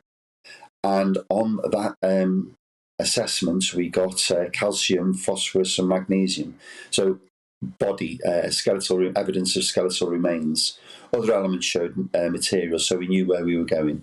And it was me that actually found that spot through 7 years of just relentless work on Saddleworth, and it's completely horrendous to walk on that site. Sorry, let me just get my light. Just bear with me. So on the day, we found what we look like material, hair, what looks like hair. We found what's called adipose tissue. So that's what's left of a body outside of the skeleton. We took a very small sample of that, which obviously we've given to the police. And then the forensic archaeologist who was with me on video all through that day, I sent her all the photographs of the dig. And she came back the next day, and I do have the picture, which is upper maxillary teeth. So basically, it's like an upside down. It's like they're upside down, but you can clearly see teeth. Now, significantly on this as well is it's only got one molar. The jaw's only got one molar, which places that jaw at between 11 and 12 years of age. So that's what we've got. We had it confirmed on Wednesday evening, just gone, by a professional osteoarchaeologist that works with the police, that what we've got looks like adipose tissue, and we've got an upper jaw, or an upper jaw with the teeth. That's what we presented the police on Thursday morning. They were very, very kind. I took them to the site where we did the dig, and the rest you've heard. Yes, and clearly the police are taking it very seriously. Apparently there are a real number of them up there. They put up one of those forensic tents and they're digging away. But they are being very vague about what they have or have not found. Why do you think that is? I think the sensitivity for the remaining family. So I've been very aware not to let anybody know. It's been completely confidential. There's a very small team. The landowner, obviously, has been a brilliant, an absolute star, is the only way I can put this, very supportive of me. I think we just didn't want to alert, obviously it's gone, I won't say the word ballistic, but the news has exploded. We were more sensitive to his family, specifically his brother, who's, one of the only remaining family members alive, and we certainly didn't want to give him any false hope or upset him in any way. And I think this is what the police are doing as well. But, if you see the photographic evidence that we've got, you'll clearly see that what we've got, what I don't know, because I'm not in touch with the police, is that I don't know what they're finding, but I don't know why they haven't found this piece of evidence that we clearly have, because, of course, we've left everything in situ, because obviously it's a live crime scene. I've dedicated this time of my life to do this, because before I solved the identity of Jack the Ripper through DNA, and this was my second case that I wanted to take the challenge on, it was justice for Keith. It was closure for the family, and again, as I'm not more significantly, but I wanted to beat Ian Brady, who set out to create the most perfect murder from a Leopold and Loeb case back in the early 20th century, and his obsession with a film and book called Compulsion. Look, I've got to ask you, because a lot of people are wondering, that the police have been searching for Keith for decades now, and obviously it's waned over recent decades, but Winnie kept that pressure on to an extent. What has actually led you to this particular site? Oh, well, that's very easy. Everybody's been looking in the wrong place. They've been looking at Hograin and Shiny Brook, where Myra Hindley said they took Keith. But I've been helped by one of the foremost authorities on the story, and she gave me all the information many, many years ago. Our paths crossed on the Ripper work, actually. And when I said our pathways were meant to cross, because I spoke to her only the other day, she gave me information that really led me, again, like a detective story, the same with Jack the Ripper. Putting the pieces together, Ian Brady told Peter Toppin after the first visit that he wanted to go out and specifically look at Eagle Rock, the Greystones, and the view of the reservoir. And when the landowner took me out to show me the murder scenes where the bodies were discovered, and I've got to say I'm very sympathetic to this. So this is something I'm not just doing for the glory. These were little children. They pointed out Eagle Rock to me, and it all just fitted in. That Keith's got to be near John Kilbride, the second victim. And when I said to the landowner, the very first time, could I have permission to go on the land, I firmly believe that the boys are buried one side and the girls the other. And something that really, just have to bear with me with the light, something that's very significant was car parking spaces. Because I'm sure, as you said, and that Saddleworth Road, the A635, is only 2-lane traffic, so one going the other. So you're not going to park your car on the main road. So you're going to park your car to the side, and where one parking place is, that's where John is, and now where we found the evidence of Keith's remains. And on the other side, round the corner of Holland Brown Knoll, where they did find Leslie Ann Downey, just at the top, that was a car park. So that was all how I put it together. Then also the shape that Ian Brady was into very much into Hitler, the Nazis, Mein Kampf, also with sadism. This was don't need my. I'm a therapist, by the way, as well. So you don't need my diagnosis of this man. Everybody's got their own thoughts on him. But it was the shape that he wanted to create right in the middle of Saddleworth Moor, which, if you look, it's like a swastika. Good grief! Is that how and if this does prove to be Keith, is that how the graves pan out then? Yeah. And I know that your investigations, you actually hired a drone operator to actually take footage by drone, didn't you, to see if there were any signs of the earth being dug up or anything like that. And even did you also even pay for ground penetrating radar at one point? Yeah. A very kind gentleman from Cranfield University.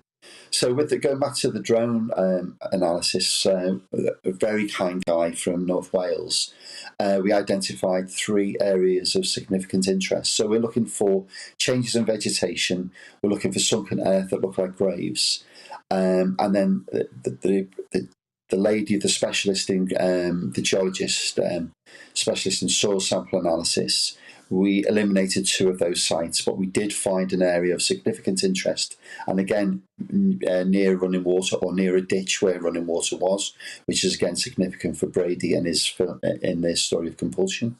And we found a sanding stone, and we actually did find last summer a place that is grave size that's been dug over. So when you take an Argus sample, so like a soil sample out of the ground, you will see like stratified layers, which is grass, peat, sand, clay.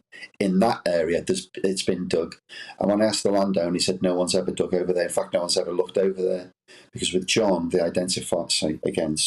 John Kilbride, they identified the murder site from that picture of Myra Hindley holding a puppy looking down at the grave, which again is very harrowing for me, as it is. But they never looked for Keith down there. So what happened was I went this summer on my own because nobody could make it with me. Took more Argus samples there, and on the way back, the incline is very, very steep, so I went the long way round because of my just easier on me physically, and I saw a very clear site that we'd never come across before, and it looked like a grave site. So I took a sample. That sample went back to the labs for soil analysis, and we hit, I would say a jackpot at this point, where there's a difference in the soil of the elements that shouldn't be there.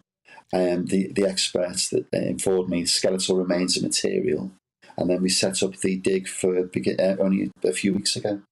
But look, if this is proved to be, because obviously the police are not saying these are human remains as yet, they're not confirming that, but you're convinced they are. If it is proved to be the case, how do they go out? Is there going to be suitable DNA for analysis? How do we prove it's Keith? Okay, so that takes me back to the Ripper case. So the murderer identified as Jack the Ripper. You can take a tooth and you can get DNA from a tooth, but there was adipose tissue. So there's like that. It's horrible to say the way I'm not cold about this, but there's like the adipose tissue is the part of the endocrine system. So it's what's left of our body when we sort of decay. We took a sample and I gave the police that on Thursday so they can take that to the labs. They could get DNA from that, and they can get the DNA from a tooth. What's concerning me a little bit right now is why they haven't found that upper jaw yet. I've clearly, I haven't shown anybody publicly through because I'm thinking of people's feelings and the taste of this picture. But you can clearly see that it's the teeth. Was the site left after you left the site? Was it protected? Was there always someone there? Oh no. Well, this is the thing as well. So on the day, the forensic archaeologist Dawn Keane, she instructed me of how to dig the site, and how to leave the site. So I put everything back together, all back in where we found him, and it's been up there for 3 weeks, and nobody's, but it's all covered up, but it's been up there for 3 weeks. So nothing could have been removed by anyone. They wouldn't have known it was there, and animals wouldn't have been able to get at it either. So it may well be, as you said at the beginning, that the police are just holding back for the moment because they know how big this would be, don't they? Yeah. I mean, for me, it was always, justice for Keith, closure for the family, and beating Ian Brady. Yeah. Well, let's hope. I mean, we really hope it is Keith, and that closes a wound, a terrible wound for that family. Thank you, Russell. It's really good. It's fascinating to talk to you. And we really appreciate you coming on to GB. Yeah, I tell you what, before we say goodbye, I know that a lot of our viewers will want to know your book about Jack the Ripper. What's it called? And can they get it? Naming Jack the Ripper. Naming Jack the Ripper. OK, that's great. Yeah. Thank you so much for telling us. We will wait and see, won't we? That's all we can do. It is. Russell, thank you. Thank you. You've just got to... Isn't it awful? I always think it sounds really strange when you're sort of saying, I really hope they've found this 12-year-old boy. Yeah. But you just want peace for the family. That's what his mum wanted so much. She wanted to give him a proper burial, the right thing to do. And it would be wonderful if, even though she's gone now, that could be achieved for her. And for her, and for his brother as well, who's still with us. Amazing story, isn't it? Very, very sad, but it would be some sort of closure. Oh, keep your fingers crossed. I mean, he's got these pictures. He's determined that he is what he's found. And just in case you think, how can somebody who's basically an amateur do this? Remember the lady who found Richard III? Mm. It was years and years of dedicated work and research, and in the end, she was right. He Found was him in a car park. Yeah. I know. Under car park space number 3. It said R on it as well. Oh, did it? Oh, and did she went up to the traffic warden nearby and she said, why does that space, because she was convinced it must be there. She said, why does it say R on it? He said, well, that's just reserved. It's reserved for that sort of estate agent over there or something. And that's where they dug, and that's where they found him, under that R. Isn't that weird? Phenomenal. Yeah. Isn't it? Well, look, so keep our fingers crossed that they have finally found Keith 58 years after he was taken. And the most horrific murders. Anyway, look, let's bring you up to date with some of the other headlines now. It's 9:36 and the SNP's Westminster leader says the worst is yet to come under the Prime Minister's government. Ian Blackford says Liz Truss has no mandate to impose austerity in Scotland. Now, his comments come after a key ally of the Prime Minister, the Levelling Up Secretary, signalled that ministers are wanting to shrink the overall size of the state alongside falling taxes. Now, at least 174 people have died and 180 injured following a riot at a soccer match in Indonesia. Officers fired tear gas in an attempt to control the situation after supporters of the losing home team invaded the pitch. The Indonesia president has ordered that all matches in the country's top league must stop now until a thorough investigation has been started. King Charles isn't going to the COP26 climate change summit in Egypt. The Sunday Times claims the Prime Minister didn't want him to go and raised this during an audience at Buckingham Palace. It's understood, though, that he sought advice from the government and then it was agreed it wouldn't be the right occasion for the King to make his first overseas visit as sovereign. Meanwhile, a sort of family photo of the King, Queen Camilla, and the Prince and Princess of Wales has been released by Buckingham Palace. They took that photograph just a few days after the Queen died. They're standing in Buckingham Palace underneath a portrait of George III. And then you've got, I mean, that's basically a trimmed down monarchy, isn't it just? Mm.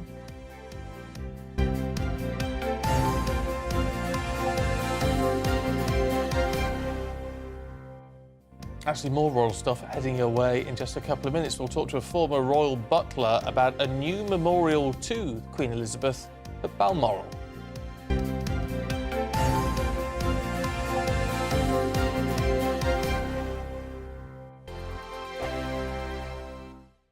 Weekday afternoons on GB News, we've got the whole of the UK covered. From 12 to 3, it's GB News Day with me, Mark Longhurst. And me, Gloria Di Piero. You'll get the very latest on everything that's been going on across our great nation. And from 3 till 6, watch out for GB News Live with me, Patrick Christys. I'm not here to mess around. With all the biggest topics and guests, you will always be up to date. GB News Day and GB News Live from 12 p.m. Only on GB News. The People's Channel, Britain's news channel. Hello there, it's Eamon Holmes here from Breakfast on GB News. We're not just on your television and your screens, you know. We're on DAB plus digital radio, so you can listen to your favourite shows on the move. If you've not yet listened to GB News Radio, it's very simple. We're on your radio player and TuneIn apps, on your smart speaker, phone or tablet, or online at gbnews.uk. Take us with you wherever you go. GB News Radio. You never have to miss a moment of the People's Channel. Join my show Farage, 7 p.m. till 8 p.m. Monday through Thursday. And there you will get opinion, analysis, debate, and I'll cover stories that nobody else dares to touch. You've been cancelled. Join the club. Oh my goodness me. And then for the last 15 minutes, talking pints. We're over a drink. We have a civilised conversation with someone. We very often disagree, but we do it in a grown-up way. Come and join me on Farage. Hello, I'm Simon Evans. Join me on GB News for Headliners at 11 p.m, where I'll be joined by two of the country's top comedians as we take a look at tomorrow's newspapers tonight.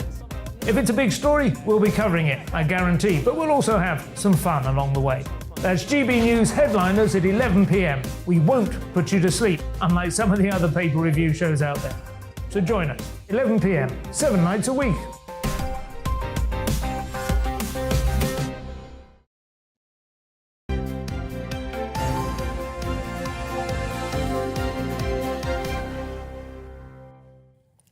Good morning to you. It's 9:40. We're talking London Marathon, but it's not just the London Marathon today. Teresa, morning to you, says, just to let you know, the Cardiff Half Marathon is also being run today with an entry of 27,500. Wow. It might not have the kudos or the publicity of the London Marathon, but it's a great day out for the family if you can get there with the train problems. Well, that is the challenge before you even start doing your marathon.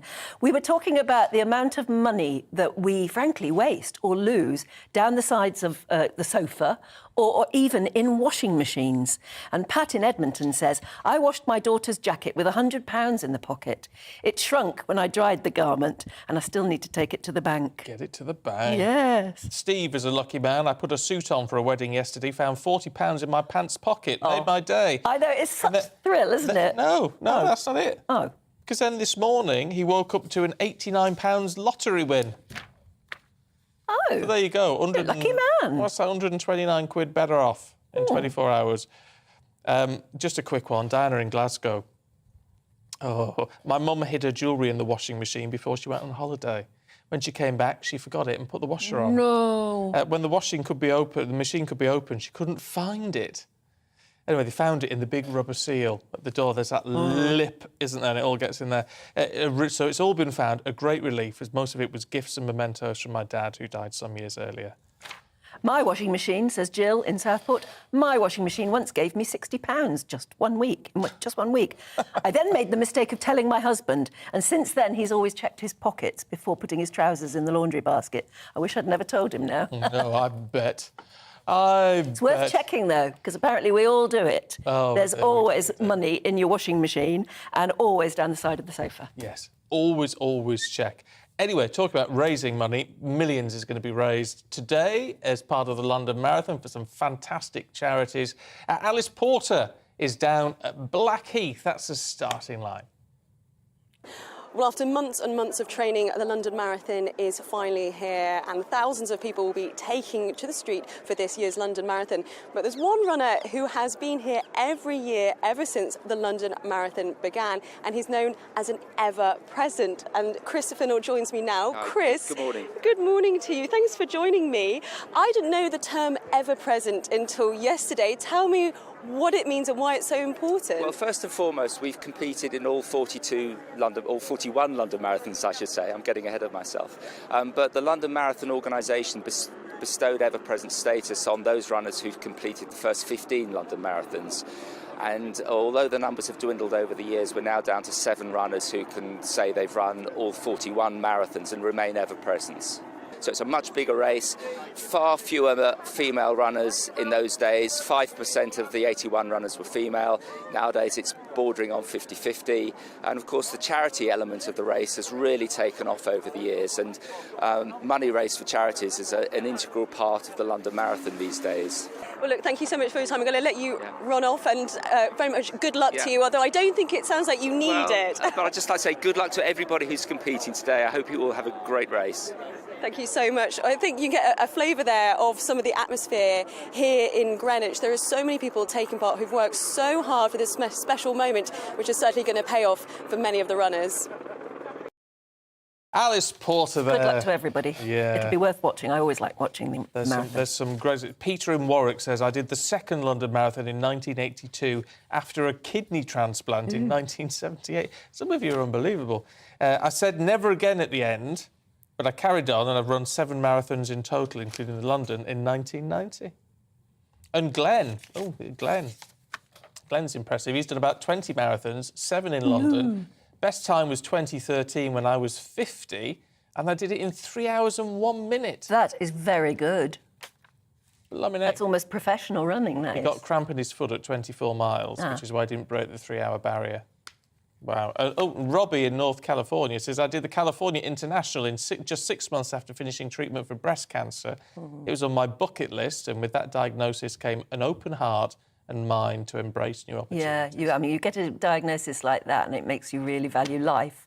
But then for some reason you get spurred on to actually run a marathon. Well done, you. Yeah, good on you. Yeah. Anyway. Stephanie's here. Oh, she is. Good morning, Stephen, It's very good to see you. A little ray of sunshine I in hope the so, morning. even though it's miserable outside. Is it? Yeah. I know we haven't been outside the building for hours. Like it's getting to winter and Yes, it does. It's hard. It's bleak out I think winter there. is coming. Yeah, well, it's here, actually. Tell us about the Strictly Roundup. What's the latest? So yesterday was the second show of the series. So tonight is when we're going to be seeing our first couple being eliminated off the show. Everyone hates being the first person to go, but Is there an obvious, you know... I think, if I have to call it, I would say Tony Adams, because he was at the bottom last week. He did improve this week with his partner, Katia, but he still is getting low scores. And surprisingly, even though Matt Goss has been a singer and he's performed many times, he's also been in the bottom 2 for the last 2 weeks. Some people you'd expect to be, you know, agile and fit and healthy and things like that don't work in dancing. No, because there's a rule to it. There's a discipline to ballroom dancing, which is a bit different when you're on stage and you can perform quite easily. So with Matt Goss, but the thing is, I think Matt Goss has the fans. So it's down to the public. So the judges might score you low, but if you've got the fans, you'll still be in the show. But doing pretty well is Molly Rainford and her partner, Carlos Gu, who yesterday with a quick step, they're at the top of the league with like 34 points for Strictly, which is really good. And below that is the same-sex couple, Richie Anderson and Giovanni Panice. They done an excellent performance yesterday. What's with the facial expressions with those two?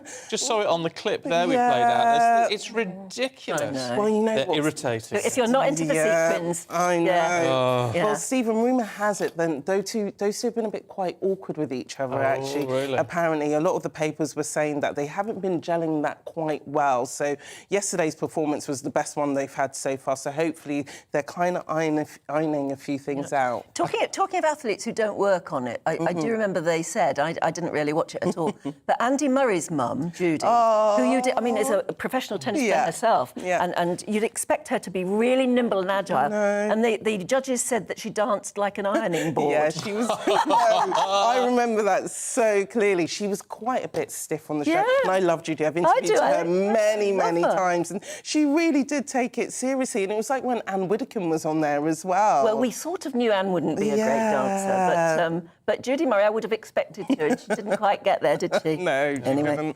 I'll tell you what I find really irritating about Strictly. What? Is the fact that it was all filmed last night. Yeah. So it's just a replay tonight. No. They make you wait. Yeah, they make you wait. So it's not going to be a replay. They all come on, and then they announce the bottom 2. And but that's done last night. No! Yeah, it's done last Actually. night. Because when Ruth was in it, Ruth Langsford, she then late on a Saturday night, she'd text me and say who'd been kicked out and who hadn't. Yeah. Because they film it the night before and then they just replay it on a Sunday. Actually, you know what, I think you're onto something, Stephen, because I remember I used to get the press releases the night before to say who had left, so, yep, you're right. Yeah. Sorry, viewers. OK, tell us about Prue Leith. This I find very upsetting. Yeah, I think Prue Leith has put a bit too much in her memoirs. She's about to release her memoir called I'll Try Anything Once. And one of the most kind of ghastly confessions she's put in there is that at 11 years old, her and her mother drowned a new litter of kittens. Oh, so they were saying at that period, their cat, whoever, I don't know what the cat's name was, the cat was having a lot of kittens and it just got a bit too much and the mother couldn't find a home for the litter of kittens and so they went to the water. Do you know people used to do and that? they drowned it. Yeah. This was in the days before you had dogs and cats spayed or whatever to stop them having litters. Yeah. You could, and, you know, they couldn't stop it. You can't stop a cat going outside. Yeah. And so it was used to be done. Yeah. It's quite horrific reading about it, and I have to kind of take my hats off to her to actually include it in a memoir where people are so sensitive about how animals are treated now. But she said she was traumatised by the event because she was at 11, but it's not the only strange thing for her mother to involve her in, isn't it? I just don't know quite why she's raised it. She'd have been better off just not saying it. Well, it's not the only thing in the memoir that's quite shocking. She also said that she nearly killed 30 people with food poisoning as she introduced like a garlic kind of mayonnaise to a dish which landed a lot of people in hospital. So I think this is a kind of no bars memoir. She's a very feisty woman, She though, is. Prue Leith. She's had a very interesting life, really has.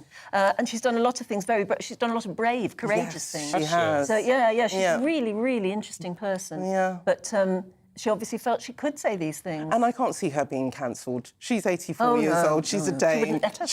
She wouldn't have it. No, she's an amazing woman, actually. Yeah, I want to say one man was left in a critical condition after that food poisoning. Yeah. It's up to 30 people. Clearly she got away with it. You have to read the book. Yeah, we have to. See, it's made you want to read the book. We have to get her on to talk about all of her confessions. I don't think I'd want to eat any of her cooking now. Plenty of people did, though. Puts you off a bit. She was very successful. Now, Fashion Week, right? Yeah. I'm no fashion expert. Yeah.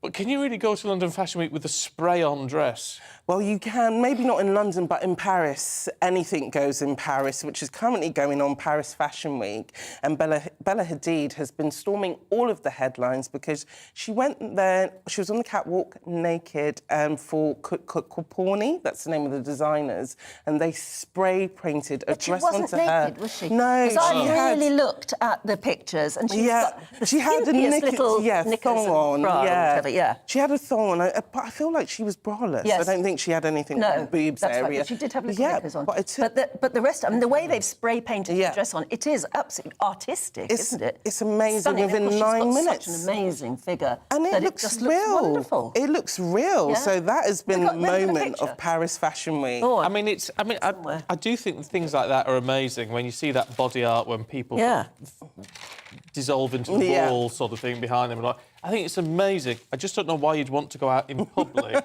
essentially naked. Well, that's the thing with fashion. It's I don't know always if you've got a about figure like that. Why not show it? Well, I have. Well, there you go. About? I'll find it. And it's also with fashion, it's always pushing the limits with these designs because it's not something someone's actually going to pay for. It's when fashion becomes art. Yes. Yeah. Yes, you can't go to a shop and say, I'll have one of those, can you?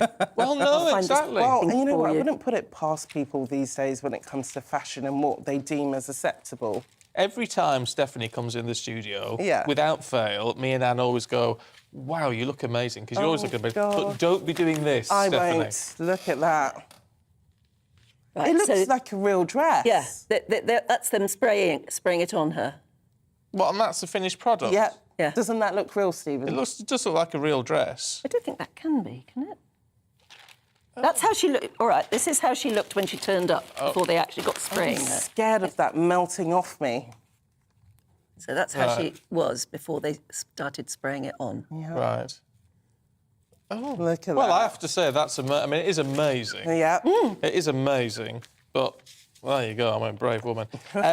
Boy George Yes, so Boy George is about to be the highest paid I'm a Celebrity star contestant. Really, what are they giving because him? rumour has it he's getting paid £1 million to go down under to join the rest of them. There's only a few names that have come out, but he's one of the most prominent ones that have come out so far. Apparently, for years, producers have been trying to get him onto the show, and he's very entertaining. He is. He's going to be great. He's lucky as well. Despite getting paid £1 million, he's a vegan, so he won't have to do the bush tucker Charles or anything like that. So how is he getting away with that? Well, you couldn't do it, if you could want you? Boy You wouldn't George do on the it. show, No. that's what's going to have to You happen. wouldn't have thought he would be that. I mean, because he's of an age gone by. Is the nice way. That makes me feel old. Don't say But that. I think in that you're fabulous. Well, thank you very much. But it still makes me feel old because I still think of Boy George as being a boy, and very trendy. Every time I totally think in of him, vogue. I think of him on Culture Club. Yeah. But Calm a chameleon. I think he'll be good but at the same time, he's quite controversial. He's quite a temperamental character. So He's outspoken. Yeah, so I think he's going to give viewers what they want to see. This is it. He's gonna give them all a run for their money. Yeah, and he's lived in Australia previously, so I think he'll be... But he hasn't been to the Outback, so that's going to be a whole new... He hasn't had experience spiders for and him. cockroaches poured all over him, I'm sure. He's from Woolwich originally. Oh. Is he? In South East London. Yeah. He's a nice lad, isn't he? What do you do? I'm a celeb. No, the bugs. Couldn't you you say if they offered like £1 million check? I mean, that's the hard thing. Yeah, that's the thing. If they waved £1 million check in front of me, I would really like £1 million, but I couldn't take the bugs. I just couldn't. Oh, you would for £1 million? No, I know I couldn't. No, I think the rats, even if they get me £1 million, I couldn't do the rats. I'll be so traumatised. And many people... Well, I'll do it for £1 million anyway. I'll do anything for £1 million. OK. Matthew Wright, they offered him enough money to get over his spider phobia. Well, and he went to a therapist in Harley Street, and he tried to de-spiderify himself. And it worked, because they exposed him to a lot of spiders when he was on. It was horrible. Well, you see, when they leave, they end up having to go for counselling, because even though it's quite entertaining when the show's on, when they're off, it's a bit traumatic. And several months later, Matthew said to me that he's still scared of house spiders. Oh, so it didn't last. That money. The therapy didn't last. No, it didn't, but I bet the money did. I think the money was very useful, yeah. Stephanie, thank you very much indeed. Can I just say, Sandra in Hertford Heath, morning Sandra, says, I just had to let you know for your other viewers and listeners that I just got my gas and electricity statement and I've saved £100 this month using, guess what? Air fryer. Oh, no, an air fryer. That's not using my electric oven. What a difference. Wow. There you go. So it's saved We've £100. still got to do this. I want to eat some chips that have been made in an air fryer. It's a challenge. We'll have to do it. We shall try. We'll try and sort that out. That is it from us. Thank you very much. I'm back tomorrow morning, actually, so I'll see you at 6. But up next, it's Portillo. So looking ahead to today's weather, and the UK is looking fine, with some sunshine this morning, although rain will affect the far south. Well, after a wet, breezy morning across the southwest of England, skies will be brightening from the northwest by the middle of the day, and the wind will feel pretty light. The far south-east of England will hold on to patchy rain, whilst most of London and areas to its north and west will be mostly fine.